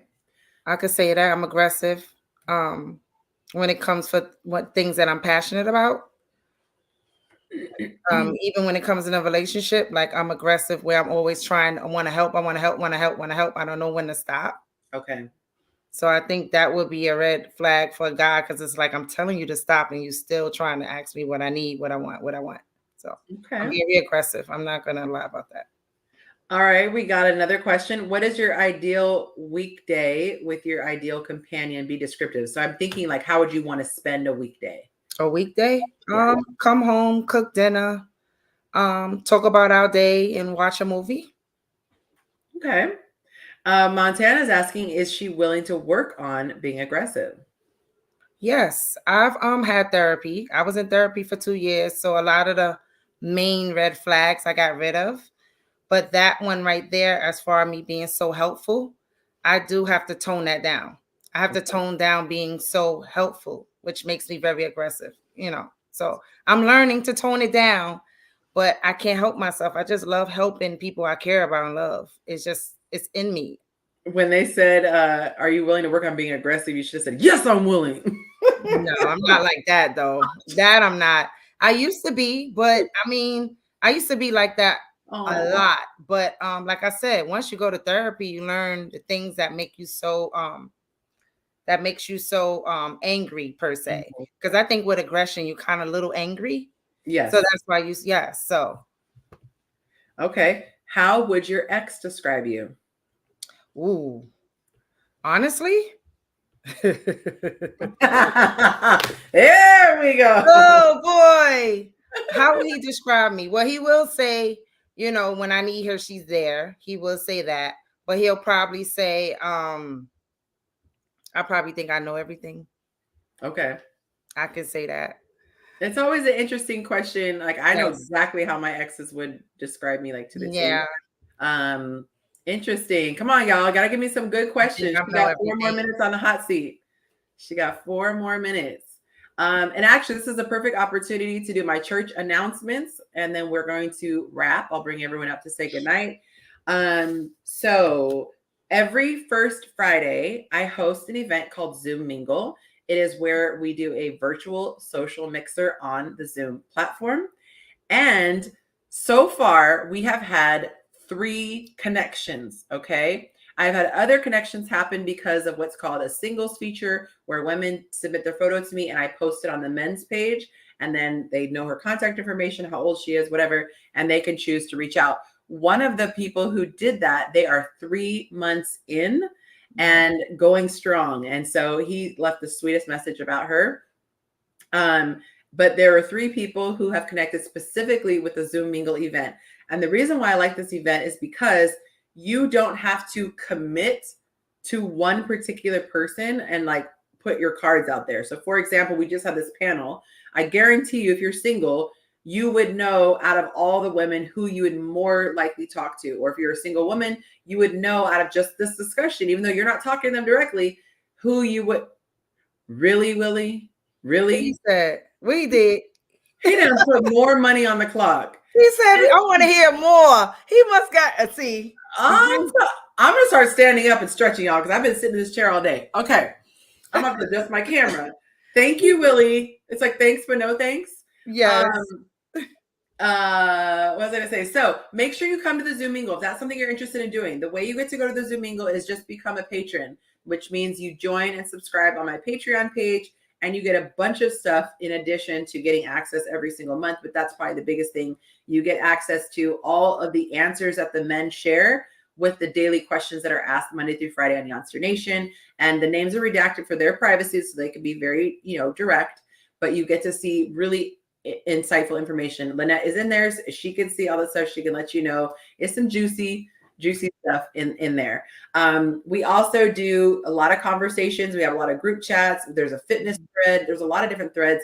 Just take the tour. There's a tour. If you don't know how to get to the tour, the video tour, just DM me. And I cannot, Willie.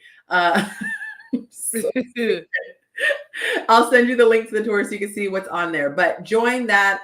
At the very least, you are helping my platform. You are allowing me to do things like upgrade to StreamYard. That is literally thanks to you guys, because I was using the janky setup before, just trying to save money. So things like this, I'm able to do and bring you guys better. All right. So those are the church announcements. And now that we don't have 1 minute left, we still have a lot of questions. 30 minutes to go. Yes. All right. So let's go through and see what other questions. Avatar says, that's a solid answer. To be honest, I hate when I ask a red flag thing and they say something positive about themselves and try to twist it like it's bad. Okay. Someone asked why you're not willing to relocate.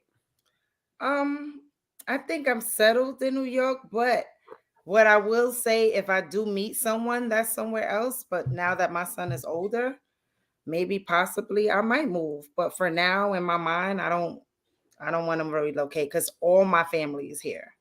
Between here and Jersey and Virginia, it's close by. That's why I don't want to move. Like I still have my great grandmother here, my grandmothers, I just have important people, my matriarchs that's still here. So I don't want to leave them. Like I really don't. A lot of guys say they want a woman who's tapped into her family, especially the male role models. Just throwing that out there. Montana asks, what type of man are you looking for? Masculine, a leader, a 50-50 kind of guy? Ooh, definitely masculine. Definitely a leader. 50-50? No. I mean, you know what? How you say that? What's that independent song? INDEP. That's not me no more. That's not her. Okay. The same guy asks, are you willing to be a helpmate to a man? Repeat. I'm sorry. Are you willing to be a helpmate to a man? That's my problem. I think that's my problem. I've always want to help. But see, I need to learn the level of help. I need to learn when to stop. You know, because as women, we always want to help our man out of things. But at the same token, it's like, okay, if he say stop, stop, and you still saying, well, here, I could do this, I could do that. I have to learn when to stop and just sit back and be like, all right, he said he got it. He don't need you. When he needs you, he'll come. Right. He'll let you know. He'll let you know. This is a good one. What is something petty that you used to do in your last relationship? Oh, that laugh says petty? Like, is it bad petty or just, well, one time he told me he was on a diet and I went and bought Junior's cheesecake.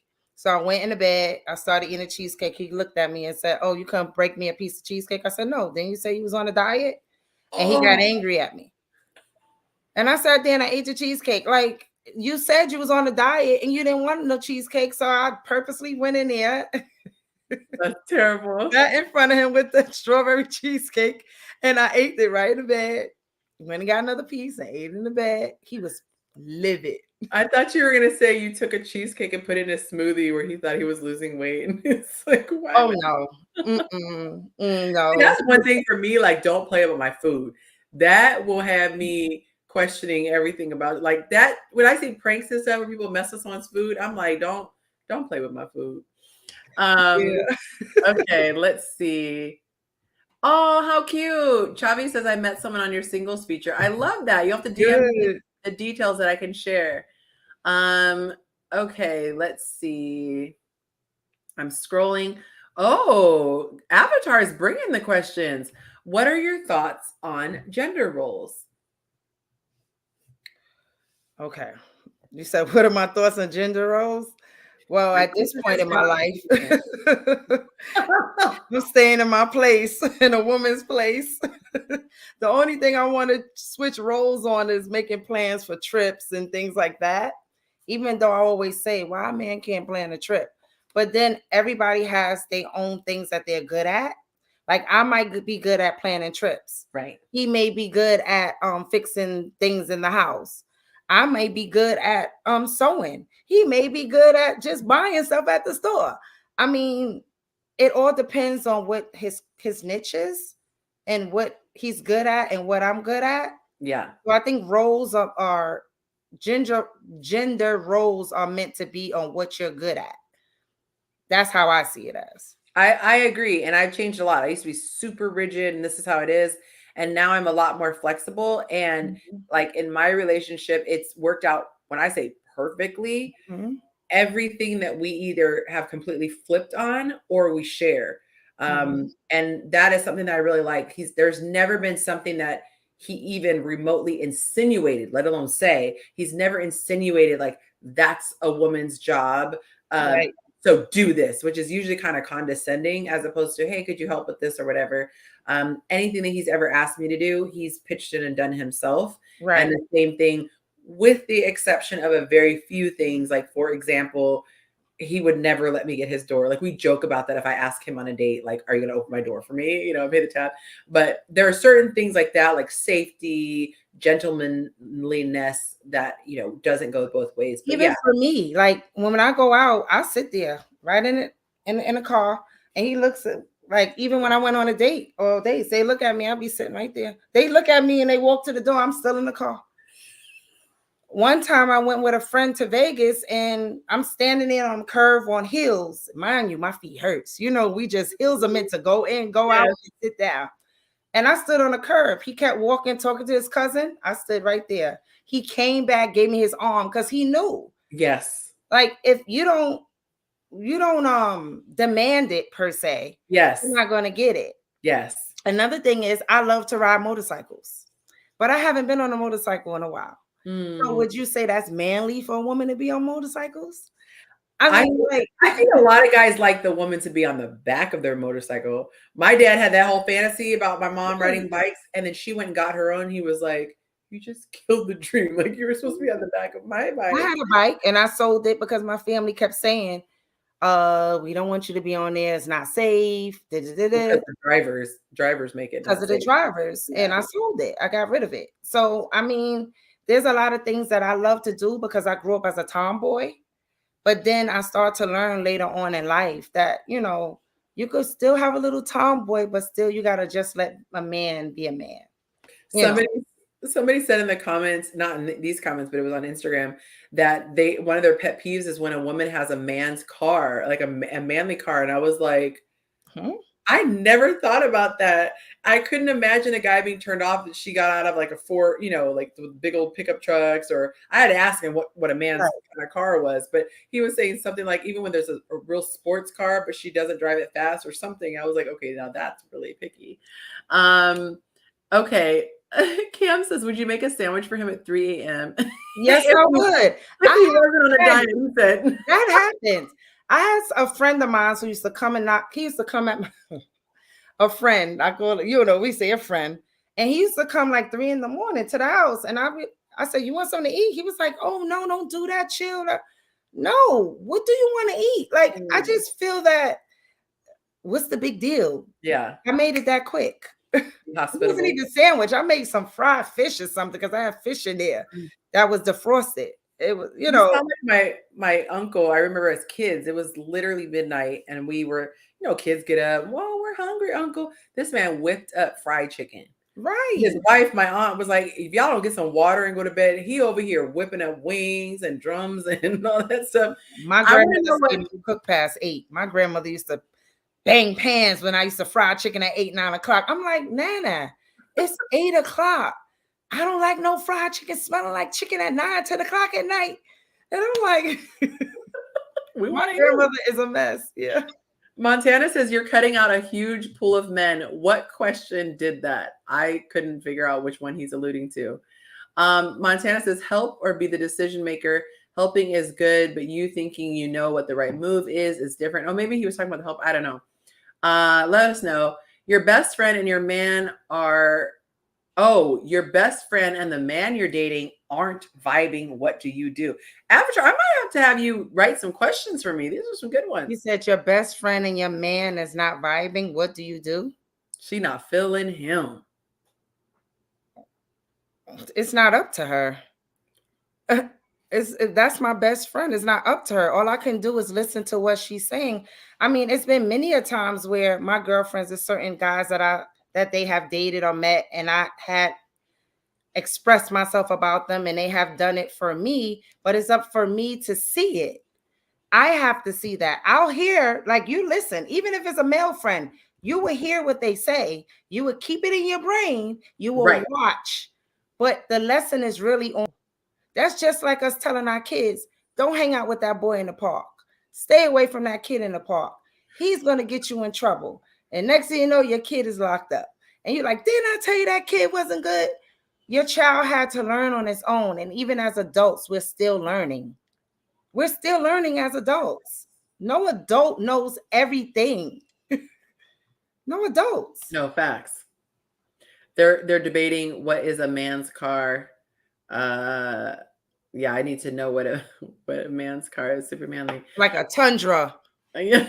That's what they saying, like a Tundra Expedition, big vehicles. Okay, I had an Escalade and I loved it, and I rode her till the wheels fell off. Is that a manly car? I love Escalades. Very roomy. Let's see. Literally said in the comments. Let's see. 22-inch. Oh, 22 and 22. Year 22. I think it's 22-inch like wheels. American muscle cars are pretty masculine.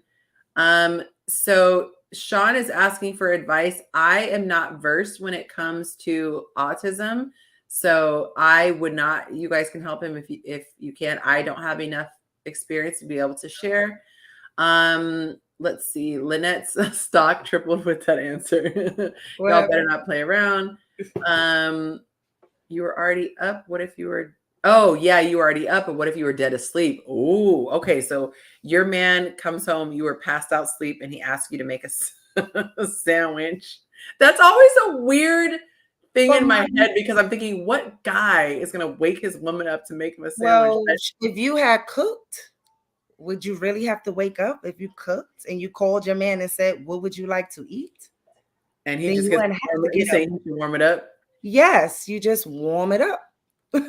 Yeah, I can't. That's, people have always asked that. He asked for that, but I'm just thinking, like, that's just, to me, that's just weird to ask your partner to get up and make you a sandwich if you're an able-bodied person.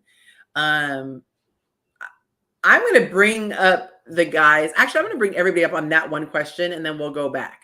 I need to, because that question has always thrown me that hypothetical. What do you guys have to say? Can you weigh in? Are we waking your woman up at 3 a.m.? Can't make a damn sandwich 3 in the morning. I'm asleep. I get the spirit of the question. Okay. Are you really asking her to wake up and make you a sandwich? No. We waking her up to ask her to give us some. We don't want no damn. Exactly. Say it. Like, even before DoorDash, I wasn't gonna wake my woman up and be like, "Babe, can you go make me a sandwich?" Like, no. Caveman, make me a sandwich. I'll let my man say it, but I'll say something after that. But why you going to bed with pants on? Like, I'm trying to figure out a whole bunch of other shit at 3 o'clock in the morning. I don't care about a sandwich. So give me some. I'm gonna make my own sandwich. Yeah, wow. Like my life. What were you gonna say? I was saying my lifestyle don't call for a 3 a.m. sandwich, right? So it just don't call for that. But at the same time, I do not sit well with the idea that you won't do it. Like, if I go, that's the concept. It's the concept. Yeah, like, I pay all the bills. Like, she work because she want to work. Like, I'm trying to, like, I pay all the bills. So, like, if your mindset is like, yo, I'm not about to do that, then we gotta have a talk. We gotta talk. Like, that's all I'm saying. I see what he's saying though, because the being willing to matters. I see what he's saying now. That makes I see the beauty in that, to know you have a woman who would do that. Yeah. That's why I said conceptually, I get the concept that you're down for me. To me, that then we cross into the level of pettiness. So let's just say, for example, your guy has to catch a horrible red eye because that's whatever work he has to run. Or Yonci, what about if he's on a diet? Then I'm eating that cheesecake in front of him. If I know there's stuff going on, like if I know my man needs to travel and he needs to leave at 3 a.m. in order to catch a flight, or let's say it's Ramadan and I, it's time to break fast or whatever, you can plan accordingly, and you know that you're helping his life and But like, I just had a long day, or I know, I gotta go to work in the morning, and I'm trying to get my 8 hours. Hey, babe, come make me a sandwich. That's disrespectful for me. Very disrespectful. How? I feel like there's a fine line. Here's the fine line. This is a fine line to me. I think that you get way more when you don't demand something. Oh, when I tell you, if Monte wanted me to clip his nails, okay, which I won't answer if I have or not, because that's his business. I'm about to text him right now. If that man, I can't think of anything that he would ask me that I would not do. But the reason, a big 90% of why I'm joyful about doing things for him is because he doesn't demand. So sometimes it's like that human psychology. If you walk around like, I am man, I pay bills, I get this for me. If that's your energy, a woman can pick up on that, and it's so off-putting, and she might do it, but she's probably cursing you out under her breath. But the question was, he asked you to make a sandwich at 3 a.m. It wasn't that he demands you make a sandwich at 3 a.m. But that's why I wanted to clarify. To me, it's like if a guy said, sorry, if a guy said, if I'm sleeping and my man woke me up and asked me very sweetly, sweetheart, would you make me a sandwich? I'm going to wonder if he loves me, because that doesn't make sense. You're an able-bodied person and you woke me up. But see, also, I don't play about sleep. You could ask any. I do not play about sleep. I've studied it. There's so many health things. Monte will say, "Oh my God, hey, wake me up if da da da da da da," and I will refuse. No, I'm not like, I don't want to miss my alarm. I'm like, let your body sleep. You wake up when your body says it's time to wake up. I don't believe in alarms, but I'm a little bit weird when it comes to sleep. So that might be a weird thing. But I'm like, you're a grown person waking another grown person to make something that you could. That's why I gave the distinction. If he said, can you take me to the airport at 3 a.m. or can you, something that you couldn't do yourself, but I would not feel loved if my man asked me to make me a sandwich at 3 a.m. Our woman makes our sandwiches with love and shit. Like when we put our sandwiches together, they ugly. The meat ain't even, but when y'all make it, bring us a plate. I'll make it for you at 10 and put it in the fridge. How about that? That's what but the point is though, is just like, you know what I'm saying, when our woman does something for us, it means something to us. It's like, I could have went and made a sandwich. Hell, I could have DoorDashed it. You know, thank God for DoorDash. You know, but here's the piece that's missing. Do you understand the impact to her? You don't do that for. I think we're arguing we're talking about the wrong thing. So this is a hypothetical question. What are you talking about? Like you're making it sound like she's sitting on the couch all day, earning the bread. Wait. Okay, so this is the thing. So when I asked the question, because it's something that goes around, so of course it was more joking. I will have to say, Yonci might need to have Lanette go in some of these classes, but she's smoking some of these questions. She's like, well, if I already cooked, first of all, I needed that to be noticed somewhere. If I already cooked, why would we even have? Why is he lowering the standards to a sandwich? yeah, she's like, a sandwich? I got 3-course meals. It's just waiting for you, baby. I love that, Lanette. I got to give you props there. Okay. My man, he said, my lifestyle does not demand a 3 a.m. sandwich. I don't know why that was so funny to me. I don't know why it was so funny. But no, I think, like I said, it's the spirit in which people do things. And I have this weird thing. I feel like it'd be the coolest date in the world. Of course, I would be giving myself, I don't work a physical job, but I could just imagine being in some coveralls with my name tag here and then just like pulling up with some greasy hands. And then just I'm sorry. I can't get past that. No, I'm just saying. Yeah, no, listen, exactly. And then I come into the house, and then, I'm gonna use Lanette since she's on the thing. I don't know why that tickled me. You see, you ain't right. Listen, okay, so I'm using Lanette, and then Lanette comes there, and she just in her regular, like her house clothes. She's been working for the day, and she just comes through with the plate that she cooked because she's like, I'm not trying to do that sandwich thing. I want to make sure my man's all right. And then he just talks about his day, and then after that, she throws on some of his favorite show on Hulu, or actually like Baby Reindeer thing. Beeman, I'm on episode 4. That's crazy. But yeah, I could just imagine that being a whole date. And like you said, it's about just the specialness that you make your person feel. And so I just wanted to just put that in there. I just thought that was hilarious. I also want to know why are we all up at 3 a.m.? It's 3 a.m. Who doesn't tap on the side at 3 a.m.? I've done it. So that's why I'm just quiet. Hello, 3 a.m. 3 a.m. Not Y'all at don't 3 a.m. Yes, 3 Out a.m., the 5 a.m., 6 a.m. But it depends on the situation, doesn't it? You know? I think y'all thinking too deep, right? Like, Exactly. This is the thing. Like, I don't care if you curse me out after, if you mad at me for a week, you don't give me no box, whatever, right? We want to know, would you do it? Yeah. Would you do it? And I'm okay. It's okay to be mad at me and to talk to me and like, yo, I didn't like how you asked me to do this. I'm trying to figure out what would make that plausible for me to at 3 a.m. Like, were there no other options? Like, talk to me, right? but also that's about trusting your partner. Like, are you with somebody? Do you think I'm an imbecile? Like for you to just be like to assume that I have no possible rationale to ask you to make this sandwich? Like you're questioning his leadership right now. I'm questioning his integrity. You questioning a lot. You're questioning his competency. You're questioning a lot of things right now. You should. If this man is a leader of your family or whatever, right? You should calm down. Then he would let me sleep because at 8 a.m. I'm give him the making benefit sure of the this doubt. house is running a tight ship. I'm with Jessica. Lead me into good health by letting me sleep. But listen. I don't play with my girl sleep either. I know that women need at least 9 hours of sleep. Like they need at least 9 hours of sleep, and I know that biologically. So I don't even play with my girl sleep. So, but I'm just saying, like, if this did come up, it got to be a reason for it. Conceptually, yes, that's why I said conceptually. I get it, and he said I'm too old to be, especially bread. 2 slices of bread at 3, and nah.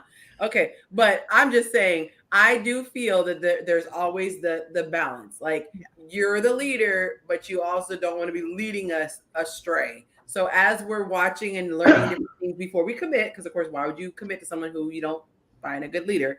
But I think that some men go into caveman mode, like I'm a man, I have a male part, and so I'm just gonna. And it doesn't work that way. Like if you want your woman to admire you, we talked about a woman's admiration, and you want her to. A lot of times, less is more. Not doing what you would will result in that same thing. I know, and Monte could say, I love catering to him. If he's going on a trip, I'm that person who's like, okay, do you have this? Do you have this? Oh, by the way, I bought you the little travel bottles. So I love fussing, and half the stuff he probably doesn't even care about. But I'm going to fuss and make sure he has all the little packets and the little, like he goes on a road trip. He likes eating sunflower seeds.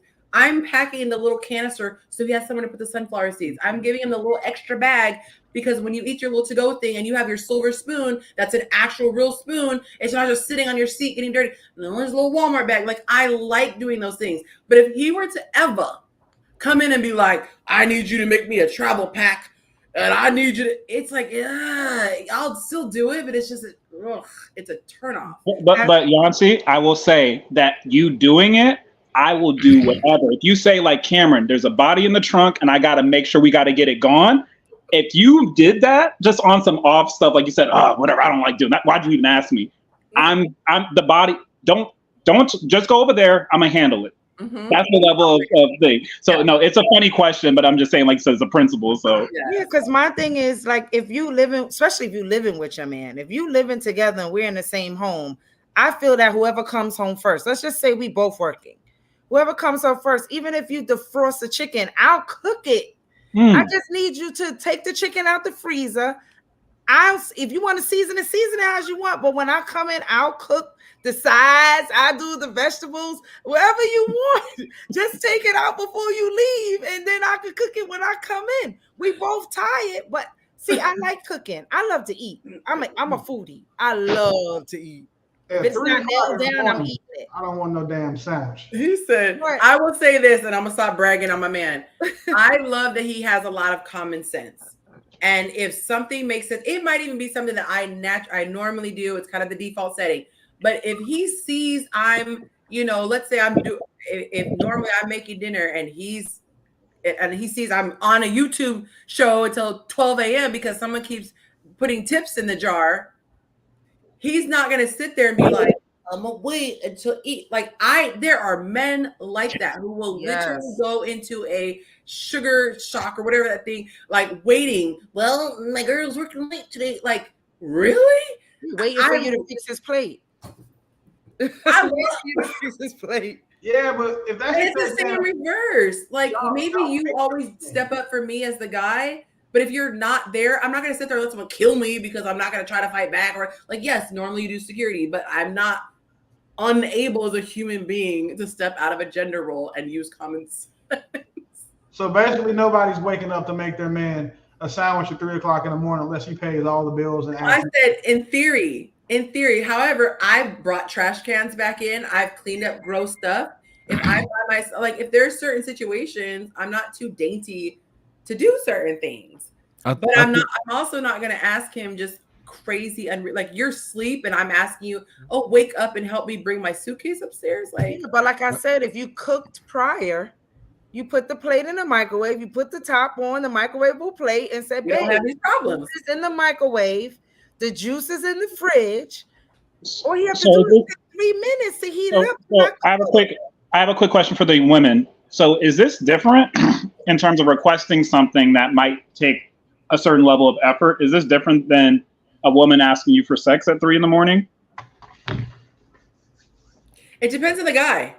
It depends on the guy. I think that conversation needs to be had. Some men, there are some men who are like, don't bother me when I'm sleeping. Don't bother me in the morning. Like some guys are grumpy and they have certain times where they don't want to be talked to. They don't want anything. Other men are like, but Yonci, but that might not come up until, like, let's say you're new to the relationship, right? We're doing this kind of stuff. You might want to be on some sexy type stuff, and then you go and do that because you would like that, and like, I'm asking first. I don't want my feelings hurt.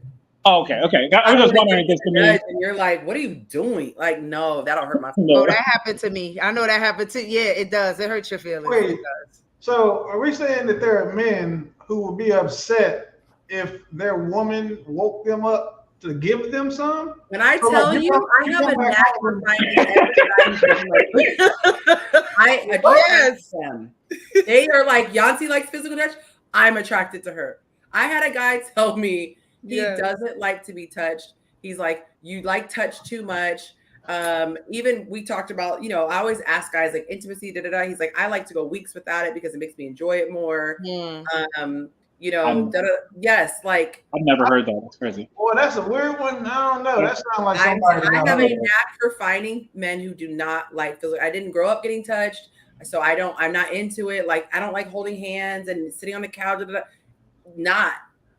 And so I have a knack for attracting those type of guys. But there are absolutely men out there that's not touchy-feely who are not. No, that's not what I'm talking. I'm talking about. No, he's talking about come home from the club drunk and you want some, and you wake your man up and I'm asleep and I start feeling you tugging on my pants while I'm asleep. Like there are men out here who like, stop, don't touch me. Like that's no, I mean, who wear pants to bed? If I'm sleepy, I'm sleepy. I mean, let's start there, Lanette. Who wear pants to bed? I know. I prefer men who are sleepy, but maybe y'all still wear pajamas to bed. Hey, how do you put your foot in and then like your pant leg goes all the way up? Hey, sometimes we want to get our pants pulled down too, or whatever that means. How about having sex with me when I'm able to provide consent? I want to be awake. So that depends on the couple. It depends on the couple at the end of that. You don't want to be a military outlier. Let's just make up some anecdotal wild shit. All right, go ahead. You got it. I get it. I'm in a relationship sandwich, a couple times for my ex or whatever like that. I don't see the problem in it. I did it. I did it because the type of man that you with, doing their job. And I'm not just talking about sexually. I'm just saying if they're doing their job as that you want them to do, get up. You'll be all honky dory to fix a sandwich. Listen, I used to stay up till 3 a.m. every night, right, on the weekend to pick up my girlfriend from her club. She's a manager at a club. She used to oversee the club, right? I used to pick her after she count all the money and all that type of stuff. I used to pick her up, even though she's a grown adult with her own car. Wait, what was she doing? She was a manager. Oh, okay, all right. Yeah. She was the manager. She used to hire people and all that. So yeah, like I used to pick. I know. We know. I used to pick her up at 3 a.m. even though I don't have a job, right? I don't gotta be up and pick nobody. Like I used to do it anyway. I used to sometimes. Clarify. He doesn't say he's not employed. He's saying he doesn't work there. Yeah, we know. We got that part. Yeah. But I used to do it every Friday and Saturday, and I didn't have to. I used to wake up out of my sleep and go do it. Bro, so she only work weekends? Did she ask you to do it? And she working weekends too? Only Friday and Saturday. The club was only open on weekend. Did she ask you to do it? Did she ask? Sometimes she would ask me, but I just did it every time. Then. And that's where I feel. I feel like if I know you're coming, let's just say go back to 3 a.m. sandwich scenario. Mm-hmm. I know you're coming home at 3, and I'm like, you know what? I want to stay up and make sure I'm da-da-da for him. Da-da. That is one thing.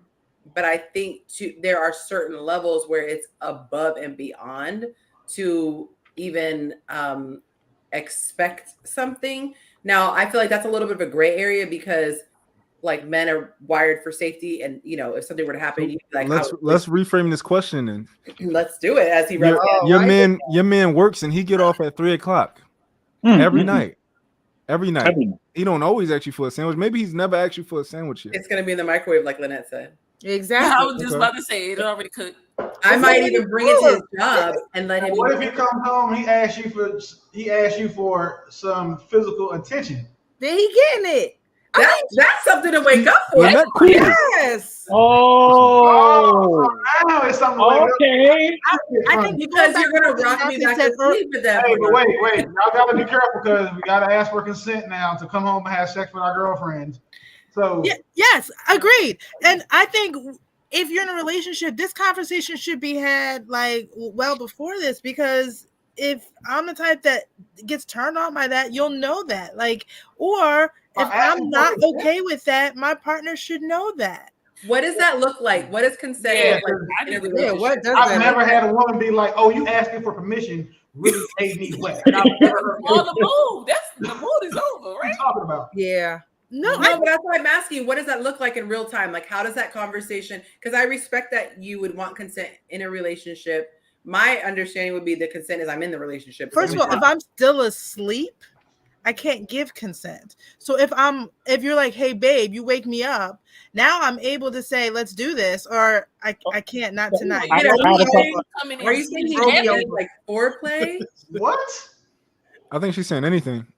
I missed. There was a whole lot happening. I missed the question. For me, I feel this is where I would play, not play devil's advocate, but this is where I could see if he woke me up. I didn't want to, and I said no, I don't want you, and he didn't stop. That's where I would feel violated.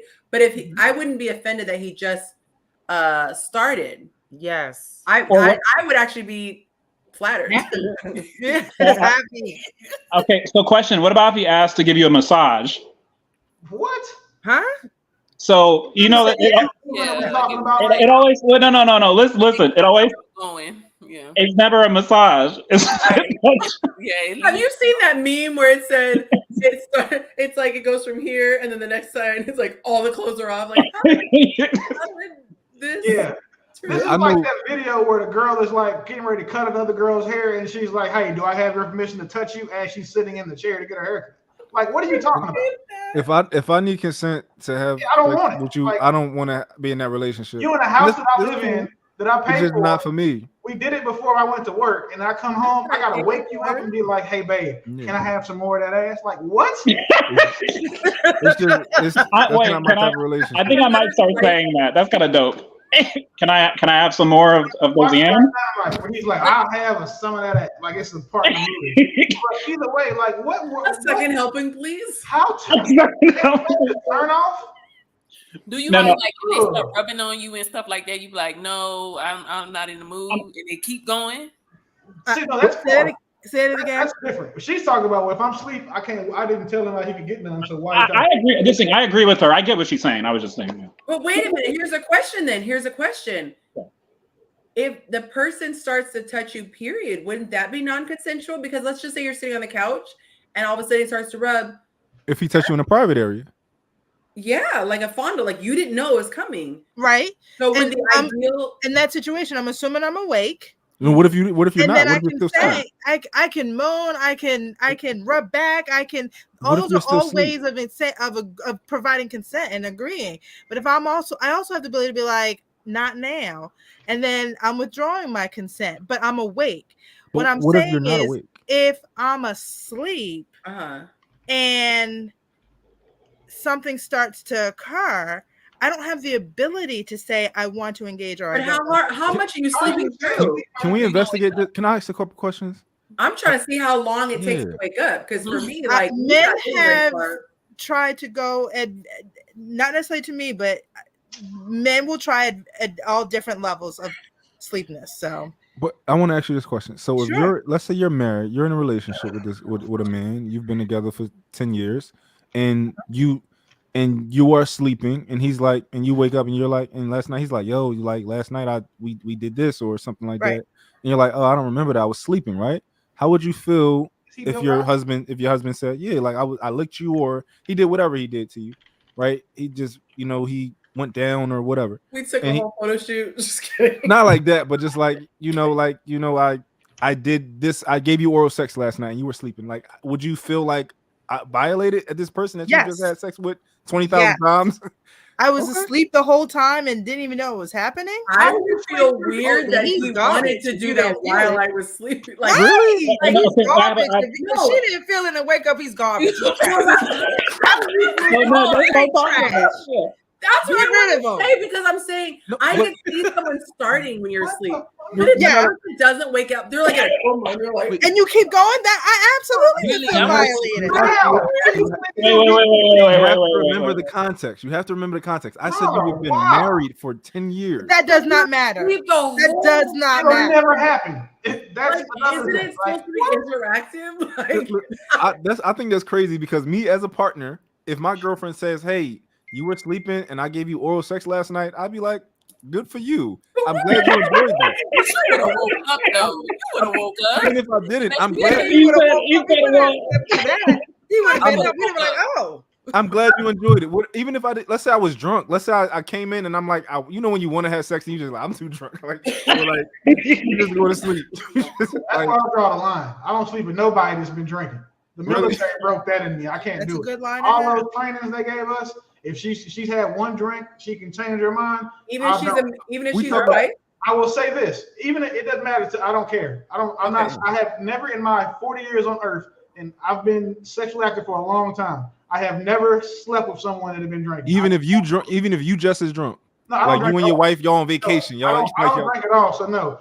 But Okay, the idea that me coming home to a woman that I'm in a relationship with, that I can pick up at 2:00 while she's watching her stories, put her on the counter and do whatever I want to do to her, get sex on demand whenever I want it. The idea that woman would feel like, well, I was asleep, so I couldn't consent, and that's the problem.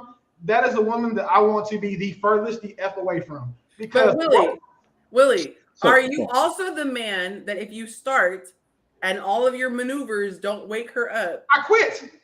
That's what I was. That's but- all I was That's saying. a hard sleeping woman. Wait, That's a wait. hard sleeping woman. That's That's what I was crazy. like, That doesn't mean it Like, didn't If a happen woman though. on earth that can sleep with a man's head between her legs, then he's crazy and she's wild. But Like, yeah. what are we talking about? That doesn't mean that it. Partying with Diddy and Bill Cosby before that. How is she sleeping? And I agree with Willie on this one because This isn't even a real conversation. Like, what are we doing right now? This is just like some made up monkey shit. Stuff.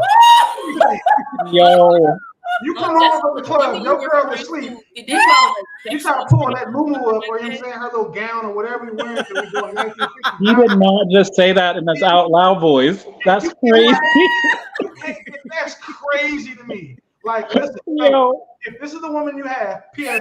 If this is the woman you have, bro, get another one. I'm sorry. There's no way that's okay. yo. Oh, it is not okay. That is crazy. Tell me you don't like me without telling me you don't like me. Oh, we've had sex 46 times, but on 47, I got to ask permission. Like, what? No. That is an undesirable trait. He's right. Whatever that is, Yeah, that's sure. undesirable. But it's a man out there that probably feel the same way as her, and they'll probably be perfect together. Listen. Y'all are wild. Y'all are. It's crazy. Like, listen, no disrespect, lady, but man, I have never heard something more ridiculous in my life, ever. Like, in the premise of a relationship where, like, again, so me and my woman have had sex tens of thousands of times. So on time 100,006, I gotta be like, hey, babe, do you consent to this? Can you send me a text first? So I don't want to laugh at Vanessa. I'm laughing at Willie. I'm just Willie's nuts. here. I'm Yo. laughing at everybody. And the That's what entire we're laughing idea that a man has to have permission to hit his woman for the 900th time. That is crazy. No, that's Okay. exactly what I'm But saying. also we can't forget that, like, let's say this scenario y'all talking about where you didn't wake up, right? Let's say he just Which is did it crazy. for 5 minutes. He did it for 5 minutes. Wait. He did it he licked you for 5 minutes and you didn't move. He's like, all right, whatever, right? He still did that. Like, that's considered oral sex. Like even if you didn't come or whatever, Who is if you did getting it for licked 2 for minutes. 5 minutes and not waking up, bro? That's Yeah, wild. that's what I'm saying. He's straight trash. The guy 1 is minute. trash. One- if I he don't- don't You wake wake up up. somebody was under anesthesia by I'm saying give them a sternum rub or playing with their private parts, bro. I've ass been in a coma before and was told that I was still getting hard. So like when I tell you that it's not a level of sleep that I believe exists. I'm being deceased. Yo, this man. Someone's going to lick on me or me lick on him and she not respond. Like, no, it's That's wild. like this is from www.madeupmonkeyshit.com. I'm sorry. It's another. a trauma What thing, if, what though. if she thinks she dreaming? She should have done. Wait, okay, now Wait, wait. The dreaming was crazy. She thinks she's dreaming. do you know how many dreams I had where I thought that I was peeing and woke up like, oh, I'm so glad. Like that's cool. But I've never in my life had a dream where I was getting some head and woke up and was getting some and wasn't happy about it. Like, Wait, okay. How about this?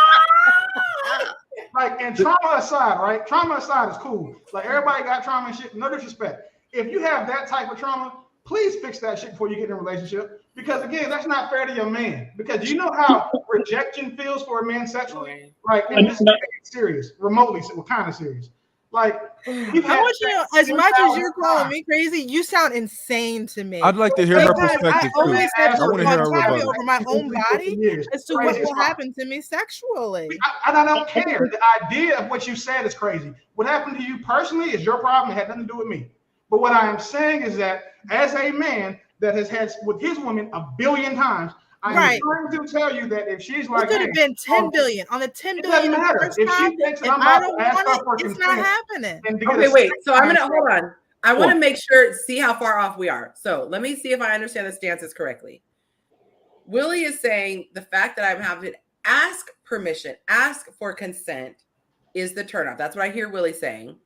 And I hear Jessica saying, I want to be asked consent before you make the move. Am I correct so far? No, absolutely not. Okay.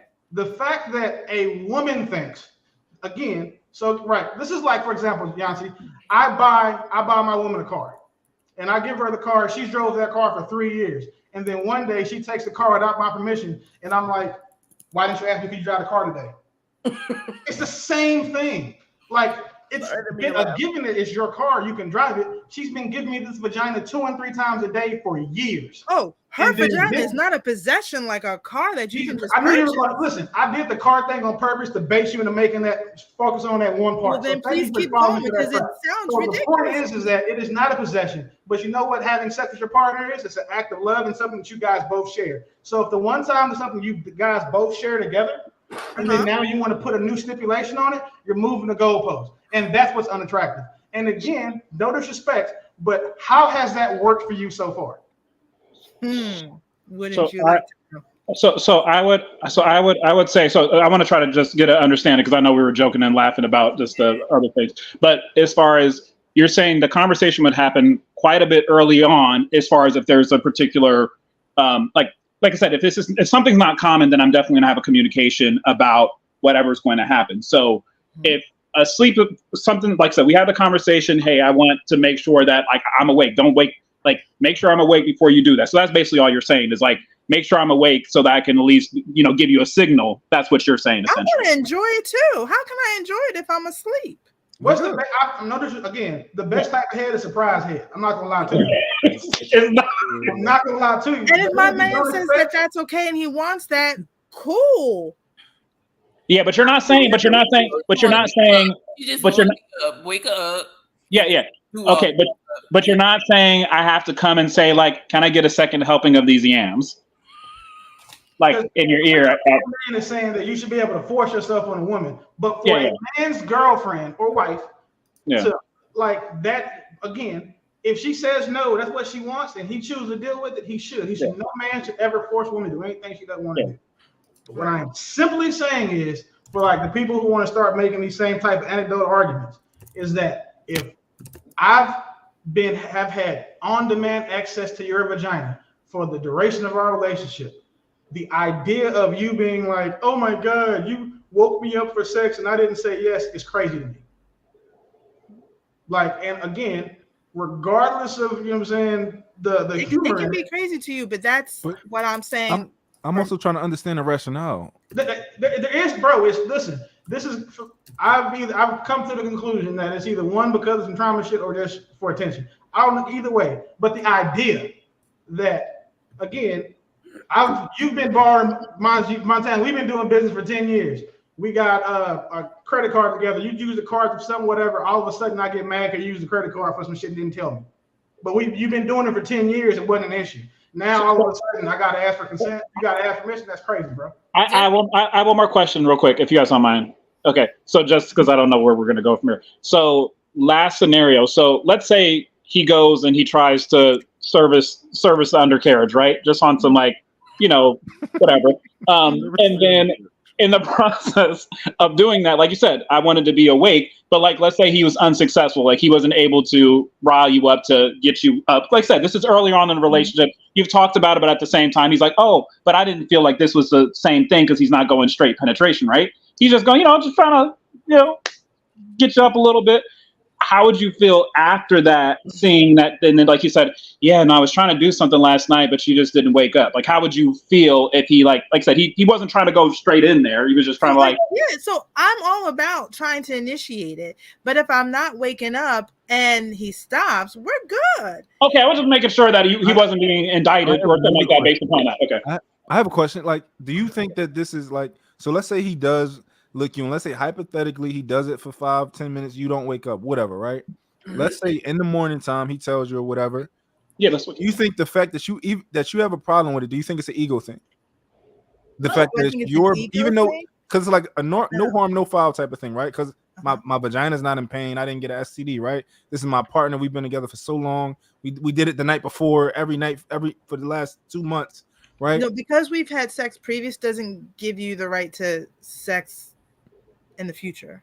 But I get that. But do you think it's an ego thing of this is my body, and not that anything was wrong? It's that I didn't tell you yes. So since this is my body, I have ownership of this.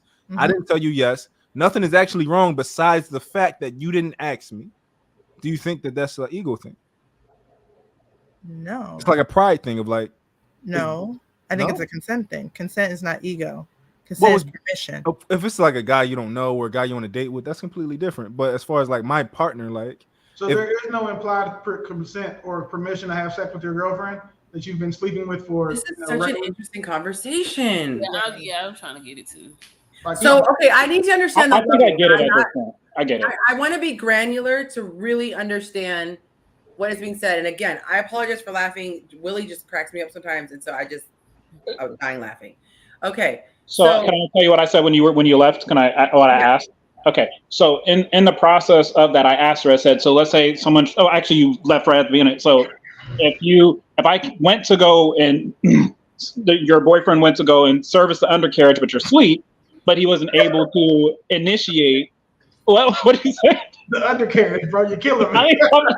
Listen, I'm trying to save the show. We done been talking crazy. So listen, if he's servicing the undercarriage and I start moaning or I'm grabbing his head, and I'm those are all forms of consent. That's let's go, let's do this. I'm excited. Okay. That's what I was just trying to. So we had talked about that. Nonverbal is my point. Consent I got you. Can be verbal and nonverbal, and it doesn't need to be. Can I please have your consent now? There's ways. Are you saying that he is allowed to touch you and start to initiate? Granted, your stipulation was that you're already awake. Absolutely. He has your consent to touch you at any time.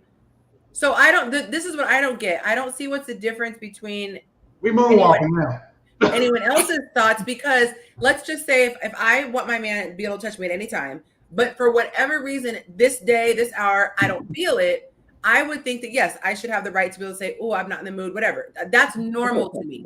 What's confusing to me was it seemed as though he can't touch until he has gotten consent. That's the way you said it at first.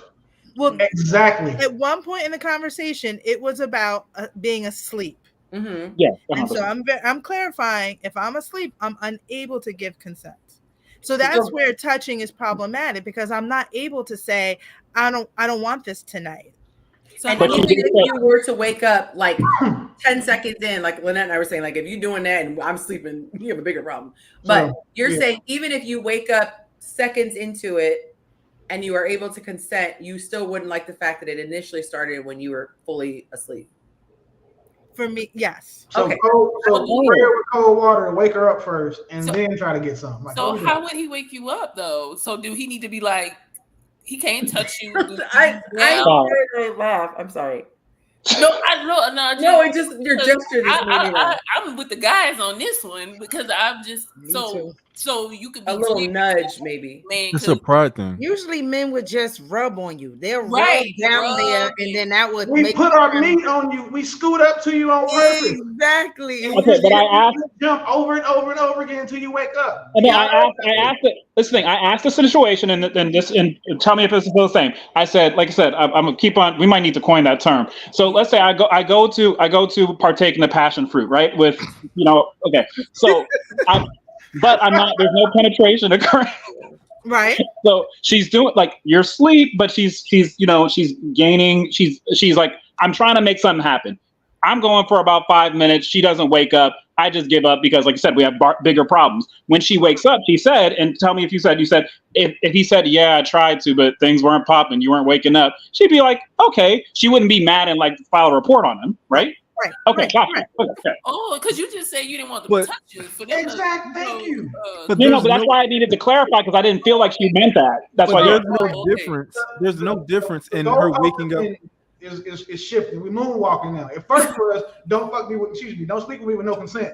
And then now it's, well, if you kind of get my consent, or if I wake, like, my argument was against the whole, well, you have to have my consent to sleep with me, and if you have sex with me while I'm asleep, which I think is physically impossible without again, starting with Diddy or Bill Cosby. Like, how are you sleeping with someone? Like, I don't believe that. How about this? If it's ambiguous, not wake up. I'm not into it. I want to be excited. I want my man to know that I am into him as much as he's trying to do it with me. And so if there's any like she's half knocked out, that's not a turn on. For he, okay, why do you have to be turned on every lazy sideways sex works. I was about to say Sunday morning. Like, man, we ain't got to smell your breath. You ain't got to smell ours. We both get to where we got to go. Like, that's awesome, amazing sex. That's some of the best sex there is.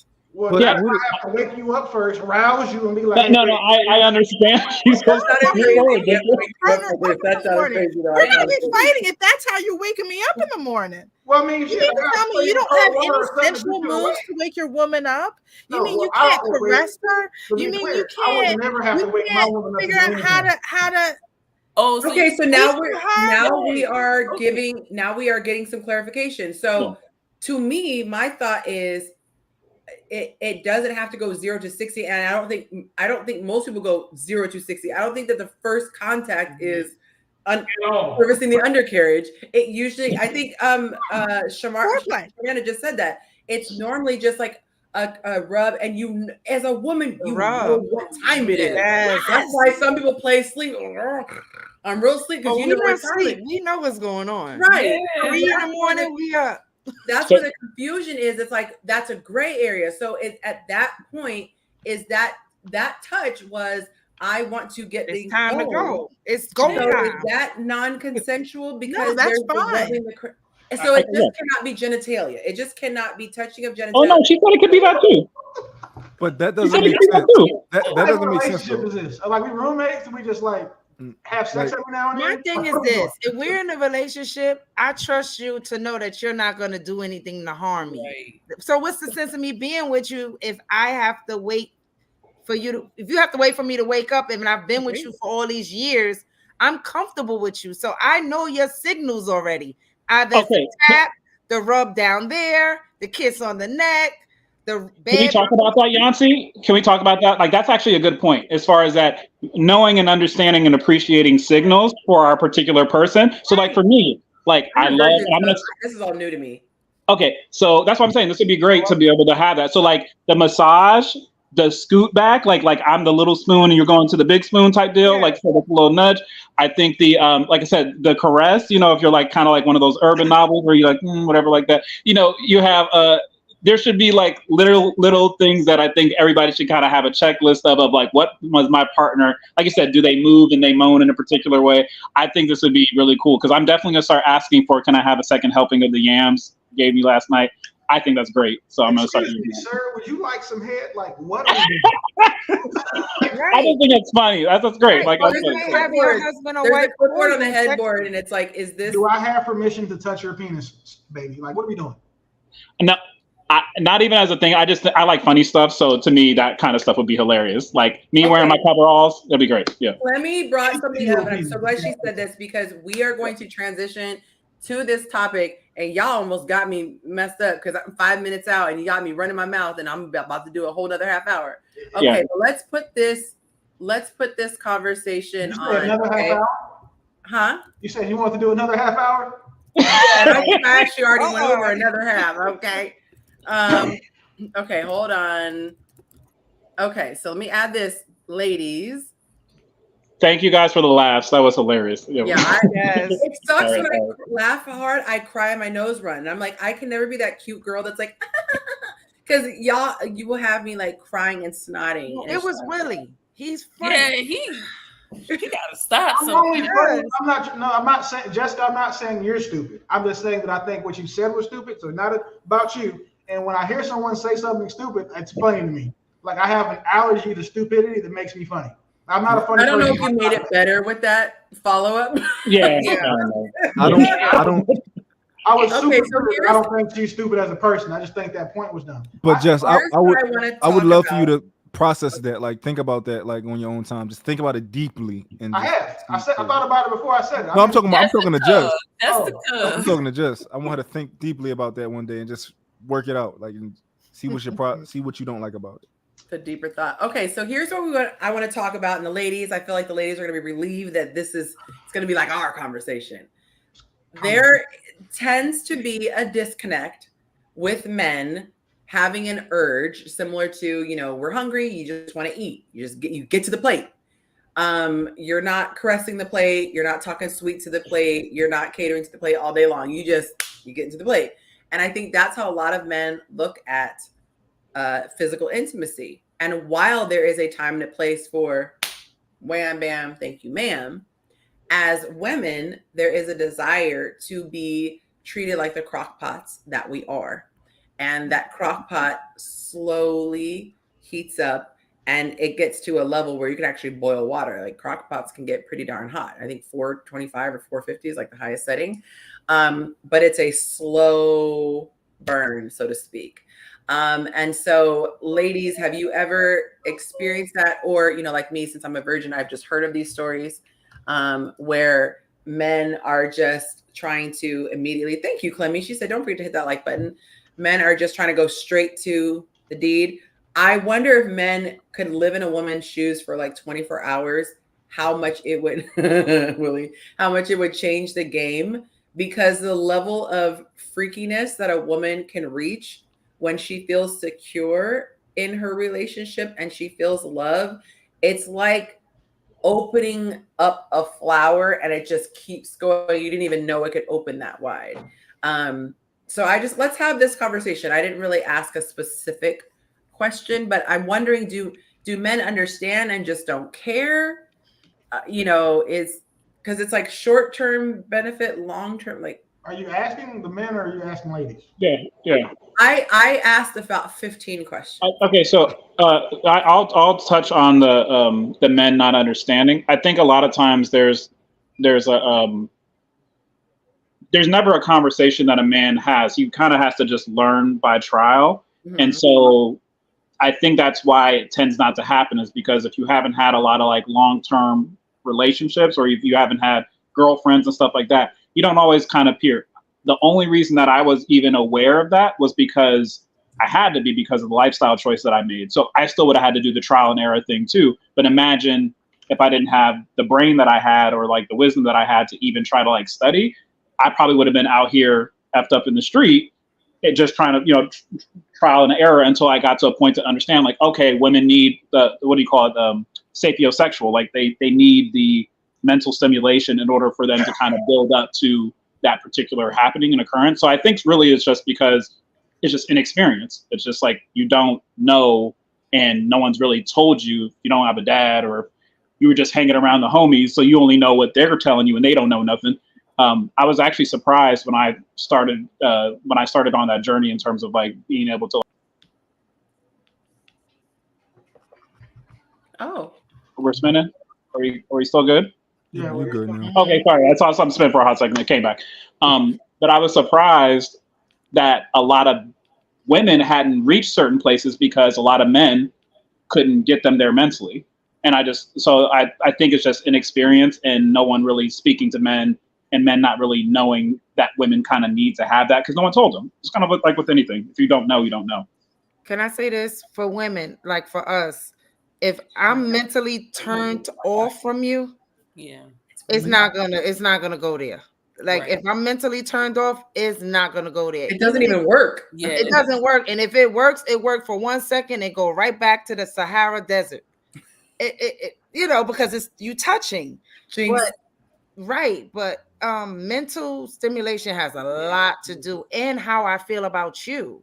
That's the whole thing. See, I can like you and think, okay, you're so fine, but you can say something or do something, and I'll be like, I'm turned off. Right. It dries up. Can I ask the women a question though? Mm-hmm.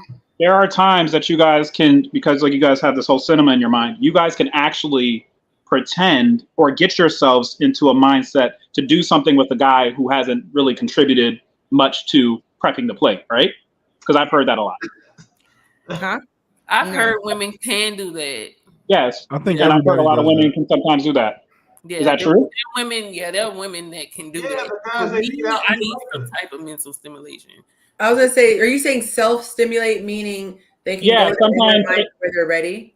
Yeah, so sometimes, let's say, for instance, like you don't always want to have sex at the time. Like sometimes it's an obligation to y'all, depending on where you're at. Like I really didn't want to do this right now, but at the same time, you can get yourself ready into the moment mentally by thinking about past experiences or doing things like that. Like I hear that a lot. So when you say nothing works down there, sometimes y'all can get yourself. I was thinking about John. I was 23, and oh man, that man. You're thinking back. You're visually accessing to get yourself there. Yeah, I heard a guy say that he could be with a woman and that's not the team he plays for. Yeah. And he said the way he got through, because at the time I think, he had a beard or whatever, he would just think about guys. And he was able to like zone out. I think those are different situations in which like she's still motivated to want to go there. So if she's watching a romance novel or she's thinking about something or whatever, there's usually something that there's still something. Yeah, 100%, yeah. But in this context, in this type of conversation, from a relationship standpoint and wanting men to experience the best of their woman, I'm wondering if men are just ignorant, or if it's a willful ignorance, because I always jokingly say, man, if I ever was with women, I would clean up because I know what women like. And so it could be the simplest thing. It could be, you've been on your feet all day, baby. Let me give you a foot rub. And then the famous rub turns into something else, boom, she's pregnant. I'm just playing. But it could be something as simple as just listening to her talk about her day, or, baby, I know you've been doing a lot. Let me do the dishes tonight. Like she might just be like, oh, I need to go change. We're so mentally tied in. And when a woman feels like she's just a means to an end, like you could literally get a blow up draw, you could literally do a hand job. Like, what was the purpose? A woman can tell when you're not concerned about her pleasure, whether it's mental or her physical pleasure. And I just want to know if when men have done that, of course, if you've heard, because no man's going to step up and be like, yes, I've done that. No, I'll tell you the truth. Yeah, we know that. We just don't care. Like outside, we care about our woman, but if we're just out here recreationally passing out penis, we're trying to get ours. It's a race. You better get yours before I get mine. But I'm talking about in relationships. There's so many women in relationships who say, I just feel like he only touches me when he wants some, or I feel like he only when he wants some. And it's that may be that their relationship might have just devolved to a point where that's all that he's with her for. Because you know, dudes will stick around in a relationship they're not happy in, and if you know if she's a consistent source of sex, that's one less thing he has to go outside and get. Like it's ignorant. I think it's willful ignorance, like you said, because like why would I change something if I'm getting enough of what I need? Yes, I don't even think it's the ignorance, but I just think it's like lack of concern. We don't care. Can I say that my mental capacity in my 20s and now going into 50 is totally different? Like the things that I used to do in my 20s, I wouldn't care nothing about. Like whatever I did, I didn't have a conscience and knowing, okay, you know, I care. But now at this age, you can't hold the same I don't care moment that I did in 20s that now in my 50s. Also, what I was gonna say was like it's okay to just know that some men are not good at sex, right? Like everybody's not a Casanova. Like your man is probably not a Casanova, and he probably is, you know, a little bit awkward when it comes to sex. Everybody's not good at it. Everybody don't know. Like women, it's a science to women. It's a psychology to women. Sex all the time. It's like most men are just not good. Well, shoot, not if the women ain't telling them they not good, because there's a lot of men out here that swear they hitting the goal post. This is the only time that it's good to be dealing with a hoe, because she gonna know how to get her where she got to go. Bar. Because it's a lot of men who assume that all women like the same thing. Like every woman don't like when you just beat the Uchi up, right? Some women need that spot pounded. Some women don't, and some men register like every girl. I just got to go 1,000 miles an hour. Exactly. It worked with the last three. You just made me think of what I think is going to be a great topic, and I'm gonna surprise y'all by putting it up. This is for the ladies to answer, and then guys, I guess we could probably flip it and do it for you guys. But I want you guys to answer this first. Okay. All right, and let's see if the tribe agrees. Okay, you ready for it? Mm-hmm.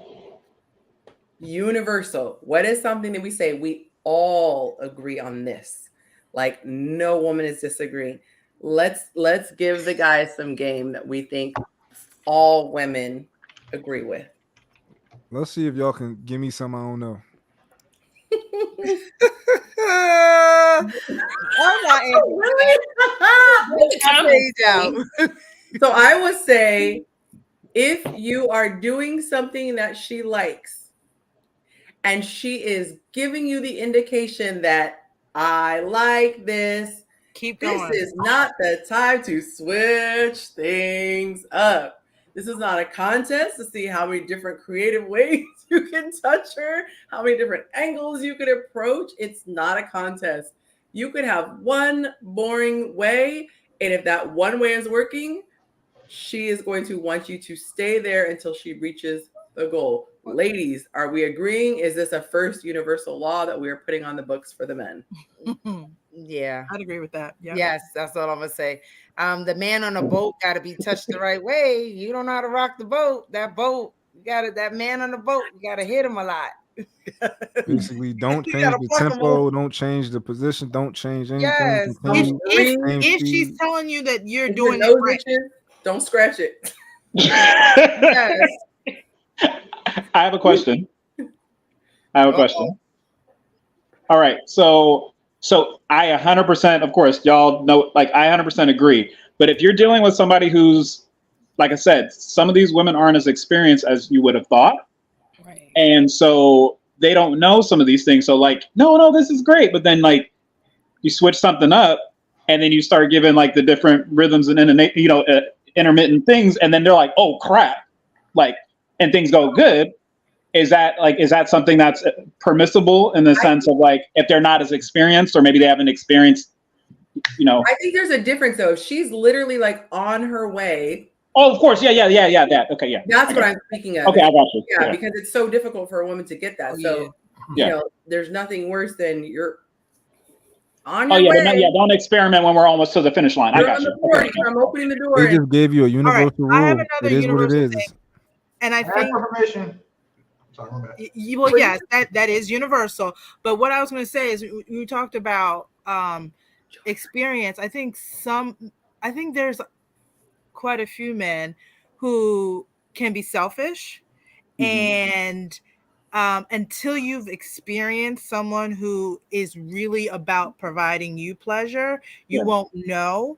And that to me is a universal thing that women love, is when someone is truly invested in their pleasure and helping them get to the finish line, or like, I'm a hold back until you get there and then I'm a finish. So like, someone who is unselfish in bed. I don't think that's universal. I think that is. I agree with her. I've met women who were pleasers, and that's what got them off, is getting me off. Facts. So that's what they were just worried about me, and they were going to get theirs as long as I got mine. Like me getting mine gets them theirs. That's number 3 on my wife's quality list. And I will say that I have a lot of female friends that never really orgasm. How? It's true. She's like, oh, YouTube. I don't know. I don't know. But it's 80% or higher. 80% or higher of women. Yeah, they have it. So they wouldn't even know how to please a man to please themselves, because they don't even know how to please themselves. Which I do recommend women learning that you can do it. They got that. I don't have it, but they got the roles kind of show you what that feeling to get you there. But the point is, I get what you're saying, Monte, but it's just did I say his name right? No. Montana. But I get what you're saying, but a lot of women don't know how to get themselves. I got a hot take on that. I think that it's a person's responsibility to learn what they need to get there, right? Throughout your sexual journey. But a lot of people put that burden on every man, and they might meet one man who, for whatever reason, whatever he did got her there, and she don't know what it was, and she might not never experience it again. Going for life. Yeah, but I think it's everybody's responsibility to know what they need to get there. Yeah, I do agree that it is each woman's responsibility to know what provides them pleasure. However, I also think that there's a lot of women who experience shame if they are experimenting and trying to figure out what's pleasurable and making sure, like, is masturbation good or bad? How many partners does it take to figure out what I like and what I don't like? So I think there's a lot of shame around trying to figure that, or there can be shame around trying to figure that out. I'm talking about women who typically don't really care about that, because they do what they want. Like, they do what they want. It's a lot of women who just like, oh, that nigga ain't make me come. He ain't make me come. Like, that guy over there, like, you just met him, and like, he don't know you, like, and he wasn't really interested in making you come. He was interested in him coming because he doesn't have an incentive to make you come. So I'm talking about like those type of. And I've done some research on this over the years. We've had these types of discussions. The numbers were shocking to me that I think it was like 80-something% of women cannot, we'll just say, reach the top of the mountain from penetration. Are we allowed to say that on YouTube? Yeah, I think you can say that. Yeah. Okay. But some of those women can, obviously, with oral. Some women, just unfortunate, bless their hearts, can't get either. Now, what was fascinating to me is when they discussed we're going to go a little scientific for a second, but when a baby is first born and their parts are growing, the genitalia, did you guys know this, is the same at a certain stage. Mm-hmm. With the boys, it continues to grow, and with the girls, it stays there. So if you think about it from a stimulation perspective, the reason why most women can have an easier time reaching that point from the, I don't think I know how to say that. Undercarriage servicing, or a passion fruit eating passion fruit. Yeah. I'm talking about the little outside part. The outside part, that makes sense if that would be the female equivalent of the male member. Yeah. So the idea that the expectation is that a woman should be able to climax vaginally is hard to even understand from a scientific perspective, since that's where the majority of the sensation is. Like they've calculated how many nerve endings and things like that. It's actually, I think they said more nerve endings for her there at the tip than the man.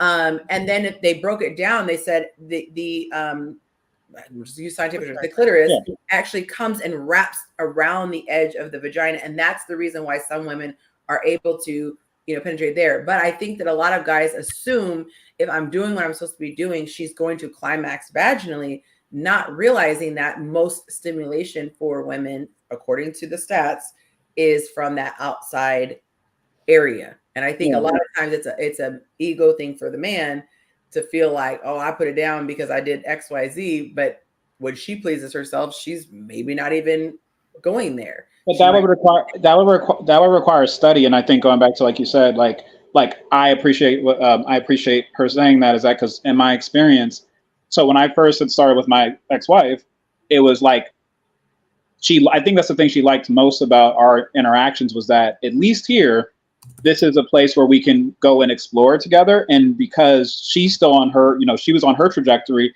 but there was a lot of things that we learned together. And of course, I was blessed to be able to have someone who didn't like shun me for being whatever, actually appreciated that. And so as I went forward on other, you know, endeavors and journeys into intimacy, there was like an understanding, like you said, a lot of people didn't know their body. And a lot of people, like said, there was, I get, like she said, shame associated with it, or maybe like, I have to first find a person who I can explore with and then do some of these other things, which is why I think sometimes with women, it's kind of hard for me to understand having multiple partners when it's like finding that one person. Like I said, I have less bodies than most people that I know, but every woman I came in contact with after that, we've all been able to reach certain places in the intimate realm because, like I said, I was concerned about getting her there and I had to study. So I think going back to the ignorance thing is like, no one tells you about this. You literally have to like be there and experience this with this person and be patient to be able to like learn those things, you know? So I think, like I said, a lot of it's just kind of like, we either don't care because we're getting what we need, or like I said, we don't know just because no one really told us. So, but no, I appreciate the things that you guys said. I'm waiting for the next two that you guys have. Okay. So anyone else have a universal? The first one is, if you're doing something that's working, do not veer to the left, to the right, up, down. I think a universal is that women like to finish. I think that's universal. I would say that's, I would say that's, Would Some you women never have. Would you say, for those who can, would you say that you would prefer to reach yours before he does? Well, obviously. It doesn't matter to me. It doesn't matter to me as long as once he get his, if he continue with me because he's not selfish, then that's different. Doesn't matter who finish. Okay, what about post-activity cuddles? How many women don't want to be touched? Like, leave me alone, let me go to sleep. How many women want to just be spooned up? You mean roll over? It just depends. I think a lot of men will roll over. I think the man will roll over before you. I you gotta give a little attention. Compliment. You are welcome. You gotta give a little attention before you roll over, because like I'm gonna get hot and like kiss us on the head and be like, I get up and I get a washcloth and wash it off, and then I wash it. Get the like medium-sized towel, so you make one end like real hot, so the middle be and it's dry. Yep. That's nice. That's nice. Yeah. But yeah, now can you imagine like not getting any of that? I just would like, you may as well put $40 on the dresser if you don't like give them at least a kiss on the forehead. That's kind of crazy. Yeah, I feel like it'd be hot immediately after. It would be hot. Get off me. I swear to you, like that cuddling stuff is cool before we do it, but after, just put your feet on me. Like, oh, okay. Well, at least feet is still something. There's a touch. There's a touch there. Don't even put your feet on. How long we been together though? Like, what are we talking about? How long we been together? Because you know, sometimes when you've been together a long time, you do it. You sleep. Yeah, I mean, I get. Like, you gotta get up and go home. Situation of what's going on. Because sometimes I'm tired, especially if it's a situation where you waking me up and I want to be asleep, but then we didn't done it. If it's like day 3 or 4 sex, you got to get up and go home. But if we're in a relationship, right? Like that's obviously like. And make me a sandwich on your way out. Right. Make me a sandwich on your way out. No, Leave that's it on the counter. Forget the $40. Just Leave on this day down. 3 or 4, you can sleep over. I think it depends on the type of orgasm. What? Oh, actually, that's Oh, like the suck your thumb fetal position. Don't touch me. I need a moment. I don't even smoke, but I'm looking for a cigarette. Oh, okay. yeah. That's But- that's a thought. Yeah. I have actually, a question. So my girlfriend tells me there is a difference between coming and orgasming. Can y'all explain that? I know she gave me her perspective, but I want a do gynecologist any to explain that. Sometimes I think what she might be me. Sometimes I don't know if you could say this, but guys feel like they accomplished it. The girl. Yes, I know what you're talking about. Yes. Oh, that They have squirt Yeah, guns. They have squirt guns. Just like Waterworks. Yeah. R. Kelly, get the heat on. There are different types of orgasms. I mean, That's perfect. R. Kelly. But no, the reaction in the body can. Oh, go ahead. I'm sorry. Go ahead. No, yeah, I was just answering his question. We literally said waterworks. Use waterworks so we know. Yeah. And then sometimes you don't. So Yeah. you get what I'm saying? That's like the S words. I don't think that's what she's saying. Oh, Because she's not a water worker, right? So she just knows that she's like, this is like coming, and there's another difference between an orgasm. You gotta ask the doctor, bro, because that sounds like. But I think it's the same personally. I've always heard it used interchangeably. I thought it was only one thing, but she's like, no, there's two different things, and there are different type of orgasms, particularly depending on the area that is used to get you to that point. Okay, it can feel different in the body. Got you. So that's probably what she's talking about, just probably the feel. Mm-hmm. I think I've heard up to 9. I think there's 9 different types of orgasms. Whoa. Which one? So, question. Never mind. I was going to say which one do we have to ask? She's looking at the clock, Willie. Oh, what did we do? What you do? Oh my God. So I'm not allowed to share, but this is a gorgeous couple. So our first official couple that came from the singles feature, and she just sent me pictures. I've never known. Just has a little picture. Oh wow, they look so good together. I told you you're doing God's work. We really appreciate this platform. That's great. That hard work coming to fruition. Yes. So congratulations to you, and I'm glad that you get to be used as a vessel. Yeah, like I said, this is really. Thank God for that. That's good. It's just like you hear the stories and I get the text messages, but to actually see the people hugged up and like one couple, they're like going to meet the family next weekend. Like it's so cute. Okay, I'm sorry, y'all. That just came in. No.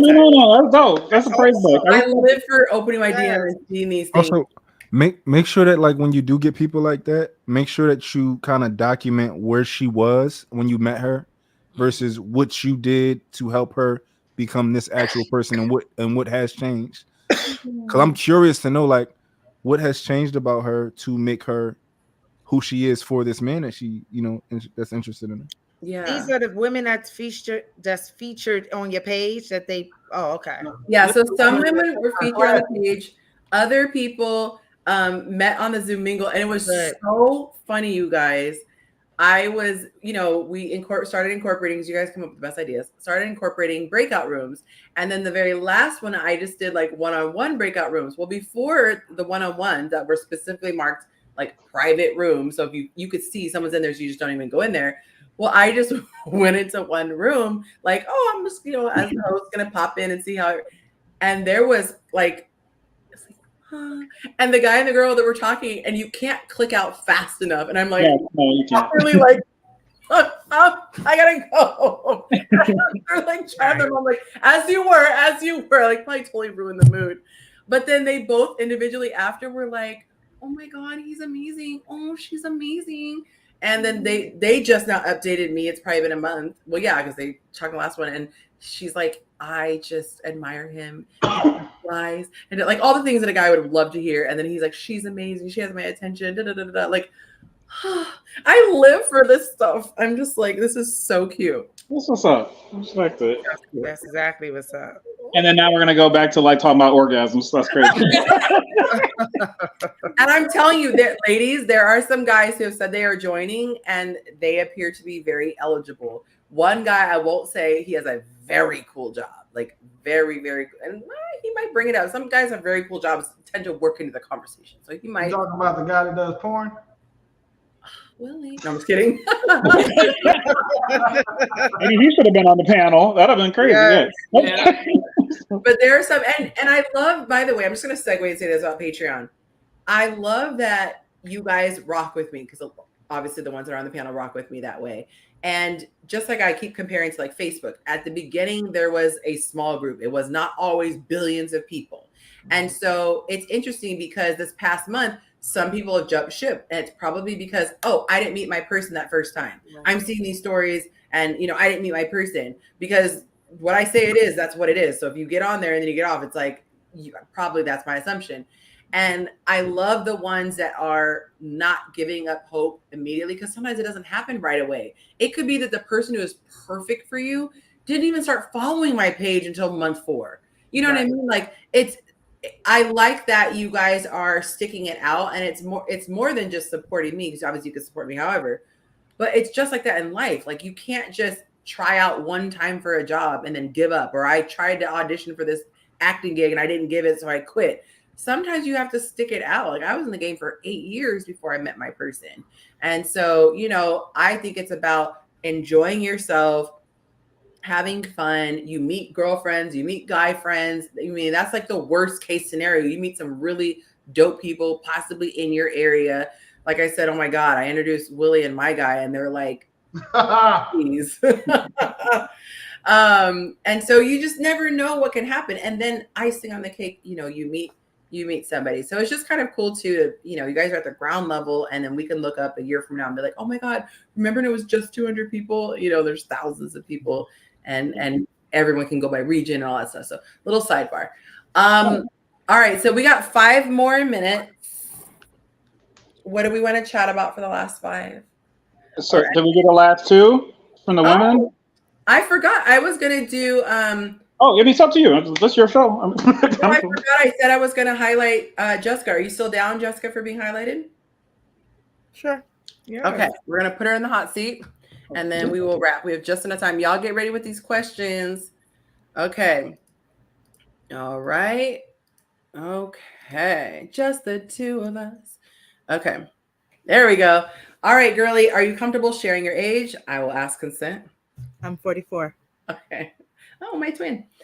Do you have any children? I do. I have 2, 12 and 15. Okay. Out of diapers. That's what I was asking. Are you willing to have more? No, I'm done. Okay. I need to put that on my list. What is your location? You can be as specific or as vague as you want. I live in the DMV. Okay. Why don't you have an accent? No, I'm just kidding. Are you willing to relocate for love? I'd relocate on the I-95 corridor, so New York to Richmond. Okay. What are your major turnoffs? There's no going back when you see this. I like when someone said smoke. Was it Lanette said smoking earlier? That's a huge one. Bad breath. I want someone who can engage in an intellectual conversation. So if you can't stimulate me mentally, that's also just a turn off.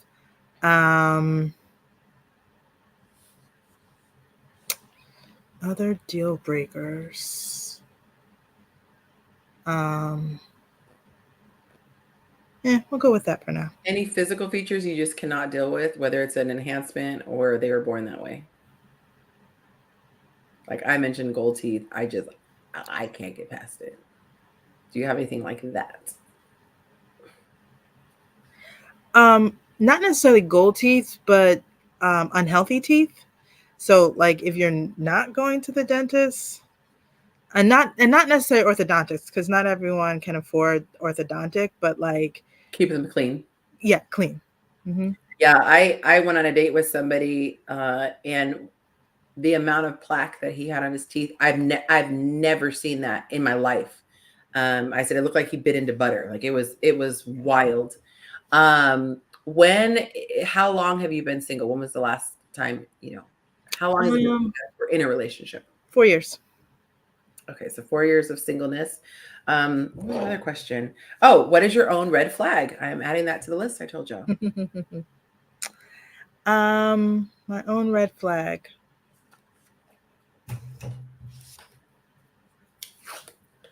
Doesn't want to have sex while sleeping. No, I'm just kidding. Just kidding.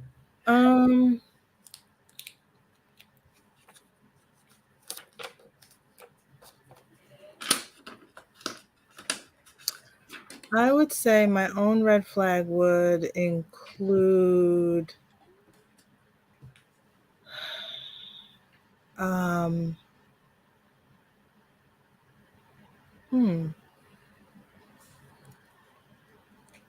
I would say independence, but it's not that I can't not be independent.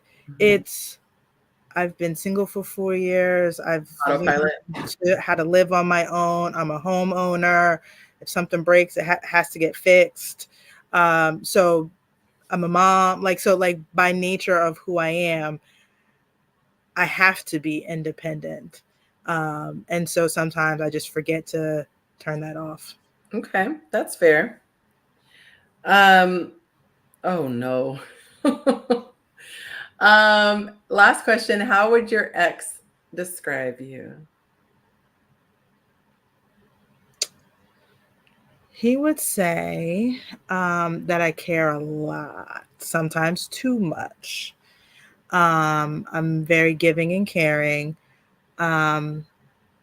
But I'm also someone who will stand up for what I believe is right, as we saw tonight.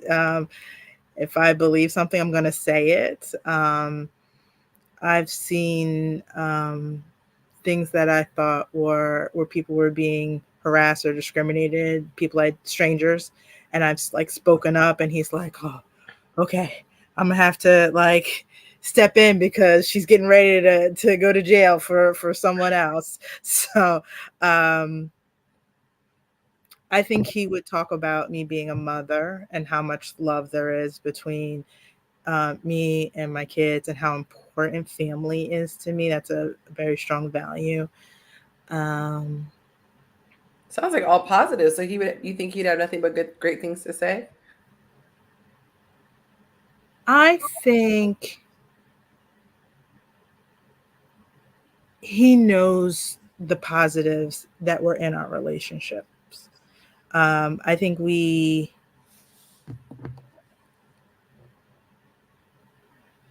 things that he might not necessarily see as a negative, I still think I'm very positive. Like I am who I am. I'm not going to change that.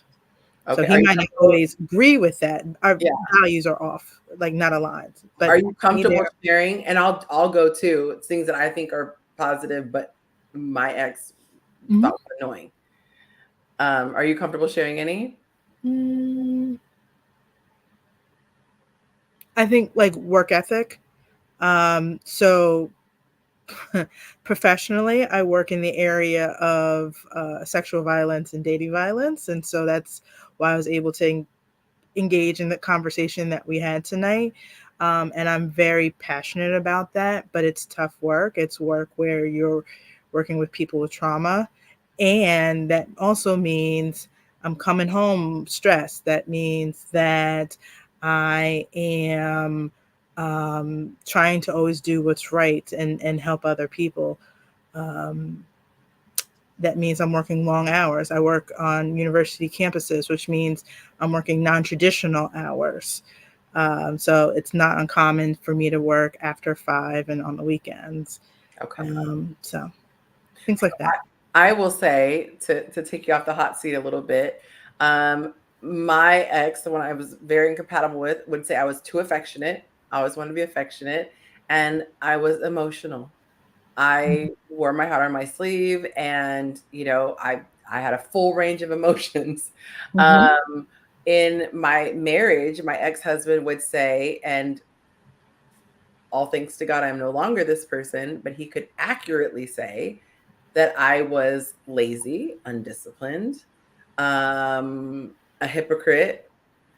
I think that was probably like the top 3.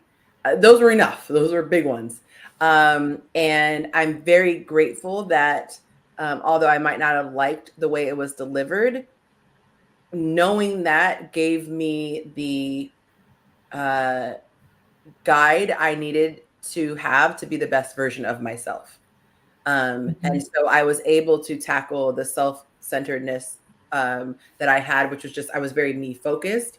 And I realized I have to consciously consider my partner and not always do things that felt good in the moment. Like, I don't want to get up and make a sandwich, but you know what? I would want my partner to do this for me. Being defensive, that was another thing.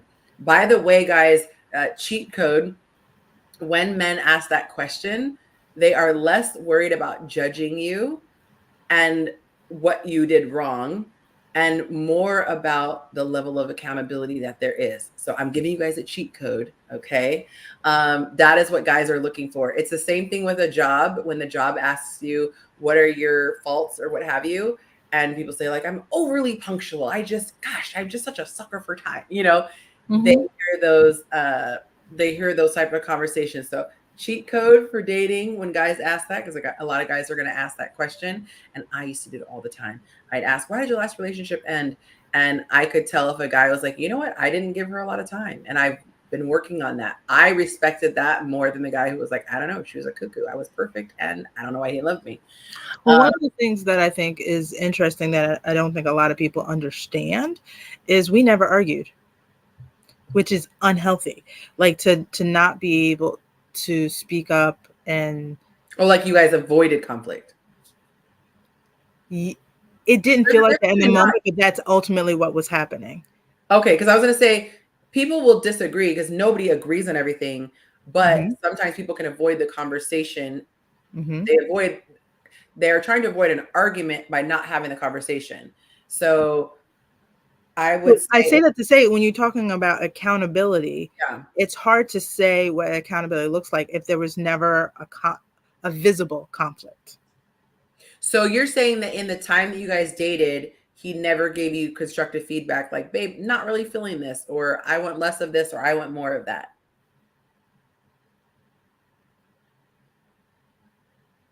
Correct. So my question, which I didn't want to ask this, and you can plead the fifth, this is a hot seat, it gets hotter and hotter, and Willie beat me to the punch, then everyone's going to want to know, why did the relationship end? If he has such admiration and respect for you, and well, we didn't ask your opinion of him, would it be safe to say then that you were the one who exited the relationship? Correct. Then? Correct. Okay. Yeah, it's always interesting. I always say it would be so fascinating being able to hear both people share. And that, like I said, that's one thing that I really pride myself on, is that, and I've had this conversation with my ex-husband, we were married for 12 years.